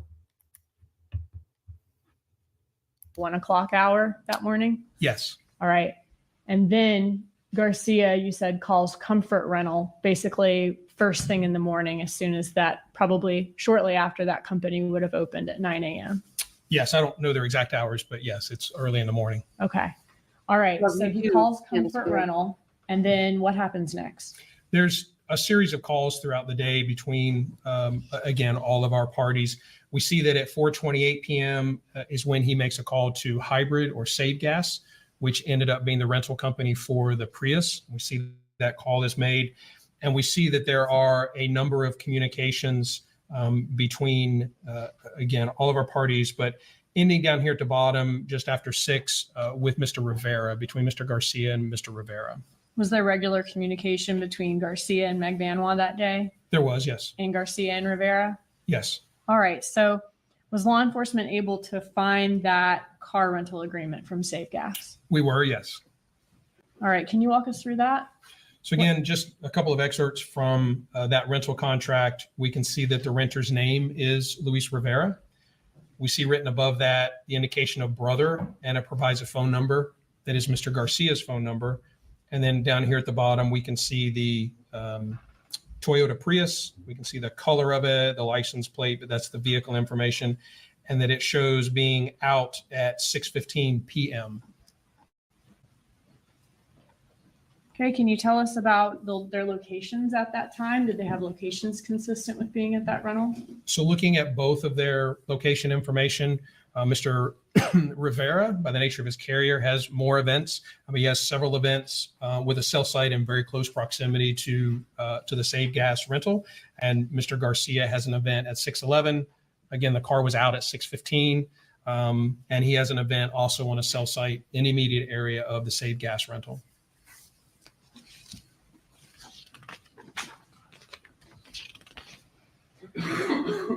All right. Can you walk us through the communication between all of these players the day that this car was rented and right afterwards? So again, the evening time hours on the date of this rental, we can see that there are a number of communications. Again, kind of looking at a summary of that, looking at the communications this time just between people, kind of tallying those together. But we can see that Charlie Adelson contacts the Adelson residence 3 times. Again, this is the evening hours of the 15th. 3 times for a combined 44 minutes and 17 seconds. And so you said before that there's only 28 calls total from him to his parents' residence from 2013 to 2016. But now from the time that the first car was rented that night, and then now again, the time that the second car was rented, 4 of those 28 calls are those days. Yes. Okay. What's next? We have Mr. Harvey Adelson being contacted by the Adelson residence. Could that be consistent with Donna Adelson being present at the residence and talking on the landline phone? That's correct, yes. Okay. We have 5 communications between Mr. Adelson, Charlie Adelson, and Ms. Magbanua, combined a little over 11, almost 12 minutes of communication. 32 times, again, communications or attempted communications between Ms. Magbanua and Mr. Garcia, only about 7 minutes and 41 seconds of communication. Mr. Rivera and Mr. Garcia communicate 10 times, a little over 3 minutes of communication. I believe that's it. Okay. And on July 15th, did any of the parties ever meet up that night? Yes. Okay. Can you tell us about that? Well, we see in, again, going back to the call detail summary, this is Mr. Garcia's records. We see that he has a number of communications to Ms. Magbanua, and that ends at 9:30. So we have a number of attempts. We see here 8:45 up through 9:30, a number of communications or attempts, and then it kind of ends at 9:30. So what we see looking at Ms. Magbanua's locations, that will be consistent with her being at her residence. And then if we look at Mr. Garcia's resident or Mr. Garcia's cell site information after that 9:30 timeframe, we see that his location information would also be consistent with her residence. Okay. And was there a GPS that that pinged that night, and where was that? Yes, and we also see that, again, another location from the rental vehicle, and we see it's represented by the blue square, its proximity to her residence. Okay. And did Garcia and Rivera's phones appear to leave the Miami area the next day on July 16th of 2014? They did, yes. Here again, we have Mr. Rivera's information represented by the blue towers, Mr. Garcia by the orange, and we can see that both of their hands. Patricia, Patty's Playhouse, I'm a big supporter of other channels. I will never tell people not to go look. Patty's Playhouse, Metrics, all good channels, all good channels. So you won't be disappointed.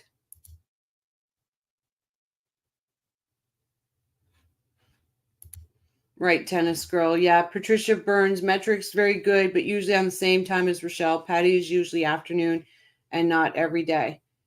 Neither of them would you be disappointed in. Handsets are consistent with traveling from Miami to Tallahassee. Obviously, we have a number of events here in this time frame, so we can't see every single time. Some of them are kind of hidden behind other labels, but we can pretty clearly see the general time frame of that trip getting into Tallahassee in the very early morning hours of the 17th. Absolutely, the Roberta Glass. So for anybody that on my main page, it says channels that Crime and Coffee follows is a list of all the channels that I 100% recommend. All right. Were either of their phones ever consistent with being near Markel's residence on Trescott on July 17th, the next day, which was the day that Rivera said that they were doing some surveillance on Markel? Yes, again, here we see the location of Mr. Markel's residence on Trescott Drive by the yellow flag. We see the blue arrows that represent the cell sites and sectors that Mr. Rivera's handset was communicating with. We can see how those are oriented, that they're both towards the area of Mr. Adelson's or Mr. Markel's residence. Sorry, guys, I don't mean to stop. But, Patricia, if you are sleepy, and you have Roberta Glass on, watch Roberta when you're awake, because she has such a soothing voice. You will go to sleep. So Roberta Glass is very good. She's got great information, all that, but her voice is so soothing that you will go to sleep if you're sleepy. We also see cell site and sector represented by the orange arrow for Mr. Garcia. We see it's also oriented towards the residents and will be consistent with being in that area. Was there communication between all the conspirators between July 16th and July 17th during this travel to Tallahassee and on the day that there was surveillance done in Tallahassee on July 16th and 17th? Especially Yes, again, this is just the summary of the communication during that time frame. We can see again that there are a number of communications between our involved parties. If we could focus in on the very late night hours on July 17th of 2014. So this would be the night before Dan Markel was murdered. That's correct. The night before and into the very early morning hours of Mr. Markel's murder. We do see events here starting at 10:18, and same thing, we can kind of look through and see who's communicating with who. 10:18, we have a call from Charlie Adelson to Donna Adelson for about 4.5 minutes. Another call for just over 4 minutes at 10:29. We have Ms. Magbanua again attempting to contact Mr. Rivera at the old number, same number we saw earlier. Ms. Magbanua attempting to call Mr. Garcia. Another attempt to Mr. Rivera's old number. We're now at 11:41. There is a call to Mr. Garcia for about 10 minutes. Could these calls previous to that be consistent with her not being able to reach Garcia, so she calls a friend of his to try to talk to him? Yes, generally preceding the calls to Mr. Rivera's old number, we see attempts into Mr. Garcia where they do not appear to connect. They're very short duration, which could be consistent with her not being able to get hold of Mr. Garcia, and then the attempt to Mr. Rivera's old number. Okay, so it ringing or maybe leaving a voicemail, but not like some long conversation. Correct. Okay, so what's next? See 12:01, Ms. Magbanua again reached out for Mr. Garcia. 12:07, Mr. Charlie Adelson is contacting Ms. Magbanua, a little over 3.5 minutes. 12:30, Ms. Magbanua calls Mr. Adelson back, 53 seconds. Oh, poor Rashi. There's an outgoing call at 1:02. It does not really have a duration, but there is an outgoing call in Mr. Adelson's records to Donna Adelson. And this is at 1 a.m. That's at 1:02 a.m. Okay, and then what does he do next? And then at 1:03, immediately after, there is the outbound call to Ms. Magbanua for almost 20 minutes.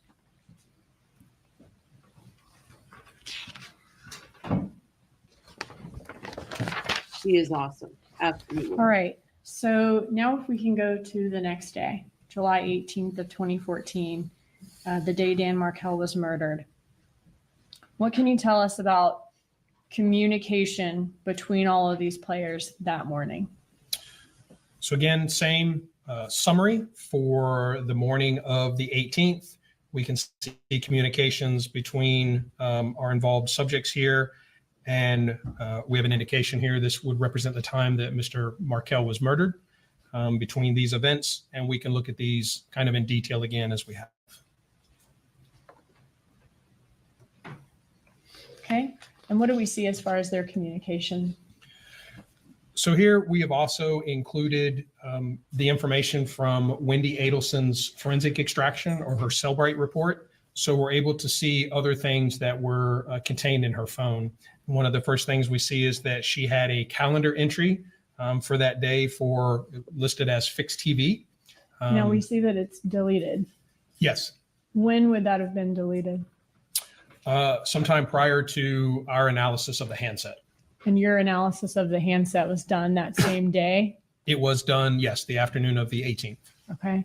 So this calendar event, fixed TV, was deleted at some point before her phone was taken by law enforcement and looked at that afternoon. That's correct. Okay.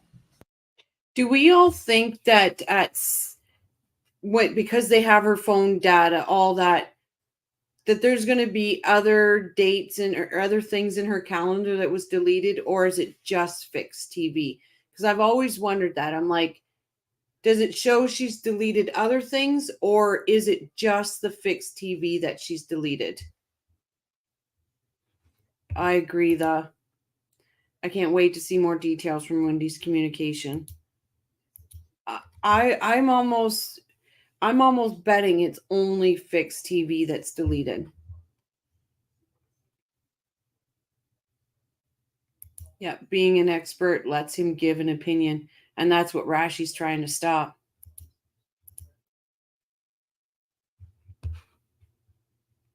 Go ahead. Then we see that there is an outbound call from Wendy Adelson to Donna Adelson. And that's starting at 8:09 in the morning? That's correct. Okay. An immediate return attempt. And then a text message. Again, this is from Wendy Adelson's handset itself, but there is a return text message or a text message from Donna Adelson to Wendy communicating about Best Buy and coming by for the repair of the TVs. Okay, she says, Best Buy just called me and I told them to confirm with you. They are on their way over now to help you with the TV set in your living room. Yes. Okay. All right, what's next? We have a text from Wendy Adelson to Right. Charlie Adelson stating, "This is so sweet." We see that that's deleted. It is, yes. That would have also been deleted prior to law enforcement analyzing her cell phone that afternoon, the same day as Dan Markel's murder. That's correct. Okay, what's next? An attempt from Charlie Adelson to call Wendy Adelson. And then a return call from Wendy Adelson to Charlie that lasted just over 18 minutes. Okay, and what about after that 18-minute call between Charlie Adelson and Wendy Adelson? Well, this will probably be almost during that, but there's a 9:38 call, or just after that, from Charlie Adelson to Donna Adelson, an attempt for 30 seconds. Mm-hmm. And then at 9:57, again, an outbound from Charlie Adelson to Miss Magbanua, 12 seconds. Return call, 9:58, 13 seconds. And again, Mr. Adelson to Miss Magbanua for 6 minutes and 46 seconds. Charlie Adelson again attempts to call Wendy Adelson at 10:06 a.m. 10:07, 10:08. There's a couple of contacts between Miss Magbanua and Mr. Adelson, one just over a minute and one about 9 seconds. And then 10:09, Charlie Adelson call to Miss Magbanua for 5 minutes and 54 seconds.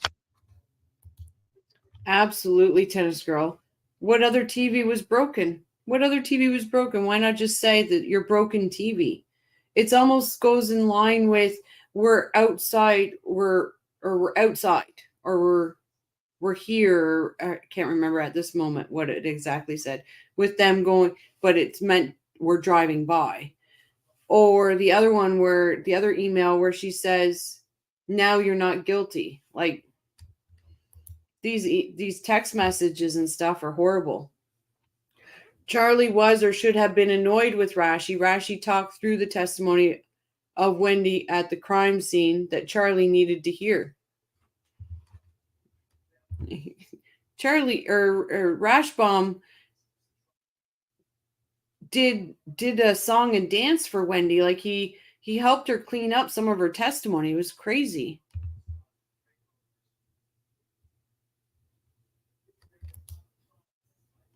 And in what other room? Do you mind showing that text again? Do you want me to go back? Sure. Sorry, tennis girl, the one about the TVs? Yeah, I'll go back. I don't mind. Let me find it for you.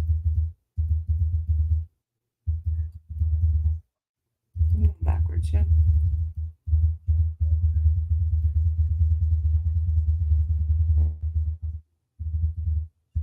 Let me get to, okay, there we go. I'll go back.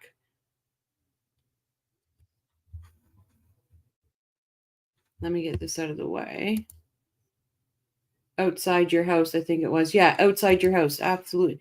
And that's supposed to mean, yes, but that's okay. I'll remind. No, I got it. It's right here, Tennis. I got it. And that's starting at 8:09 in the morning? That's correct. Okay. An immediate return attempt. And then a text message. I don't And know this if is I- from Wendy Adelson's Awesome. handset itself, but there is a return text message or a text message from Donna Adelson to Wendy communicating about Best Buy and coming by for the repair of the TVs. Okay, she says, Best Buy just called me and I told them to confirm with you. They are on their way over now to help you with the TV set in your living room. Yes. Okay. All right, what's next? Do you want to see it again, Tennis? Like, help you with the TV set in your living room. Like, it just doesn't make sense. Best Buy's on the way to see if they can repair the broken TV. Like,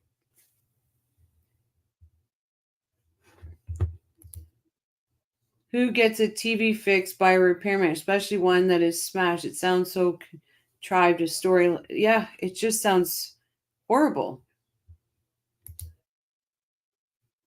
Yep, sets, right? It's all about Wendy because Donna and Charlie cleaned up all her messes as she trained them to do so. Yep. Sets. It does say that.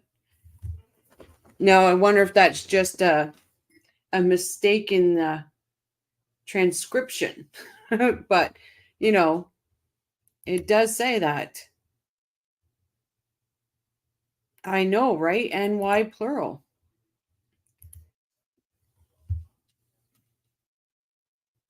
Like, it's just, there's so many weird things. She was letting Wendy know the hitmen were on there to fix her problem. So, Marie, do you think sets means the guys are on their way? As in plural, two guys?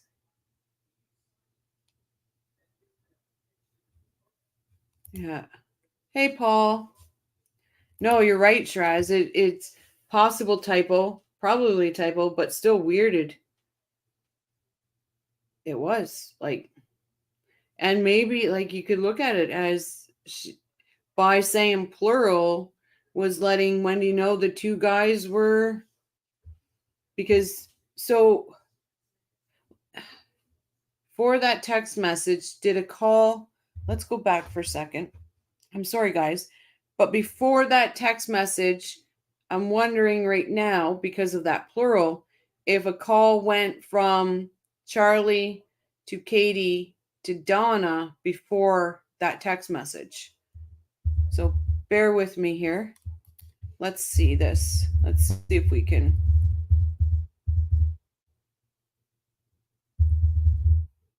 So there's a text message. So Donna, we're just going to go back a few. Typo my ass. And it's odd Wendy made the first call, then Donna called, then a text. And Shiraz says that would mean Donna would have had to know where there were two guys. I don't think Charlie knew Luis was also going. But if we go back to saying there was that first of first trips, Wendy would have known there was two guys, right? Sets is code for divorce filing problems.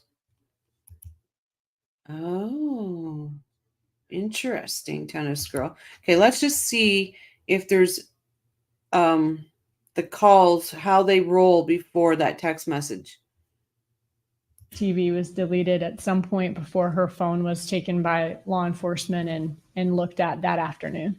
That's correct. Okay, go ahead. Then we see that there is an outbound call from Wendy Adelson to Donna Adelson. And that's starting at 8:09 in the morning? That's correct. Okay. An immediate return attempt. Okay. And then a text message. Again, this is from Wendy Adelson's handset itself, but there is a return text message or a text message from Donna Adelson to Wendy communicating about Best Buy and coming by for the repair of the TVs. Okay, she says, Best Buy just called me and I told them to confirm with you. They are on their way over now to help you with the TV set in your living room. Yes. Okay. All right, what's next? Okay, so I was thinking there might have been a call there with Charlie somewhere, but I guess not. Tennis girl, I understood what you said. In your opinion, I understood that. I don't know how detectives keep track of how can you.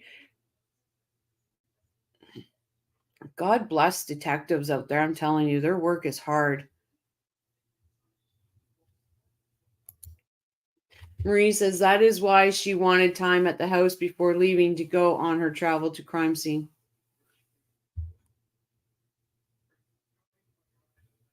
Yeah, I just heard that too. Sarah said set, not set. So that's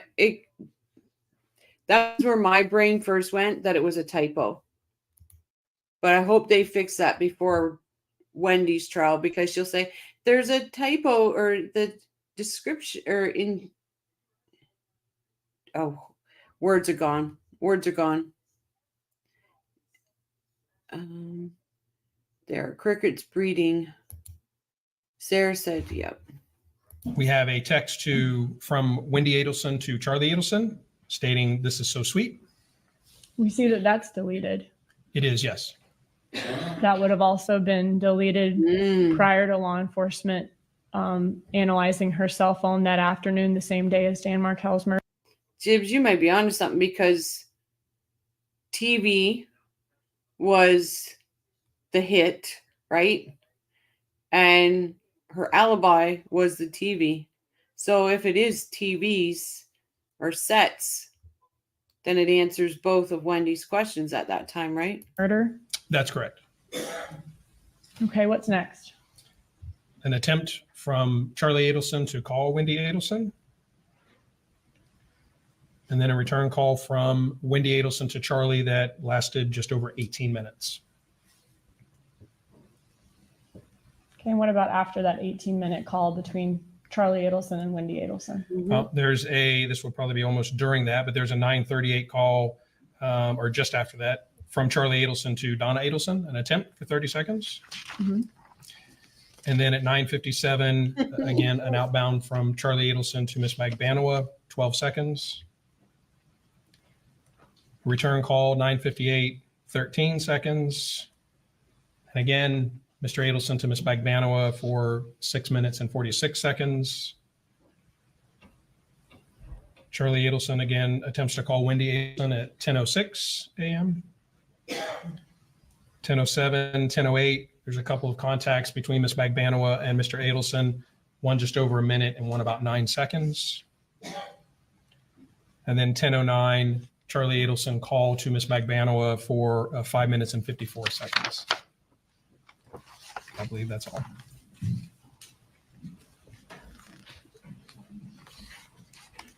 Oh, I agree with that, Marie.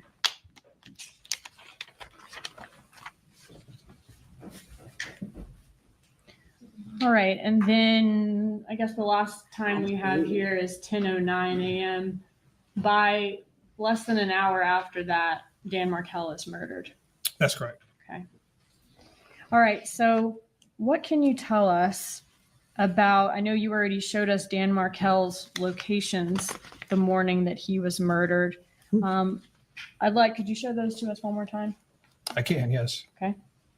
Gotta let the dog out, guys. Be right back. So again, we have the Trescott Drive where he departed from, the Creative Preschool where he dropped his kids off, and Premier Health and Fitness where he worked out before returning back to Trescott Drive. What can you tell us about Rivera and Garcia's handset locations that morning, looking at phone records and also any other evidence that law enforcement was able to gather? So again, from the surveillance video of Premier Health and Fitness, we do see the green Prius entering the parking lot, following Mr. Markel. We know from Mr. Garcia's records, we have events at 9:36 a.m. and 9:58 a.m. where his handset is communicating with a cell site in a sector that will be consistent with Premier Health and Fitness. And Mr. Rivera's handset has the events we see here between about 9:14 and 9:44, all of them together, that are communicating with two different cell sites and centers Again, both of which would be consistent with a handset being at or near Premier Health and Fitness. And these are two different carriers, you said, right? That's correct. But they're in the same location, even though they're communicating with cell sites that are in different places. Yes, sometimes the carriers are what we call co-located, where we may have more than one carrier at the same set base, same site, sometimes on the same tower or same equipment. And then sometimes they will have towers that are not that close or in different locations from the other carriers.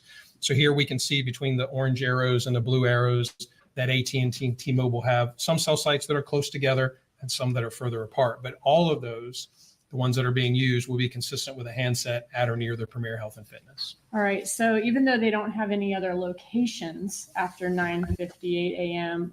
for cell phone events, what time do we know that they left the Premier Gym area from the surveillance video? We see the time on the surveillance video just after 10:38 a.m. We see Mr. Markel's vehicle. And then we see the green Prius, Mr. Garcia, Mr. Rivera, again, leaving the gym area.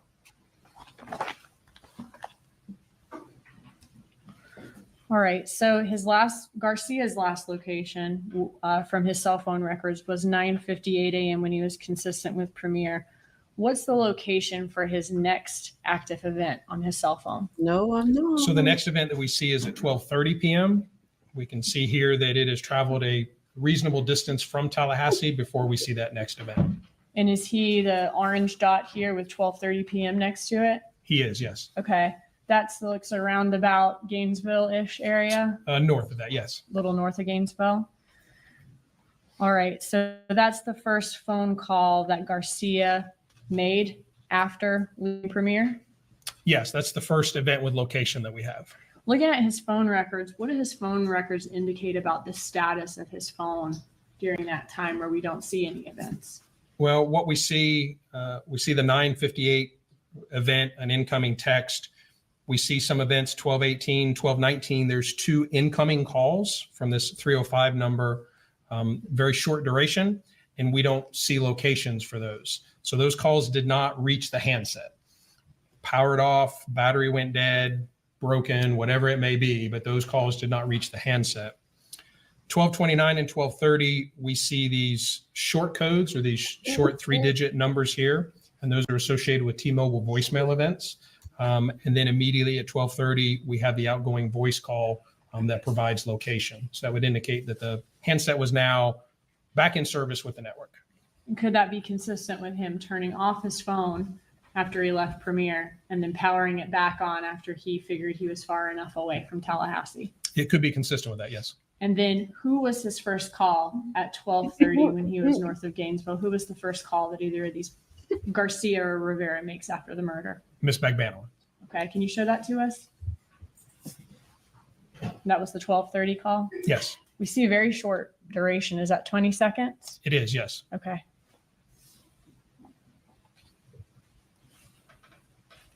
All right, switching gears here. I want to see where Wendy Adelson was during that late morning, early afternoon time when Markel was murdered and during the couple hours after.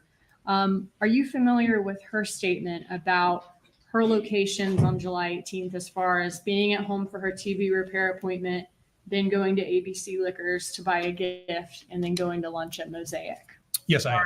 All right, based on her call detail records, were you able to determine what time she would have gone by the Trescott Drive area? Yes, we do know the location of her residence at the time here on Aqua Ridge Way. We do know that she was going to the ABC. This was located on Thomasville Road. Looking at her records, she has a rather lengthy.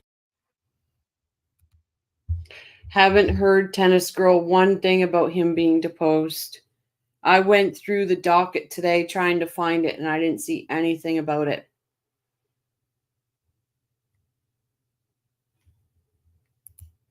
Jib says, at Tennis Girl, I bet the FBI had to assemble a code cracking team for Charlie. Jane says, OMG, potbelly pigs, too many drugs, Charlie. Yep. Okay, Paul, thank you. You think he was deposed. That will be something. Oh, I've never seen a trial where so many previous lawyers are being called in as witnesses. I've never seen that before. Oh yeah, one of those spy people that infiltrate our enemies' communications. Yep.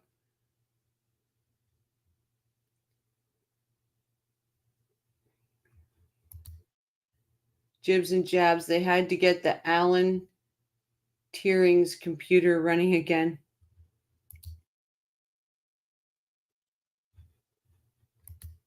Yeah, I'll look again for tomorrow just to make sure, because it would be, unless it's sealed, that's the only way I won't be able to see it. But yeah, if they didn't depose him, they wouldn't be calling him.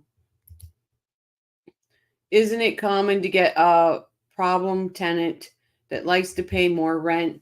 No one wants those type of people. Yeah, a tenant will crank up the rent. That was the most stupidest thing I ever heard. I think out of every stupid thing they said, that was the absolute stupidest. The voice call begins at 12:31 p.m. We see that's on a cell site that would be consistent with the general area of her residence. We see at 12:35 p.m., kind of in the middle of the screen here, her handset's now kind of halfway between there. And then that call ends at 12:47 p.m. and it ends on a cell site here very close to ABC liquor store. So looking at that, again, the receipt time, 12:49, the call ending time, 12:47. We can kind of approximate that she would have been by the Trescott residence, at 10 or so minutes earlier than that. Okay, are you familiar with Officer Yeah, Brannon's statements that he saw a person in a red van that matched the description of Wendy Adelson's vehicle at the roadblock at Trescott Drive that day in the 12 to 1 o'clock hour? Yes.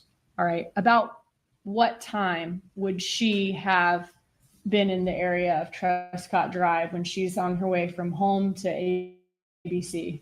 Well, again, I would say sometime between 12:35 and 12:47 or 12:49 for sure at the absolute, because she would have been in the store at that point for the transaction. So sometime in that 12:40 timeframe. Okay. Now, did Dan Markel have he and Wendy Adelson's children the morning of July 18th? He did, yes. All right. And he had taken them to school that morning, right? Yes. All right. Looking at her cell bright, were you able to see her calls that morning after she would have passed this Trescott Drive area? Yes. All right.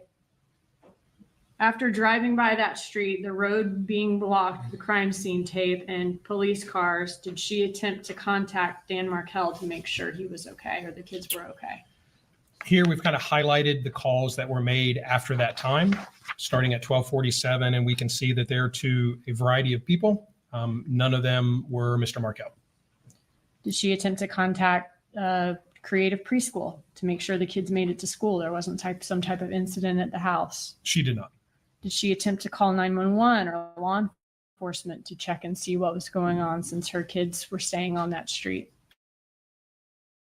She did not. She just continued on to ABC and then up to Mosaic? Correct.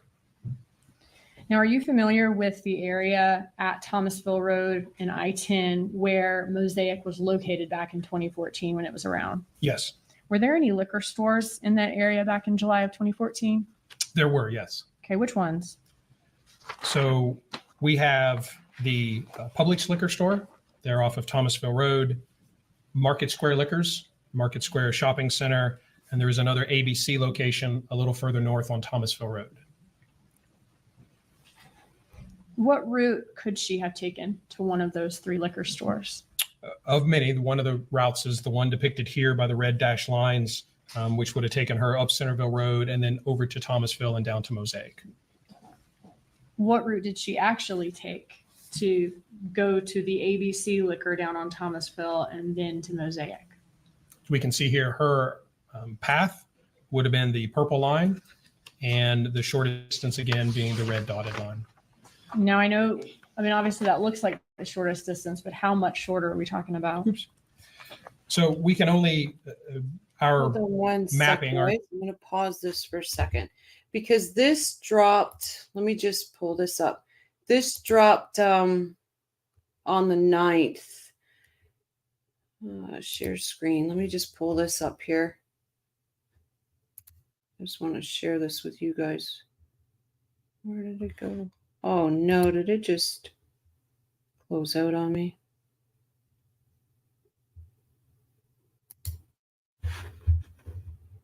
Bear with me here. Is it over here? Nope. Okay. Let me get back to it.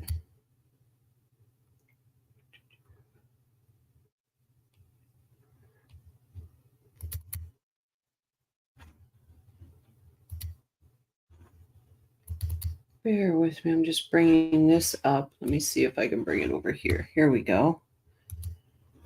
This, minimize that as I don't want to. Oh, I'm going to share this screen with you guys. This came out on the 9th. I'm going to take myself out of the screen so we can see if we can get it bigger here. And I found this interesting because it's from the state of Florida versus Donna Adelson. This cause coming on to be heard upon the state written stipulated motion to, please bear with me because I'm the prep, I can't pronounce it. It's not coming out. Let me see if you guys, I'll bring it up. Testimony and the court being fully advised. It is ordered and adjudged that state's motion is granted, done and ordered in chambers on the 9th day of September. So I wasn't sure what that meant. And it says to preserve or make available testimony for later use at a trial by means of deposition, especially when the evidence so gathered will be otherwise unavailable or lost. But this was done in chambers on the 9th.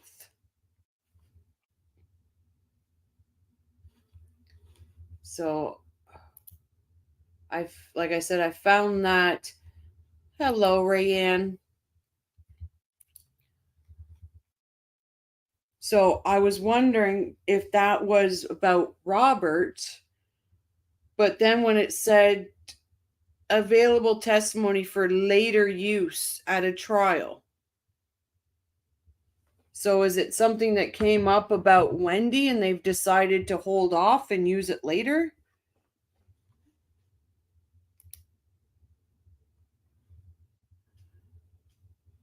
Share screen. We'll go back to this one.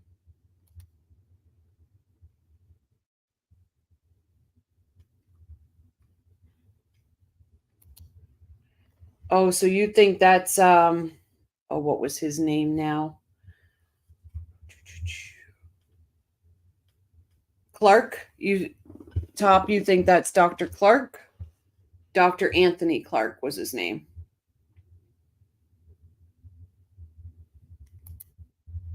Wait a second. Wendy was on the phone with Jeff for 16 minutes after driving by Trescott. Isn't he the guy who was on the phone when Dan was shot? No, the person that Wendy was on the phone was her friend from England, as she tells us.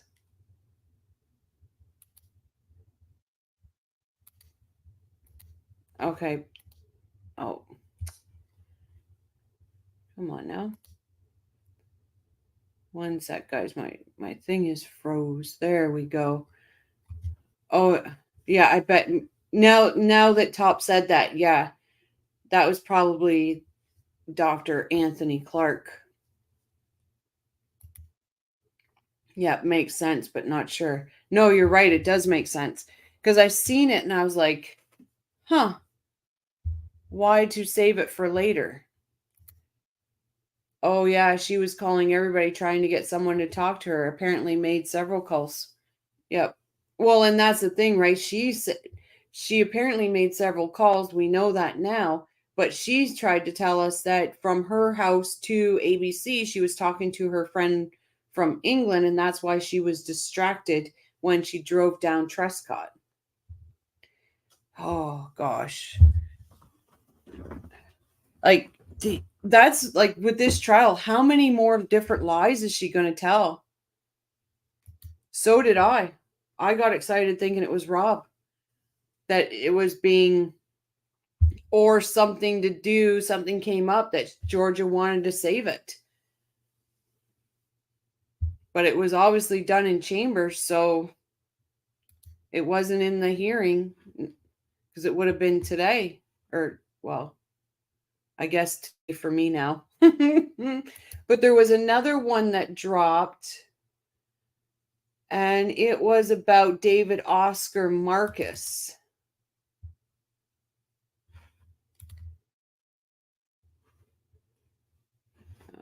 Come on, pull this up. There we go. We'll just put this down.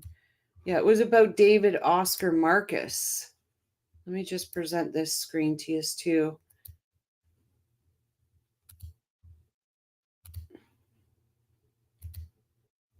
And I'll take myself out of it so we can, oh, I was out of it. Let me just blow this up more for you.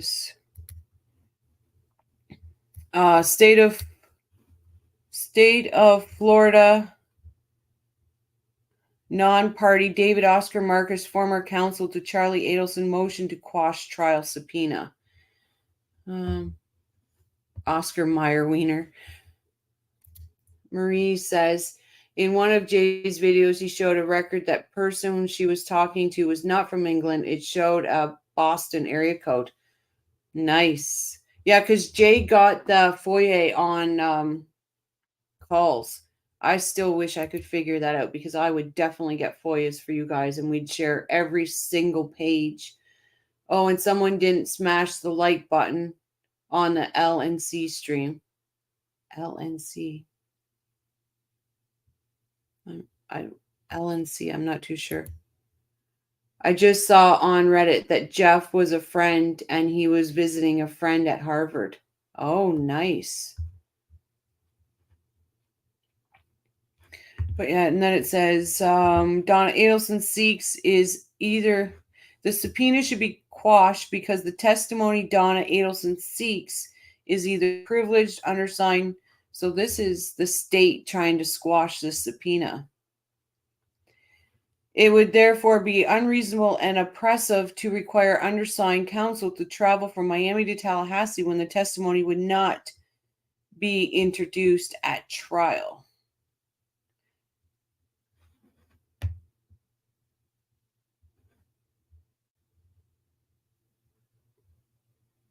Okay. Long crime. What are you showing us? Oh, long. Yeah, I'm using long crimes feed for Corbett. This dropped on the 9th. This is the state trying to squash David Oscar Marcus's subpoena that Donna has sent out. Yeah. But yeah, they want the same defense lawyer who represented Charlie at trial now represents Charlie's mother, Donna. Both the defense said that assistant state attorneys sent trial subpoenas to undersigned counsel. Undersigned counsel spoke with both defense. Marcus Moss, PLLC, counsel with assistant state attorney. The defense has explained that it would like to elicit testimony that Donna Adelson never offered to pay for Katie Magbanua's defense counsel, to the extent that the defense is asking undersigned about conversations he had with Charlie Adelson. Those conversations are, of course, privileged, and because undersigned counsel never spoke with Donna Adelson, about this topic one way or another. He has no information about what Donna did or did not offer. As undersigned counsel explained to both sides, at the time Katie Magbanua was arrested, undersigned counsel asked Magbanua's counsel if they would like undersigned counsel to inquire of Charlie as to whether he would assist in fees. To the extent... Sorry, I'm just trying to see what you guys are saying here. Let me click on it so I can see, because for some reason... Let me see. Did I say something wrong, Shrez?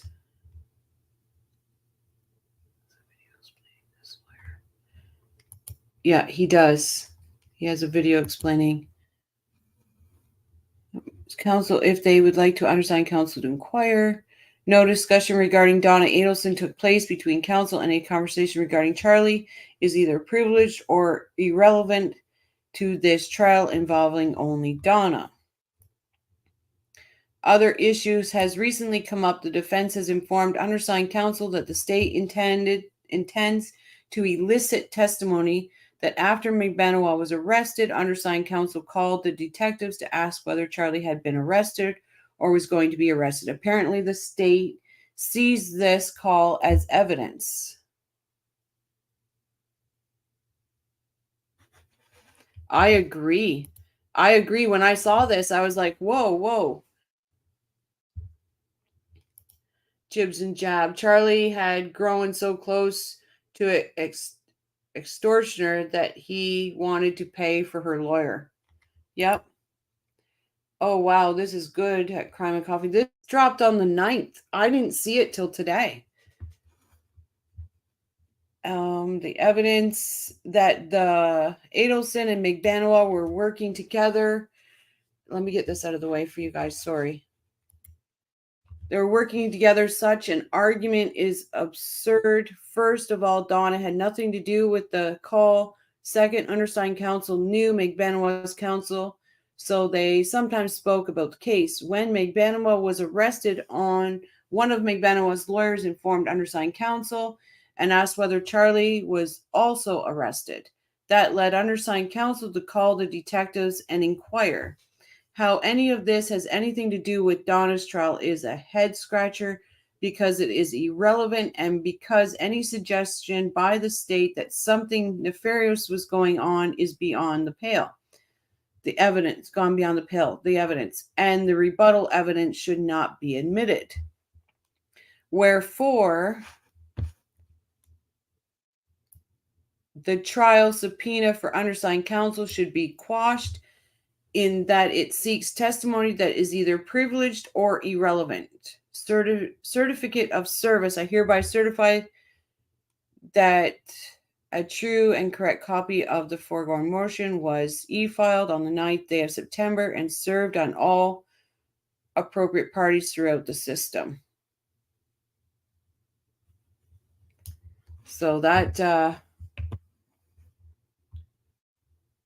was that. Let me just get this out of here.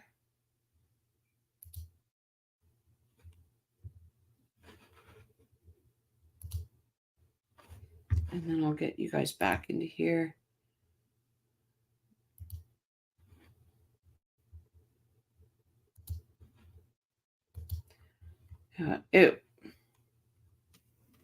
I'm sure we won't have anything drop tomorrow, because we won't get nothing till like the 13th from whatever happens tomorrow.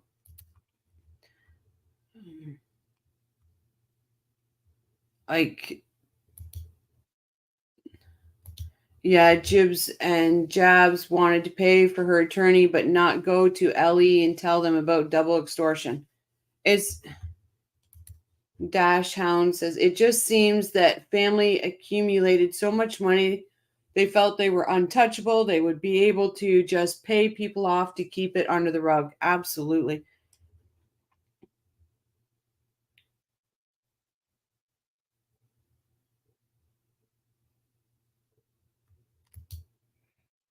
Katie's brother Francis has some info about any offer to pay for Katie's lawyers.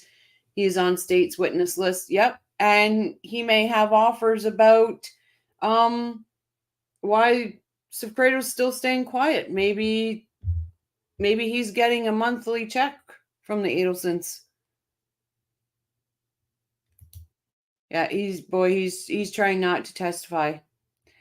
So Shraz says, wait, isn't Marcus a partner of Rashbaum's firm? It used to be called Marcus Newman. Wondering if this is even the same Marcus now. What is sorry, I just got to remember the name. David Oscar Marcus. I'll find out right now what firm he is. David Oscar Marcus. Attorney. Let's go to his website here.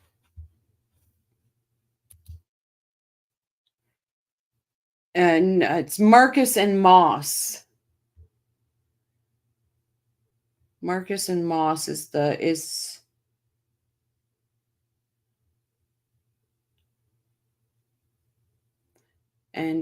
The undersign on this one was Marcus Moss. Yeah.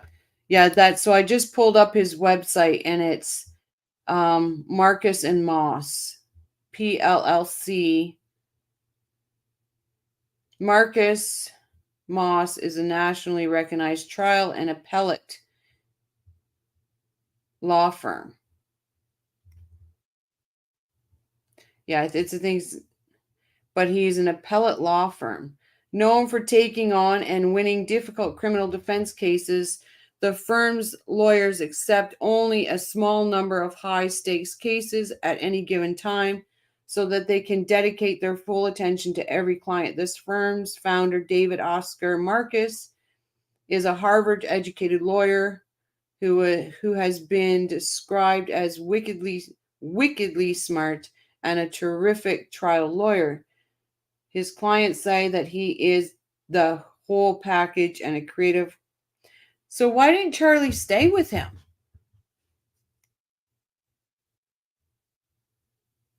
Why didn't Charlie stay with this lawyer if he's so wickedly smart? Why did he go with, for example, Marcus and Moss has successfully represented CEOs in complex criminal antitrust cases and fraud cases, doctors in healthcare. So there's the link. There's the link between Charlie and David Oscar Marcus right there. Fraud cases and doctors in healthcare fraud cases. Mortgage fraud, election fraud, investigations,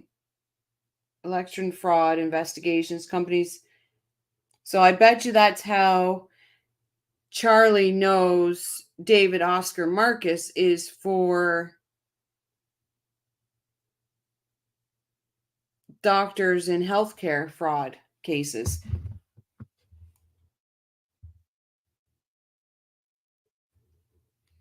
Yep, Marcus handled his medical malpractice, but not criminal or civil. So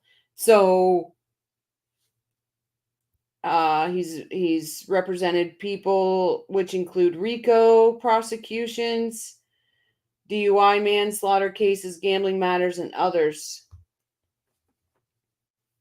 So that's the link right there. He knew David Oscar Marcus for his malpractice and probably then gave him advice on all this when it was going down with Katie. I bet you that's the link with him.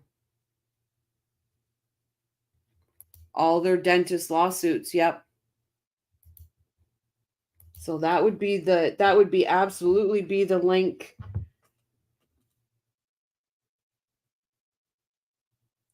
The firm has a reputation for its skills in handling high-profile matters, both in court and in the media, if needed. It has successful representation, numerous high-profile clients, including athletes in all major sports, politicians, movie directors, chefs.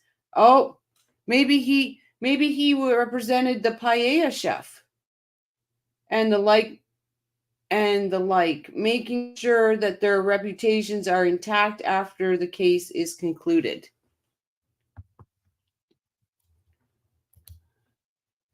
Their lawsuits seem to be all paid off out of court. Yep. So I would 100% say that's the link for him. And Marcus said that this just got way too complicated for me, but there's this little twerp that won't stop climbing lecterns and smelling his fingers and needs some work. And maybe this David Oscar Marcus didn't want to wreck his reputation, right? And knew he wouldn't be able to win it. The only thing that would have saved Charlie was a Casey Anthony jury. Hey, Michael. Because it said right in the beginning of his bio that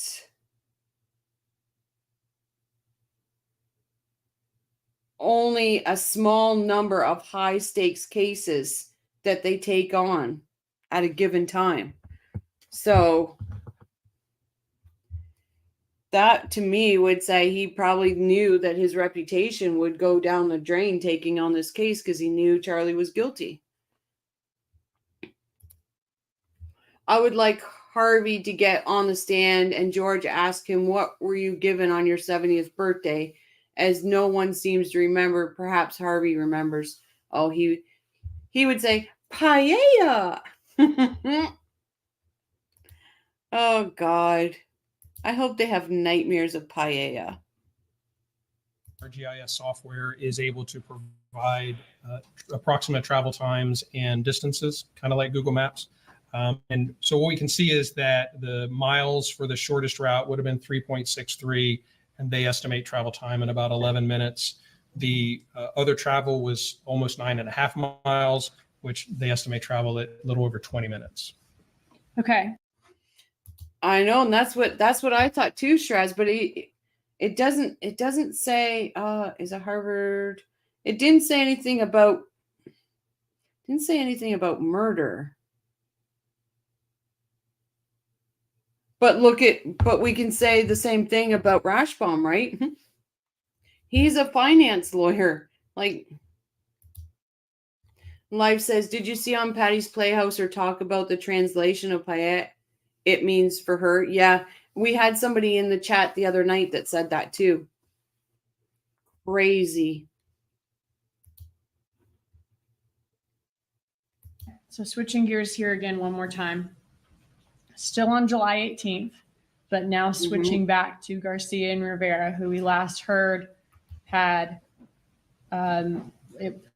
their cell phone records were consistent with turning off the phones, turning them back on again above Gainesville, a call from Garcia to Magbanua for 20 seconds.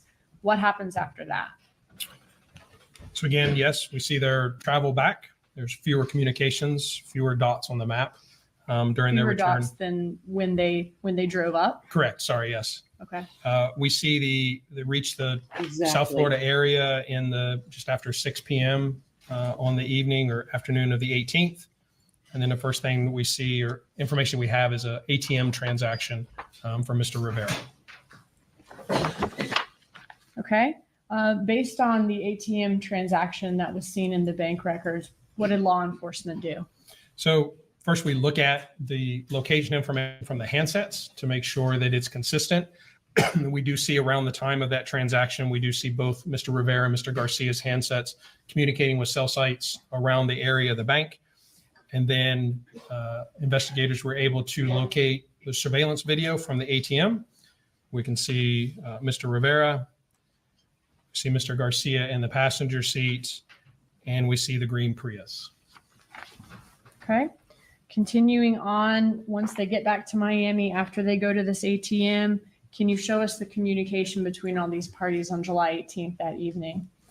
Okay, yes. So what we see here is all the communication between all of these.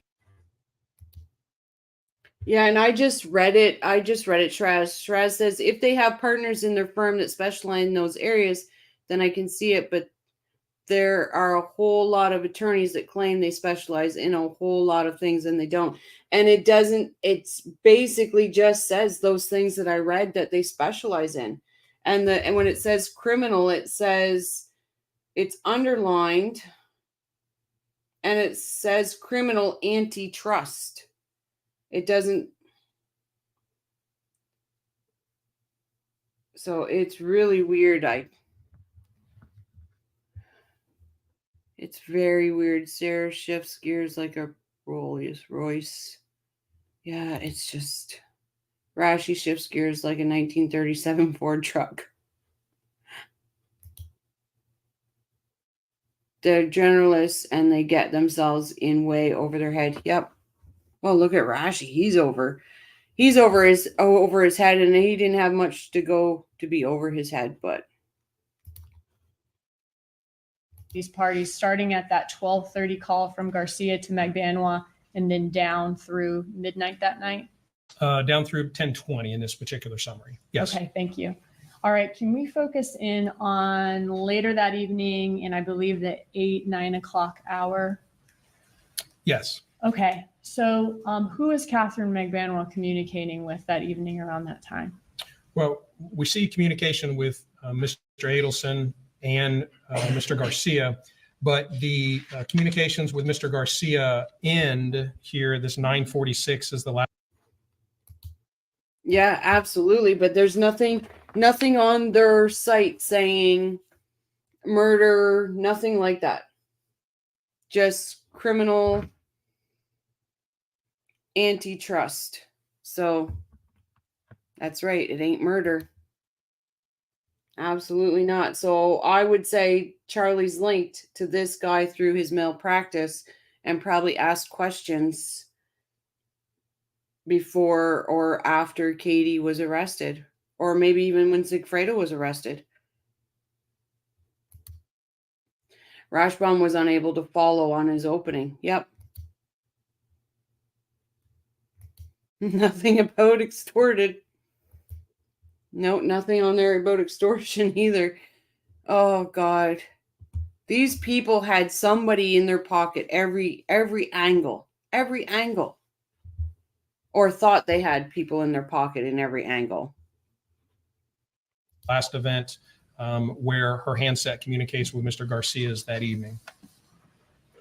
Okay, and who also is she talking with that evening?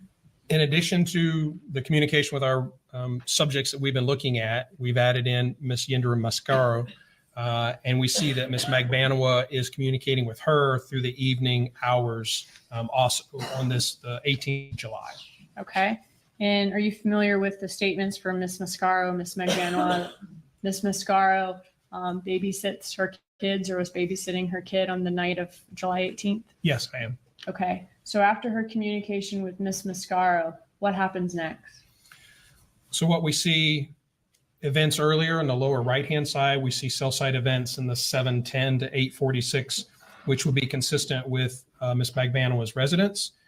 The next events we see 9:20, 9:23, be consistent with her moving away.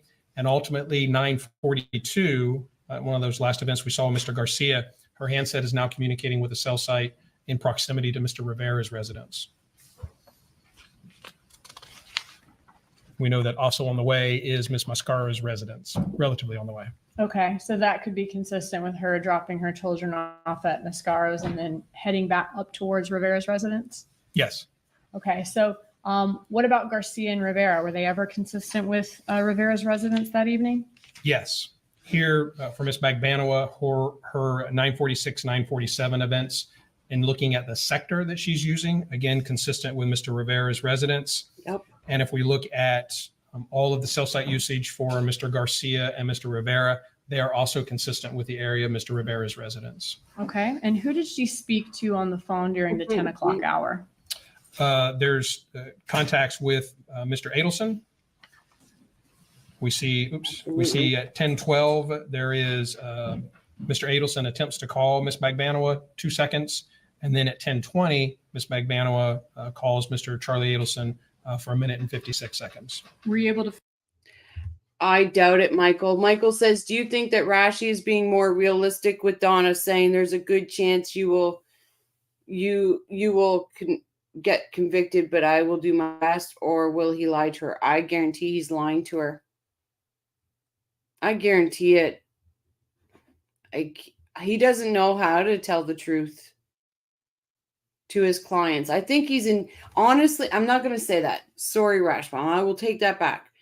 I think he's intimidated by Donna.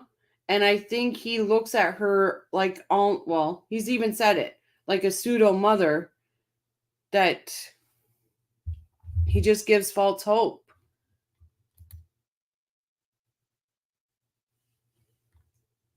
I think that's, yeah. Hey, Steph. Michael Glenn, he is telling her if she gets 75, he is driving her home and she's giving away her canteen. Yeah. And Life, you're right. He gives them false hope. He definitely does. Like, again, I want to see the trial that Donna and Charlie watched, because that's not the trial we watched. So. Find any other evidence about Katherine Magbanua and Charlie Adelson's plans that night? Yes, again, going back to her location information here, the 1020, 1022, she is consistent still with the area of Mr. Rivera's residence for those two events. And then we see communication from the iCloud through the evening hours of the 18th between Mr. Adelson and Ms. Magbanua. Okay. And it appears Charlie Adelson's pretty busy at work that evening. Yes. Okay. I would agree, Top. I think Alex Morris is there just in case something happens with Dan and the whole Vietnam. Now it's 109 people watching. Let's hit that sub button, everyone. Come on, we can do it. Judah, hopefully I'm saying your name right. Hi, welcome. 8:23, he says, just finishing. I'm not feeling good. Maybe we can just hang out at my house. That's correct. Okay. Right. And this statement about he's not feeling good, would that be before?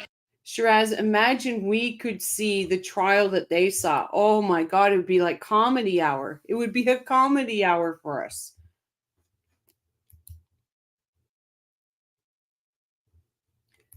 Hey, Clue, welcome back. At Crime and Coffee, all the reasons you just listed about Rashi is why he's my favorite lawyer. I love Rashi. He's just perfect where he is, as he is. I'd never want him to change. No, you go Rash. Go Rash. You know what? My next thumbnail should be go Rash, go. You got this, Rashi. Honestly, we should pump him up. We should like a deflating. Let's pump him up. Katherine Magbanua. You imagine? Would that be before? Sorry. You imagine how many haters I would get coming into here if I put a thumbnail up saying "Go Rash, go." Oh, it would be a horrible night for me. Before Katherine Magbanua goes to Charlie Adelson's house that evening? It would be, yes. Okay, so at 8:23, she's still more consistent with her residence and on her way to Rivera's residence. Correct. Okay. All right. So after he says he's not really feeling well, maybe they can just hang out at their house. Then we see the call with them, you said at I believe 10:20. Yes. All right. And where she's still consistent with Rivera's house at that time? That's correct. What can you tell us about Charlie Adelson's locations? So we can see first event here, 9:19 p.m. We see the cell site is represented by the green dots. At the top of our screen, 9:21, a little further south, and then 9:40 and 11:39. The next events we have with location will be consistent with the area of his residence. Okay. Now, who arrived at Charlie Adelson's residence during the time when Magbanua was still consistent with Rivera's residence? Donna and Hartley Adelson. Okay. Objection. What are the objections? Foundation. Have a good night, Clue. Right. I could rephrase my question, Judge, too. Would that be all right? Okay. Go ahead and do that.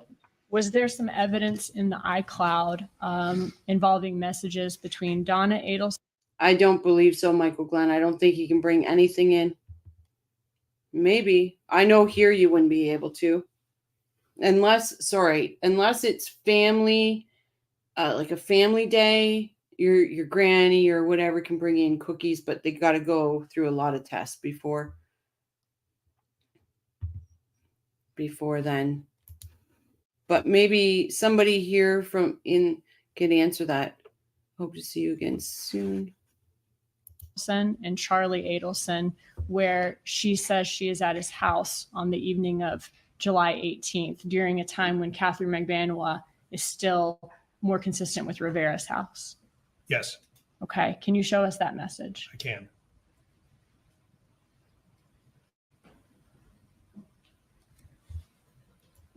Okay. Absolutely So are. Donna Adelson here says, call us ASAP at 7:12 p.m. Yes, And then at 8:59 p.m., she says, outside your house. yes, And Charlie Adelson says 10 minutes at 9:19. correct. Okay. About 10 minutes from when he sent that text message. So maybe about 9:30 p.m. Is that when he's consistent with being at his house? Yes, And according to this message, his mother is already there. that's correct. Exactly, Top. How do you think that means we're driving by outside your house? I don't know how you twist that to be something different. Like, they bring that up in the trial. There's not a juror out there that's going to believe we're driving by your house. We're on the I-95 or whatever it is there. Or we're on the turnpike going by your turnoff. That would make sense. But outside your house means you're outside someone's house. Like, well, clearly it means we're passing your zip code on the turnpike, right? Like, it means when I first heard this, I will be honest, when I first heard this, and then I heard their reasoning, I thought, okay, well, maybe it's a Floridian thing. Maybe it's slang or whatever. But outside your house means outside your house. Oh, Ahmed says outside your house means in the state of Florida. Laugh out loud. Like, it truly just means outside your house. So are you telling me no lobster, no shrimp, no salmon? How can that be? Yeah, nothing. They're done. They're begging for kosher right now. They're begging for kosher. And if I was the jail, I'd be like, well, no, you've actually said on the stand that you're not kosher. So now you want to be kosher? Yeah. No, now it isn't Florida. It's an Adelism. Adelisms. Oh gosh, these people, like they're honestly thinking that a jury is going to buy that? Like, honestly, outside your house means, you know what? You might as well be on a cruise ship going by the water. Like, it's silly. All right. Does Charlie Adelson stay at his house that evening? He does, yes. Okay. So the location we saw before, he was still there at 11:39 p.m. That's correct. All right. Let's go to the next day then, July 19th, Absolutely, 2014. So absolutely. this would be the morning after the murder of Dan Markel. What can you tell us about Charlie Adelson's location that morning? Like, should they not just own this? Like, well, no, they can't own it. Really, they can't, because that means there's a good chance they were doing a money drop. So they really will present this, and that, if I was a juror, I'd be pissed off if they tried to pull this on me. I'd be angry. I would truly be angry. Remember, they think Tallahassee is nothing but idiots. Absolutely, Steph. Why even say it unless he's needed to know? Why? Yeah, exactly. And what? Like, I would be very pissed off if I was a juror and they tried to talk circles around this. Yeah, no, a narcissist can't. You're right. A narcissist can't take responsibility for anything.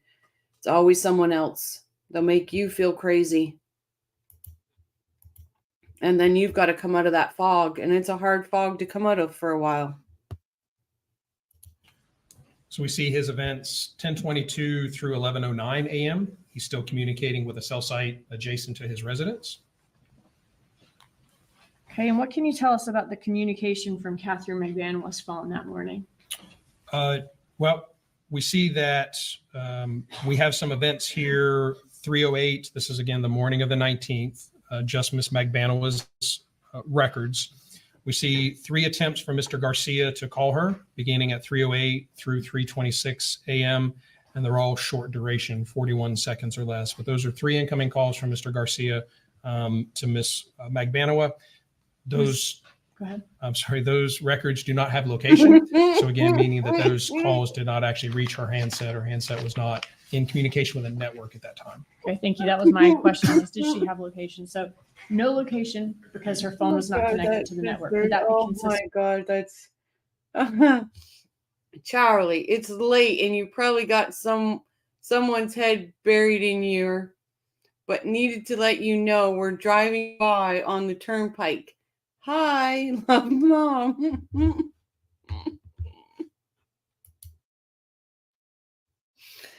Oh, and that being said, 110 people watching. We are 3 subs away from 2,200. We can do it. Come on. You can hit that sub button. You know you want to. With her phone being off? Oh, Yes. So the last location that we have from her before the morning of July 19th is when she's consistent with being near Rivera's residence, and she's speaking to Charlie Adelson on the phone about 10:20 p.m. the night before. That's correct. Okay. What is Katherine Magbanua's first location on her call detail records that next morning on July 19th? So the first location that we see, we saw the calls, the outbound calls there at 9:44 a.m. We can see the cell sites, again, hers represented by the red dots. That will be consistent with travel south from the area of Mr. Adelson's residence, or somewhere south of that towards Mr. Rivera's residence. Okay. So could this be consistent with her leaving Rivera's residence, turning her phone off, going to Charlie Adelson's home as they discussed in those texts we saw, and then turning her phone back on as she's coming from the direction of his house? Yes. All right. And if from the records you just showed us, it looks like she was repeatedly trying to reach Sigfredo Garcia starting at 9:44 a.m. That's correct. Was she able to reach him? Did any of those calls connect? They did not. Why not? Well, if we look at Mr. Garcia's records, we can see here that he has an event at 5:12 a.m. Where there is a successful completion of that call, and then his events starting at 7:09 have no location. This is a sample of the T-Mobile records, MetroPeace records, and we see that there is no cell site identifier, so none of these calls after that are reaching his phone. So again, his handset is now off the network, unable to communicate, battery went dead, whatever the case may be, but there is no more events in his records that actually reach his handset. What was his last known location before his phone went off the network? It would have been the area of his girlfriend's residence at that point. Okay. Was her name Stephanie Carmona? Yes. Okay. And could this be consistent with him basically getting rid of, dumping his phone the night of Dan Markel's murder or the early morning hours, the morning afterwards? Yes. Does he ever have any more communication on the phone after that?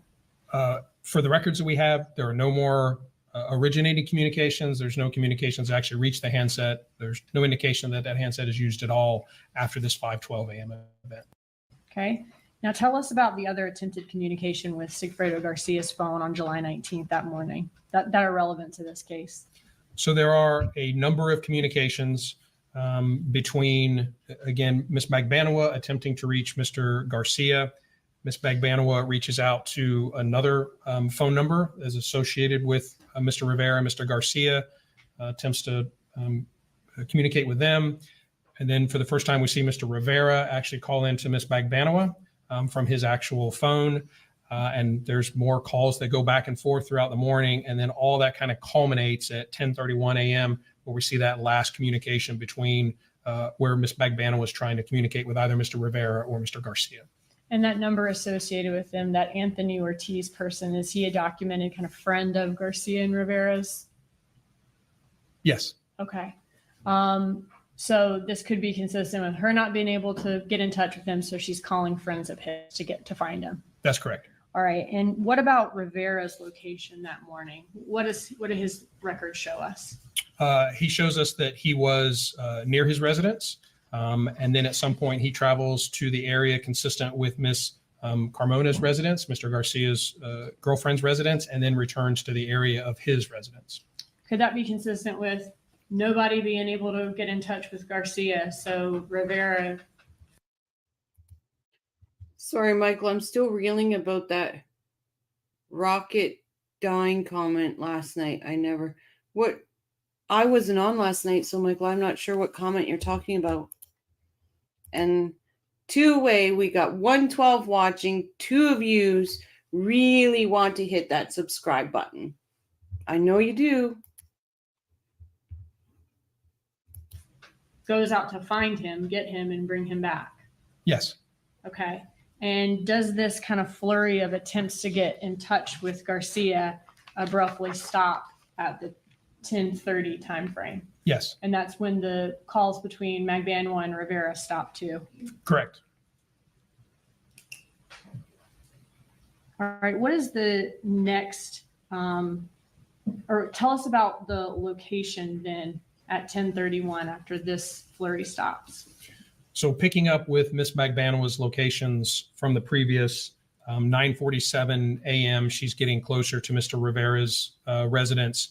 Events from 10:02 to 10:25 is communicating with a cell site, again, relatively close to Mr. Rivera's residence. And then that final event, we saw that final communication at 10:31 a.m. We see, again, looking at the sector that her handset is using, that it is consistent with Mr. Rivera's residence. So could this be or is Rivera's location here after his phone traveled from Carmona's and back? Yes, we do have events with Mr. Rivera.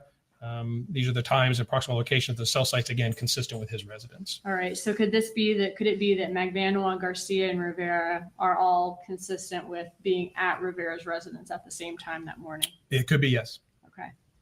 All right. When is Katherine Magbanua's next communication on her phone? Sorry, guys, I don't mean to interrupt. I just need to stand up for a minute. So I'll be right here.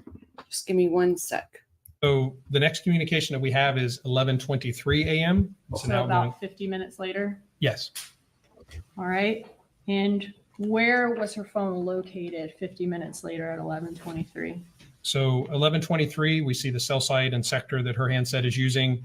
It will be consistent with having moved away from Mr. Rivera's. It's now south of Mr. Rivera's, and could be consistent with Ms. Mascaro's residence. Okay. Could this be consistent with her leaving Adelson's house that morning, dropping the money off, and then going to pick up her kids from Mascaro's? Yes. All right. I want to move on to our next section, which is I wanted to ask you about some different messages that you found in the iCloud, and then we'll be done. Okay. So the defense theory in this case is that Katherine Magbanua frantically showed up at the defendant's home the night of July 18th informed him that some violent men killed his brother-in-law and were now blackmailing him. Were there any text messages between Magbanua and Adelson about blackmail or extortion in the days following the Dan Markel murder? Certainly none that I found. Can you show us the text between Magbanua and the defendant in the week that followed the murder?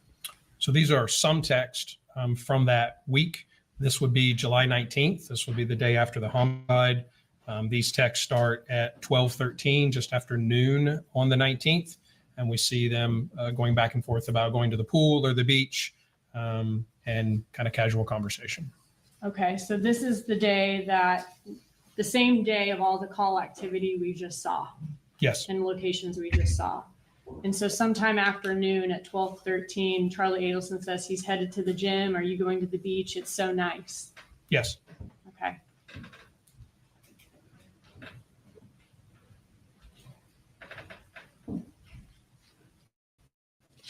Looking at also that week, looking at your next slide, July 22nd.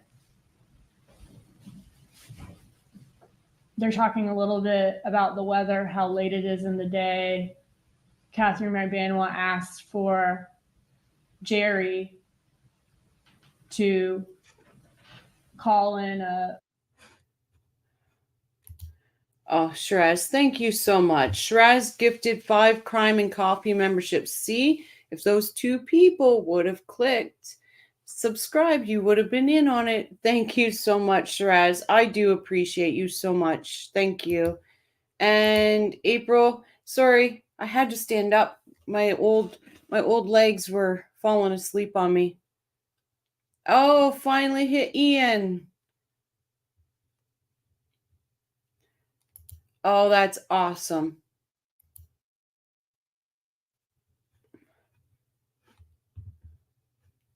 Oh, that's great. prescription scalp medication. Yes, a prescription for shampoo. Absolutely. Okay, prescription shampoo. Thank you Okay. so much, Shiraz. All right, and what's next? So on July 23rd,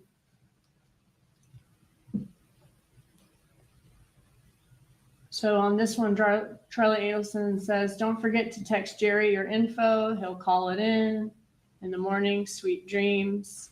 And then later she says something that he says laugh out loud to. correct, yes. All right. What's next? So the July 25th, On July 25th, she says, have a good day, smiley face. He says, you too. yes. In all of the messages, in all of the messages from the records between this defendant and Katherine Magbanua from 2014 to 2016, are there any messages where they discuss Charlie Adelson being blackmailed or extorted or violent people wanting to hurt his family, anything like that? None that I found. During those years, though, I mean, do the defendant and Katherine Magbanua stay in regular contact with each other, even after they break up that fall in Yes. 2014? Okay. From the messages, do they appear to have a close friendship? They do, yes. Okay. And when I say in regular contact, sometimes they talk multiple times a day, every day. Correct. All right. Can you show us just a couple of examples of their close friendship? Can you show us October 6th, 2014? Yes. So this talks, and these be 2:18 in the morning, or I'm sorry, 2:18 in the afternoon of October 6th. There's communication about him being a good father, potential to be a good father. Okay. And she's saying that you have to find the right girl that you can deal with and to see if she's worth it. Yes. Okay. And what's next? And if she gives you hell, Katherine Magbanua will set her straight, winky face, and he says, I love you. It makes me feel good that you care about me. I'm very lucky to have you as part of my life. Oh, And those he are says, horrible I'll texts. always care about you. That's Or correct. she says that rather. That's correct. All right. Next, she says, No, can we go back to the next one then after he says he's lucky to have her as part of his life? Yes, I'm going to need to fix something on that slide. Okay, no problem.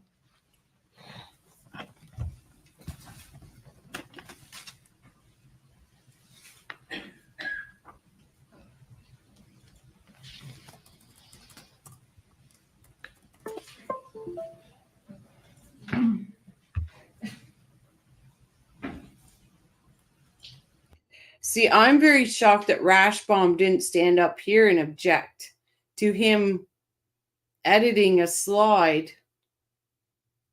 Would you not think that a defense attorney should stand up and object to that, or is that just me?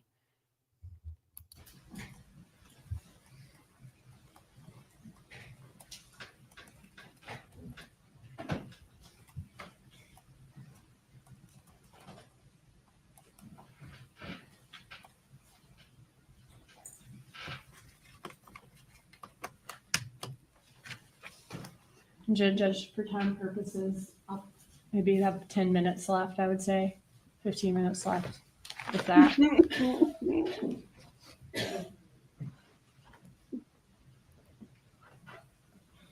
Okay. Can you show us the next one? Okay, I Yes. think that's the last one we read. Okay. Can you go to the next one after that?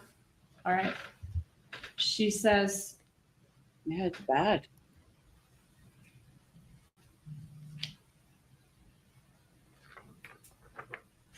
just a second. Okay. Here she says, I always know, this is in February of 2015. Is that correct? Correct. February 24th. She says, see, I always know how to make you smile. He says, yes, you do. She says, good. I love you. He says, I love you too. Correct. All right. What's next? On October 27th of 2015, she says, hey, you're probably busy celebrating your birthday. I just want to thank you so much for helping me out. I love you. I love you. Have a great birthday. I hope I see you soon this week. And he says, can't wait to get lunch with you. You're the best. And I'm lucky to have you as a friend for life. Smiley face. Yeah, you're right, Shraj. You know, sometimes when you try to shut something down, you just call attention to it. Maybe Rashi is thinking this is all his objection would do, or maybe he's just asleep. Yeah, like I just think that's a missed opportunity for him. But you know, or you could think, oh well, Charlie can use this for an appeal that they were letting an expert change the stuff while he was on the stand. And Sky says, I'll be so tired tomorrow but the coffee crew is worth it. Yes, it's going to be an early morning. Remember, everyone, I'll be on at 8:30 Yes. for the And hearing. what's next? All right. And then this one, they kind of exchange, you don't miss me. I do miss you with some. Okay. Yep. Go to the next one. All right.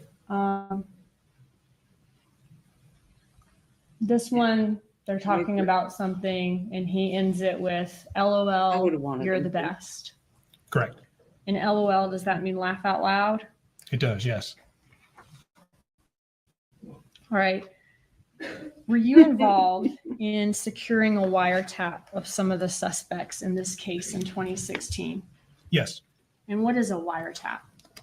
A wiretap is sort of a general term for our ability to intercept either wire communications, something said over a phone line, electronic communications, maybe a text, or oral communications, things that are spoken.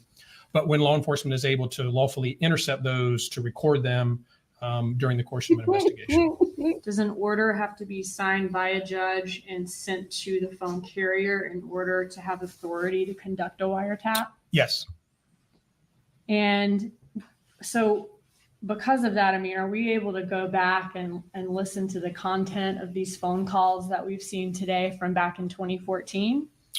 No, we don't have the ability to go back and record phone calls in the past. The only way that we would know about communications would be if we were to extract a phone, like we see the Cellbrite extractions or forensic extractions of phones. We may be able to see some text messages, but we don't have the ability to capture things back in the past. At that time, we didn't know that a crime was about to be committed. That's correct. Okay. But if for a wiretap investigation, police can get that order to listen to suspects' phones in real time. That's correct. All right. Can you explain to the jury what type of equipment is needed to conduct a wiretap? Certainly, it's relatively complicated in today's world, but there is equipment on the carrier side where they're able to send us information about the activity, the text message content, and information about the calls, who's calling who, all of that information. And then they're also able to send us the actual content. So they're able to send us the audio when someone's on a phone call of what's being spoken. And then we have computer servers that receive that information and software that displays it for us, an intercept kind of interface where we're able to see the incoming calls. We have some controls where we can play calls back, and we can see, calls for the day, write synopsis for them as they're coming in. So it's again, a lot of computer equipment necessary to conduct that. Do the people who are listening or monitoring to these calls in real time have to go through certain types of training to do that? They do. First, we do what we call minimization training. And we are not, law enforcement, we're not allowed to intercept calls that may be privileged or not relevant to the investigation. So we can't listen to everything that is said. So the first thing that a monitor or someone who's listening has to know is, one, about the investigation. So they have to read that affidavit, the application for the wiretap. They have to read that thoroughly and be briefed on the investigation so that they know the relevant persons, the relevant evidence that we're looking for, kind of the history of the investigation. So they have some context when they're listening to these calls going on. And then they have training on how to actually do that minimization, how to actually stop the recording so that we can't hear that information. We can't record that information that we don't believe is relevant or authorized under the order. So they receive, again, training about the investigation and then how to actually operate the software. And they're required to minimize it, right? If it's not relevant to the investigation, it's not. That is choice. correct, yes. Okay. And are you limited in time to decide whether the conversation is relevant or not? We are, again, everything is geared towards not intercepting communications that we shouldn't. So for parties that we know never talk about anything relevant, then that period of time that we listen may be less. And then we immediately minimize because we know historically they never talk about anything that's relevant to the investigation. For parties that do communicate about the investigation, then that period of time may be a little longer. The amount of time that we stay minimized, or the amount of time that we come off of that before we come back and spot check, or we will come back and see if the topic of the conversation has changed. Are they now talking about something that's relevant? Again, that varies a little bit based on the monitor's knowledge of the case, history of communication between them. But yes, we do have some guidelines for the amount of time that we can listen and how long before we can go back. Okay. How can we as listeners of the call tell if an officer is doing that? You'll hear an audible tone during the call. It's an abrupt audible tone. And is the portion of the call that is minimized recorded then? It is not recorded. All right.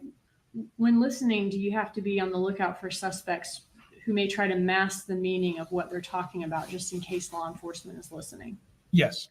Is that common for people to do? It is, yes. All right. And were Katherine Magbanua and Charlie Adelson's phones tapped in this case? They were, yes. All right. Who supervises these wire calls? I was the wire room supervisor, the person responsible for kind of the technical side of it. And then from the legal side, there is a state attorney assigned that is conducts the training, keeps up with the investigation, and ultimately a judge who authorized it. And who keeps or maintains the recordings of the calls? During the investigation or during the course of the wiretap, we have a partnership with the Florida Department of Law Enforcement. They're the first point that receives that and sends it on to us. They maintain those originally, and then at the completion of it, those tapes are transferred to us in our custody and maintained securely. Okay. All right. So the bump in this case, was that at? Yes, everyone. Steph sells stuff by the seashore. I've got to say that very slow or I'm going to mess it up. Has a very fun channel. Check it out. 1:47 p.m. on April 19th, 2016. When I say the bump, I mean when Donna Adelson was approached by the undercover officer and handed the article about Dan Markel's murder. Yes. All right. So looking at 1:47 p.m. on April 19th, 2016, who was Donna Adelson's first call after the bump? Can you tell us that from the call detail records? I can, yes. So we see here her records from that date. The red line indicates the time of the bump or the time of the contact. And we see that her first call at 2:09 p.m. is outgoing to Charlie Adelson. We have seen and heard about emails in the course of the trial which detail Donna Adelson's strong interest in the divorce of Wendy Adelson and Dan Markel. Is there phone communication in the iCloud between Charlie Adelson and Donna Adelson that shows Charlie Adelson's interest in the divorce? Yes. Okay. Can you show us that first message? Looking at maybe October of 2013, was there a message in mid-October about that?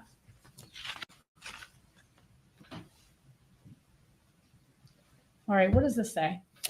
So this is from Donna Adelson to Charlie Adelson. It says, a horrible evening for your sister and for us. Dad finally had to walk outside to lower his blood pressure. Just awful. I can't even explain. She says she's on the way back to Wendy's house.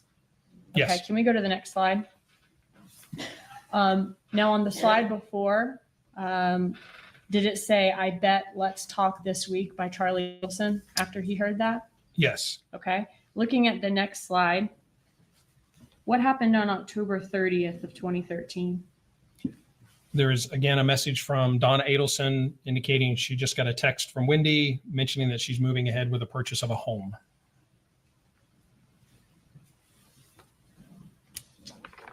Okay. And what does Charlie Adelson respond to that?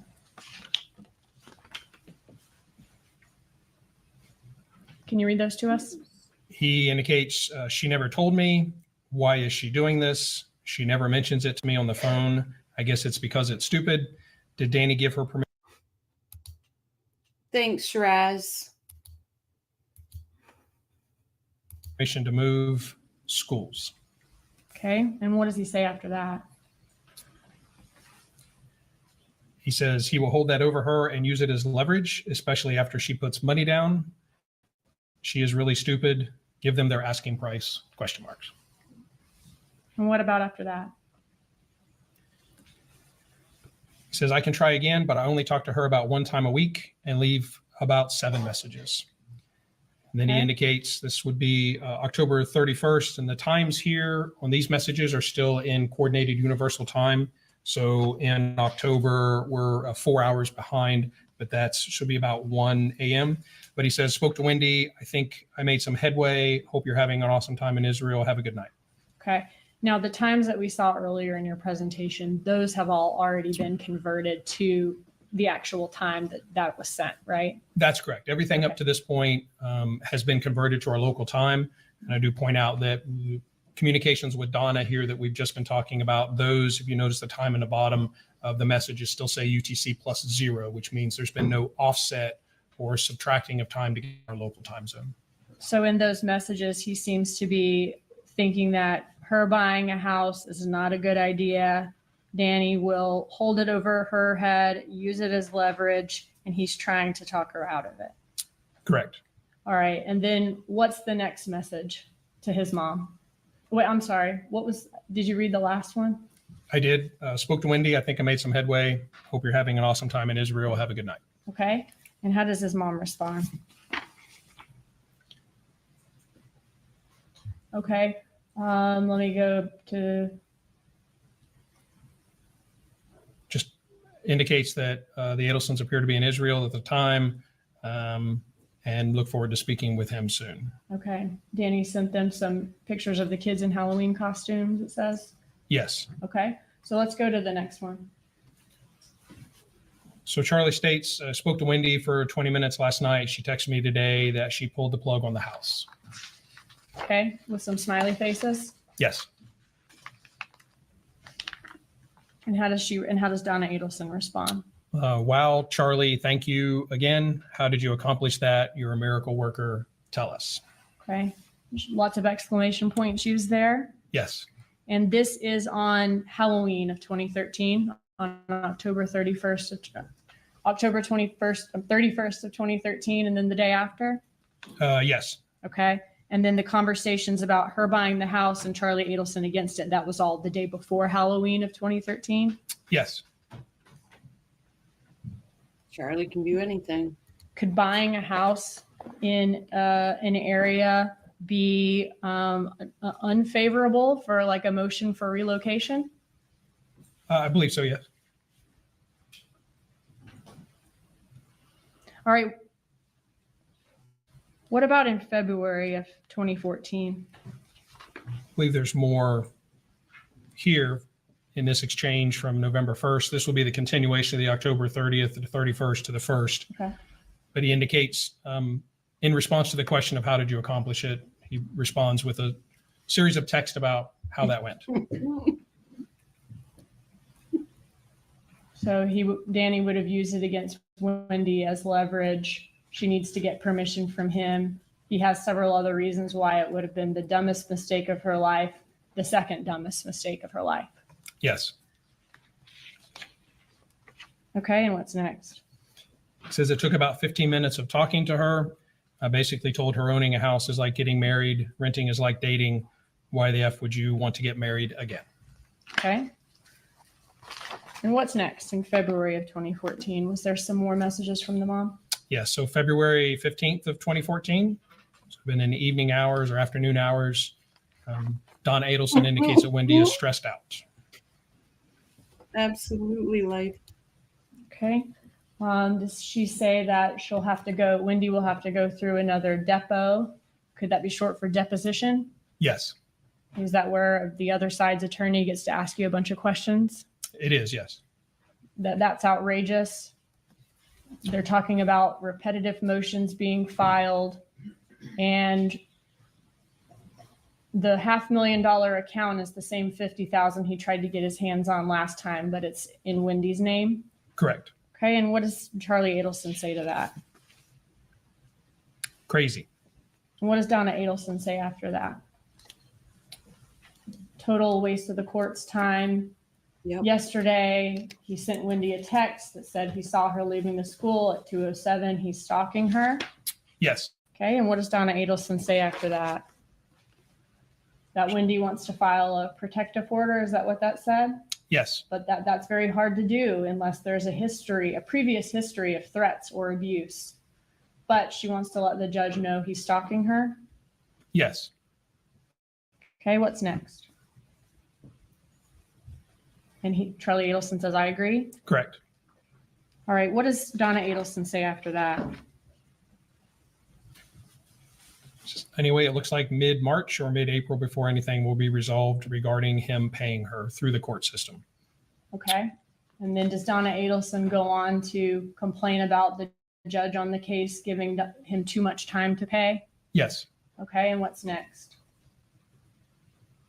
Okay, is that more complaints about the judge in the divorce case? Yes. Okay, what's next? Charlie Adelson, does he say how much per hour the divorce attorney costs and that she needs to give a refund or complain to the bar? Yes.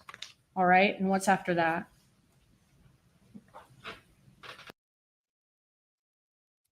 I know, Shraz, it's getting on my nerves too. Does he ask whether Wendy's mad at her attorney yet? He does. Yes. Okay, what's next? What does Donna Adelson say here? In response, she says yes, but don't get, I assume that to be her, worked up about it. She's too stressed about it. Let's just keep conversation with her light and not add to what she's dealing with. Let her just get through Monday with positive family support. Nothing stressful. Trust me on this. Okay. So Wendy's so stressed out, she doesn't want Charlie Adelson adding any more stress to her. Correct. All right. What about after that on February 17th? So does Donna Adelson indicate there that she's just leaving the courthouse? Yes. Okay. And what does Charlie Adelson say? Says at work, and then ask, how did it go? What does Donna Adelson say to that? Oh, sick. Okay, we'll talk later. Okay. Charlie Adelson asked what happened. Yes. Does Donna Adelson then go into some detail about what happened in court, what Wendy wants the parenting coordinator to do, and that Wendy wants the parenting coordinator questioned because she hates Danny, and will ask the court to have. Are you objecting? She doesn't want Charlie Adelson adding any more stress to her. Correct. All right. You're welcome. What about after that on February 17th? So does Donna Adelson indicate there that she's just leaving the courthouse? Yes. Okay. And what does Charlie Adelson say? Says at work, and then ask, how did it go? What does Donna Adelson say to that? Okay, we'll talk later. Okay. Charlie Adelson asked what happened. Yes. Does Donna Adelson then go into some detail about what happened in court, what Wendy wants the parenting coordinator to do, and that Wendy wants the parenting coordinator questioned because she hates Danny, and will ask the court to have. Are you objecting? Yes, What is your objection?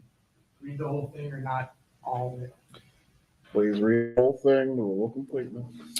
The judge was really pissed at him for not paying Wendy, but she will allow them to depot her with very strict limitations on the questions. Then Wendy wants the parenting coordinator questioned because she hates Danny, and will ask the court to have him court-appointed psychological testing, exclamation points. Okay. And what's next? Charlie Adelson states, this is February 17th, her attorney is going to run up a very large bill for Danny. All right. And Donna Adelson says, yep. Yep.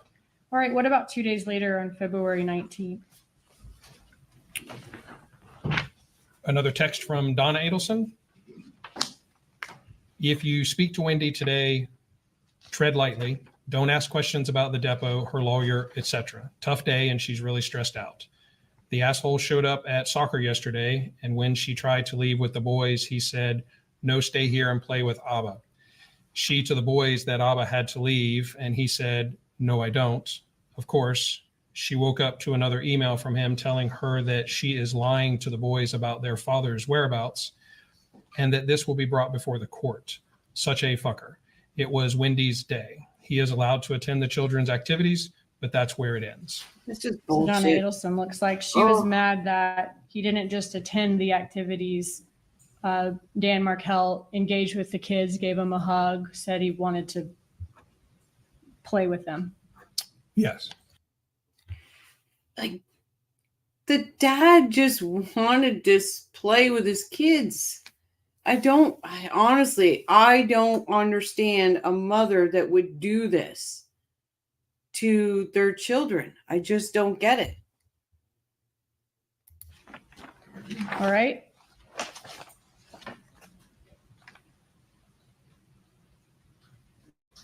Was there a text message exchange in March of 2014 where Donna Adelson asked Charlie Adelson to erase a text that she sent? Yes. Okay, can you show us that? Can you read it to us? Two texts here. The first says 37 miles to Gainesville. And the next is, I can't talk now, but I'll text you before we stop in Gainesville where I can go to the bathroom and have a moment of privacy. Then I'll call. Please pick up because I will have very limited, quote, alone time today. Erase this text after you read it. And that text right there is supposed to be when they were talking, as Charlie said, when they were talking about this big gift for Harvey. Well, that's what, March, April, May, 3 or 4 months away, and nobody can remember what they got Harvey. Oh my God. And you're right, Shrez. He called Wendy out on lies that she was telling the boys about where he was, and he wasn't there. I hope that there is this binder of text messages and things like that are put away for those boys, because when they can read these words that came from their grandparent or their uncle or their mother, hopefully. Oh boy. Silly things frozen on me again. And Utah says same, don't understand that either. It's crazy. Apple doesn't fall too far from the tree. Ahmed says revenge and vindictiveness. It's just crazy. Wendy talking trash about him to his kids. Donna talking trash about Dan to his kids. Infuriating. And Top says, and to call him an a-hole just for that? Psychos. And Ian says, hey, I got a thing. Cool. You got that from Shiraz, Ian.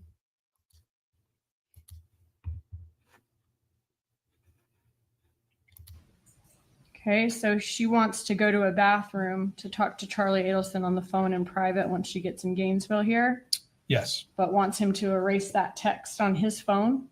it's what it indicates. Yes. Okay. Then a few minutes later, what does she say?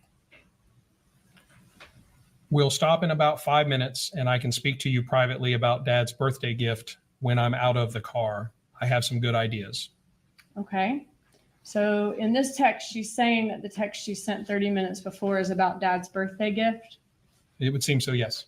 or that the call she wanted to make was about Dad's birthday gift, rather. Yes. Does she ask him to erase this text message, though? No. And that's the message where she's talking about what the secret call is supposed to be about, right? Yes.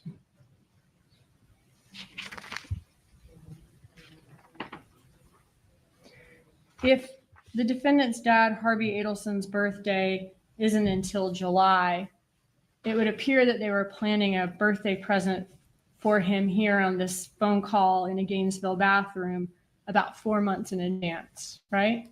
Yes. Right, what does Charlie Adelson say to his mom since that? He replies, great. And what's next? Charlie responds, if you don't pick up, I'll call you back in 30 seconds. Okay, and what's next? Don't call yet. I need 5 minutes till we get to Panera Bread.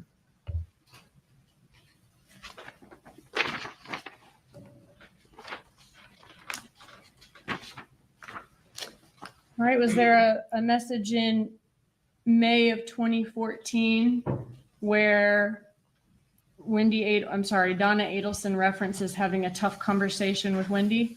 Yes, and I'm sorry, there's an additional response here after these text messages where Charlie Adelson texts, you guys back yet? Okay, and that's it. I'm sorry, can you go back? I can That- try. That would appear to be about, Yes, does not like going backwards. okay. Does it appear that the you guys back yet message was about 6 hours after the I'll call you when I get to the bathroom? I believe so, yes. Okay.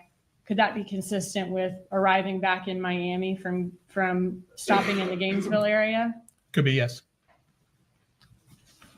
All right. So this message references a tough conversation with Wendy and a horrible morning with Danny Yes, and a tough conversation with her. yes. All right. Looking at June 7th of 2014, what does Donna Adelson say to Charlie Adelson that day? Just waiting for Gary to come. Should be here any minute. Hope you have a good evening. Would you like the apartment? You might The weekend of June 19th to the 22nd. I think we're going to Tally. I miss the boys too much to wait till Dad's birthday week to see them. Besides, we want you to spend some time here. We love you. Heart, Mom and Dad. Okay. Now, June 7th, this would be the day after, would this be the day after Garcia and Rivera arrived back in Miami with an unsuccessful trip for them to Tallahassee, where they did not accomplish the murder of Dan Markel? Yes, So this would have been the day after they got back in Miami from Tallahassee. Yes. Okay. And what's next? He responds, okay, have fun. Still working on Dad's B-Day present. To which Donna Adelson says, I know it's a tough B-Day being 70 at all, but I know you'll come through. And then there's a thumbs up, kissy face, mom. Okay. And those messages are on the following day on June 8th, 2014. Only if she would have had the flying monkeys and the moldy cash emojis. Oh, Donna.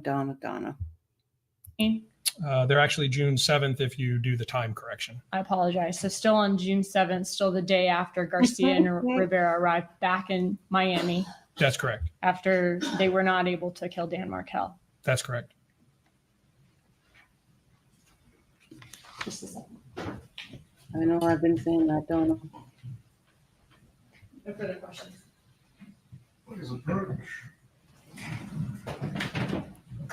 Absolutely, Shrez. Who knows? The boys might even be coming in these rooms and we don't even know it. Right?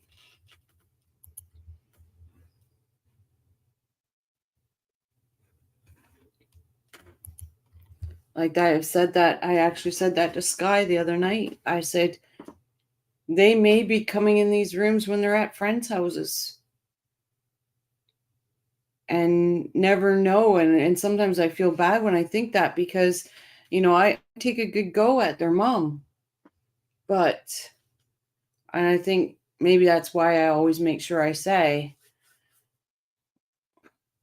we're behind those boys.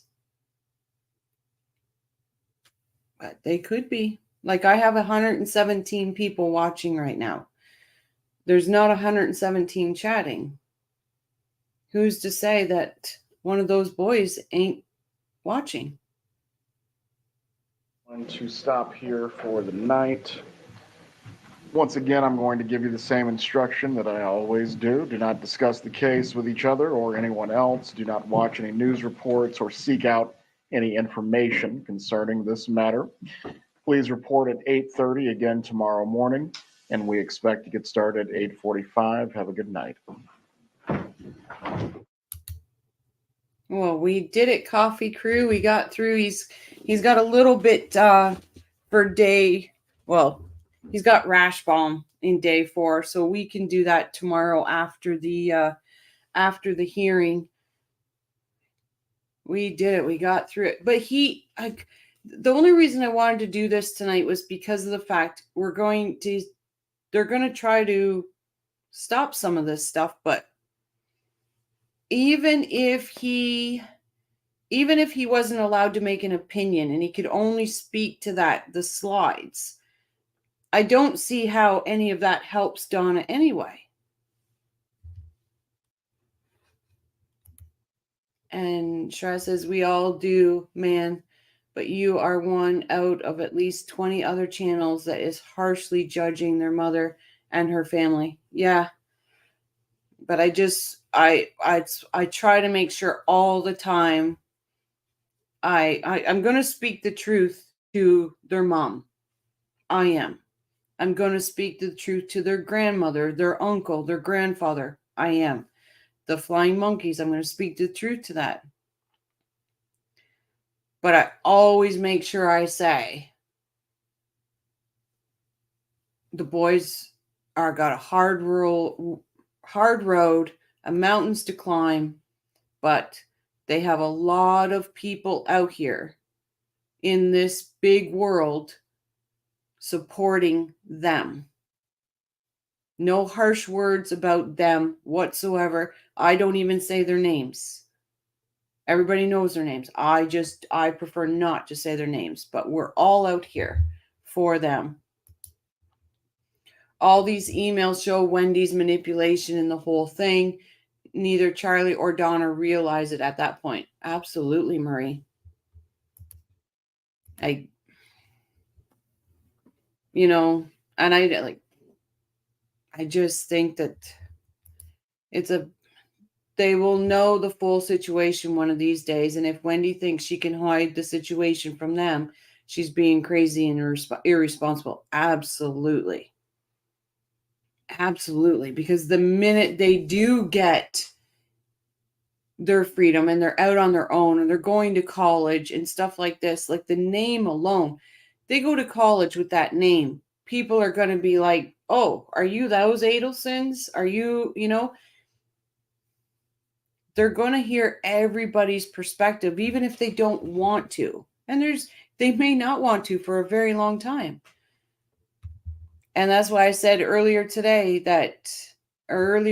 was the boys, I don't want them to feel bad ever in their life for loving their mom, for loving their grandmother, for loving their uncle or their grandfather.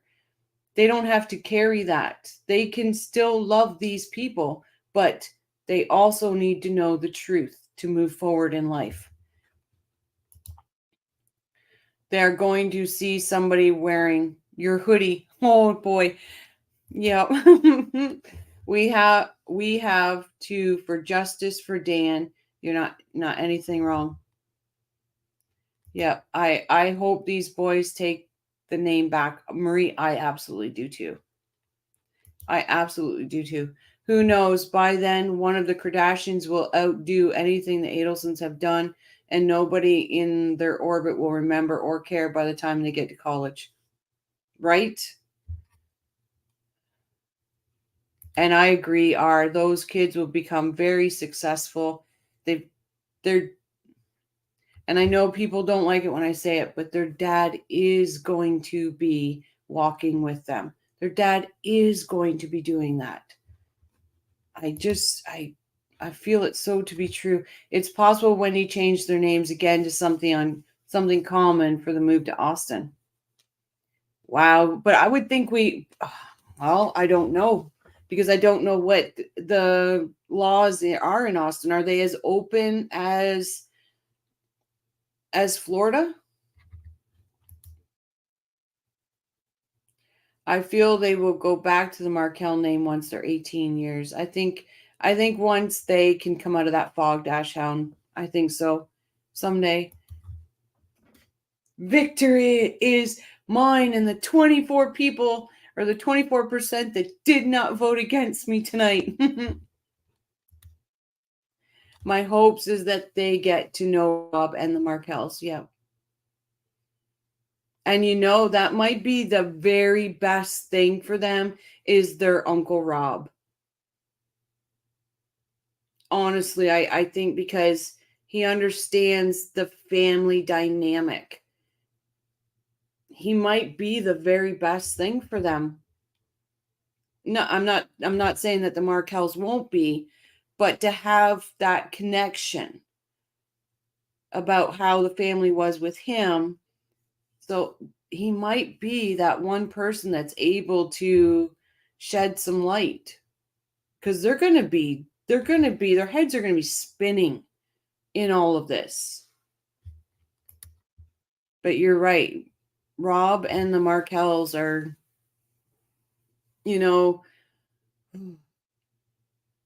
just feel so bad for those boys. I really, really do. And there's nothing, and I'm the type of person that wants to help people, and there's nothing I can do to help those boys. And I just want to wrap them in a giant bear hug and I feel protective of them, and I don't even know them. They need Rob to explain why none of this is their fault, and to show them that they aren't bad people just because of who they're related to. Absolutely. Because he can show that he is a walking, living example of that, right? He is a living example of, just because we're related to them doesn't mean we are them. Doesn't mean that we have that in us.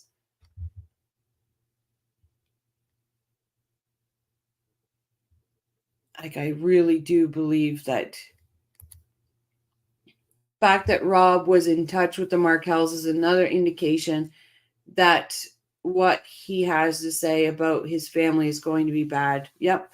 And it's there. You know, I'm glad they have him. I really am. Hey, Broken. Welcome back. Haven't seen you in a while. Sadly, you cannot choose your parents. Nope. I have a horrible narcissist mother. I get it.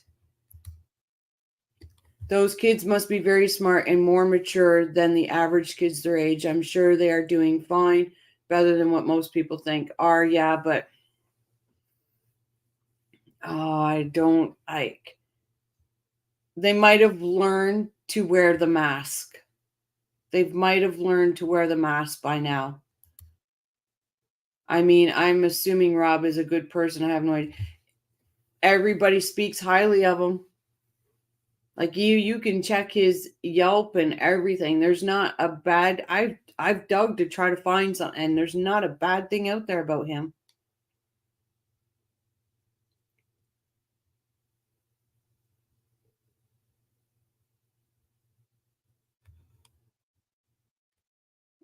Yeah, Sky says, Broken Baker, welcome back, sir. I've watched some of your content recently.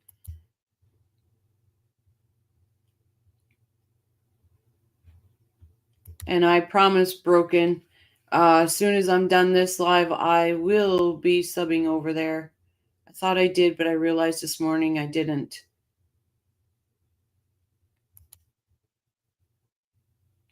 Broken is hilarious and a legit good guy. That's good to know. Hey, Broken, do you want to put your link in chat? You're more than welcome to put your link in chat. But, well, guys, that being said, we have a very early morning. It's 3 here.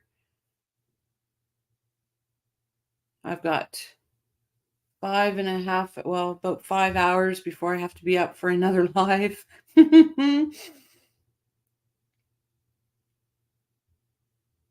Oh, okay. I didn't realize that only mods can. Good to know. Oh, there we go. Sky's got it. Absolutely, Top Cat. It all comes down to that. Justice for Dan. Justice for those two boys. Justice for Ruth, Phil, Shelley. It's what we're all here for. No matter what we say, anything like that, it is what we're here for. Someone's streaming more than me. Thank you, Sky. It's definitely what we're here for. Please let's send our prayers to Hugh. We don't know if he's sleeping or just watching. Let's send out some good wishes to, I believe it was Deb H that lost her fur baby. Or let's send out some good vibes for her to heal her broken heart. We're going to send out hope you're having fun to Mrs. Sky. Elizabeth, if you're still out there, we're thinking of you. I think I got everybody. Did I miss anybody, Sky Troop? I think I got everybody. Oh, Broken. Yep.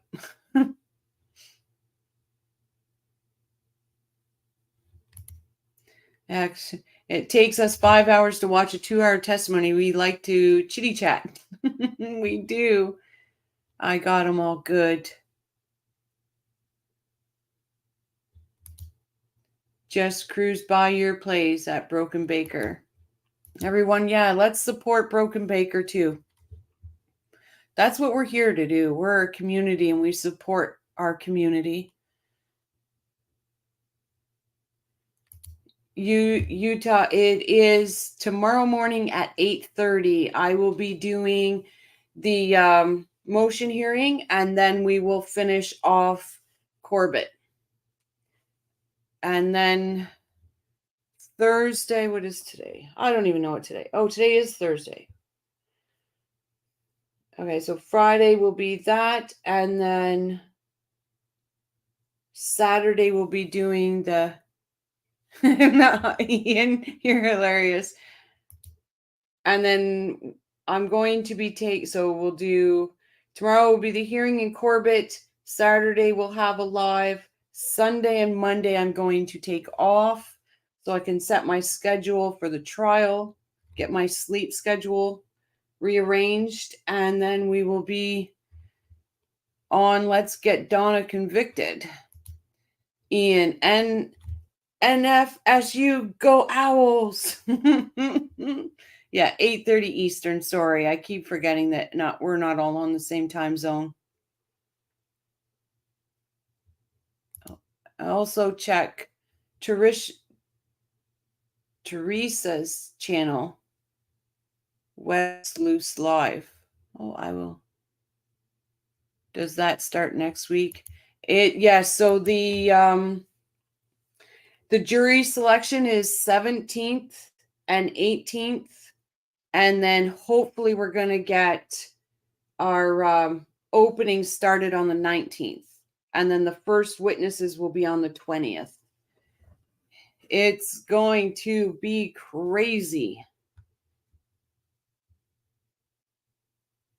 But so we got Trisha's channel, Broken's channel. Nice. Trisha's is a major supporter of DNA Solves, which is an organization to help find missing people through family DNA. That is amazing. Absolutely. Let's support that channel too. And I will make sure I go to those channels, and then I will link every channel that goes through here that we support. I'm going to link it to my main page. She also started the massive database web sleuths. Thank you, Shiraz, for putting that up there. Absolutely. Perfect. Sky has subbed. Nice job, guys. I like how we support each other. I really like how we support each other in here. Absolutely, absolutely. Thank you for stopping by, Utah. I'm a firm believer, if we support each other, it only makes a community that much stronger and bigger. So I will see you on your channel, Trisha. I will see Broken on his channel.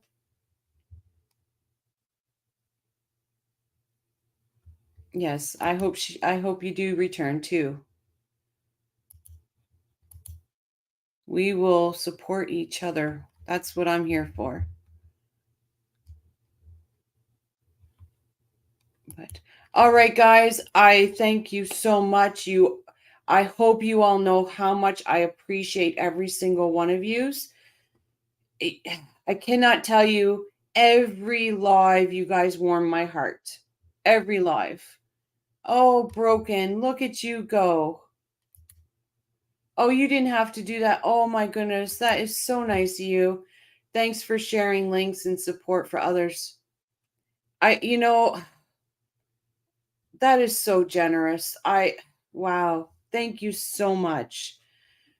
And that's what I know. A lot of people say, oh my goodness, you shouldn't be posting you shouldn't be doing this. And honestly, Broken, I get emails all the time saying, would you stop trying to support other channels and talk about something less? You know what? No.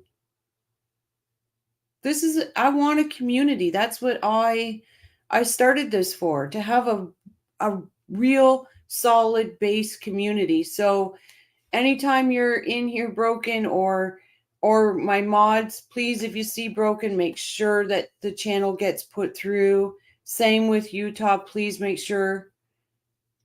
You guys are so very generous to this channel, and I wish there was a better word except for how much you guys warm my heart. Like every single one of you. And yeah, we talk a lot, we chat a lot, but guess what? That's what this channel's about. It's a community, a channel. Absolutely, Broken. Absolutely. We grow together. I hate the creators who think they have to gatekeep. And that's just not me. I truly am not like that. you know what? We get a community. We work together.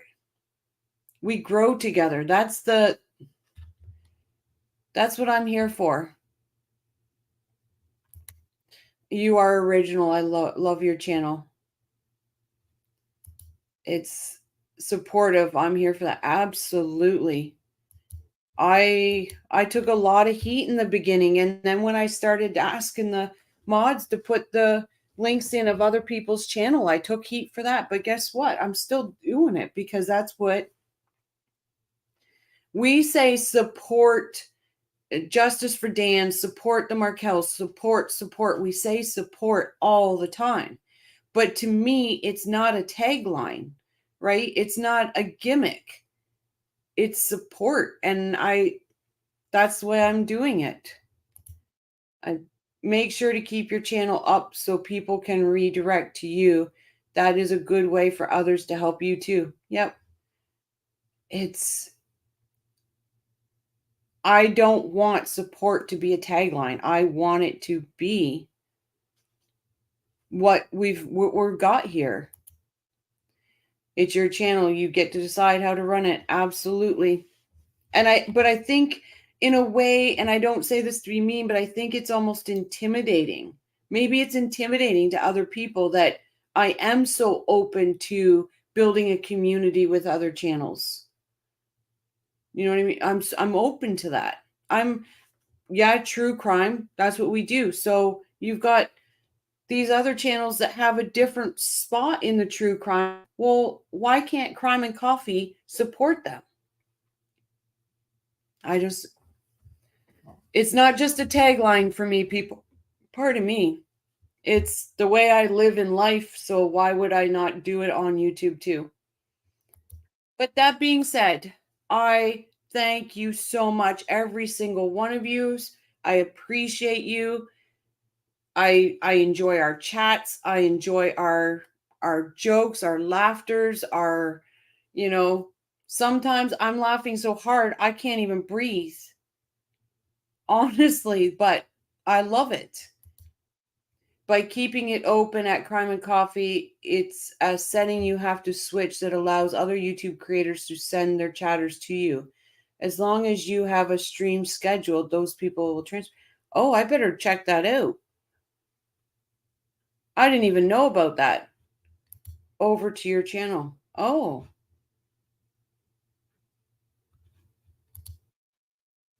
Coffee goes great with Danish pastries from Broken Baker. Yep. It's great because people who wouldn't have found your channel otherwise land on your channel and get introduced to you. Oh, wow. Bye, everyone. Thank you for your welcome. Bye, Utah. Hopefully see you soon. That's the mindset. People might not understand what OG, why, but we do what we do because it makes us happy to help others. And that's it. Run straight there. If I could not be, I guess I guess you'd say closed, greedy, like I just can't do that. So I'm going to have to look into where I find that setting about keeping my channel open. I will find that and I'll make sure I do that. Thank you so much, Shiraz, for pointing that out to me. That is great. And I'll do the same for the other channels. If they're live and I'm done, well, I'm always the last one in. I'm always so, but thank you guys. I truly, truly appreciate every single one of yous. And honestly, couldn't do it without yous. You guys are Crime and Coffee. You guys make Crime and Coffee what it is. And like I say, every milestone, everything we hit, thank you. And everybody should applaud themselves on the back because it's you guys that's made this. I wish I could tell you where it is. I don't know if it's a YouTube setting or a StreamYard setting or what. I'm blind to that side of the equation. Yeah. Oh, heck, the stuff I've figured out, Shiraz. Now I can honestly stand here and say I am smarter than Rashbaum. That makes me happy. That makes me happy. It's in YouTube. Okay, thank you, Broken. I will check it out tomorrow. I will make sure, but I'm going to say good night. Thank you again. I can't say thank you enough. Sweet dreams to every single one. May you be blessed with the most amazing dreams. And see you back here in the morning. My dog is smarter than Rash Bomb. Okay, Broken. Thank you. And permissions. Yeah, you're smarter than that. Oh, I said that to Sky. I feel so much smarter than Rash Bomb. Sweet dreams, everyone. See you in the morning. Justice for Dan. Let's get that. Night.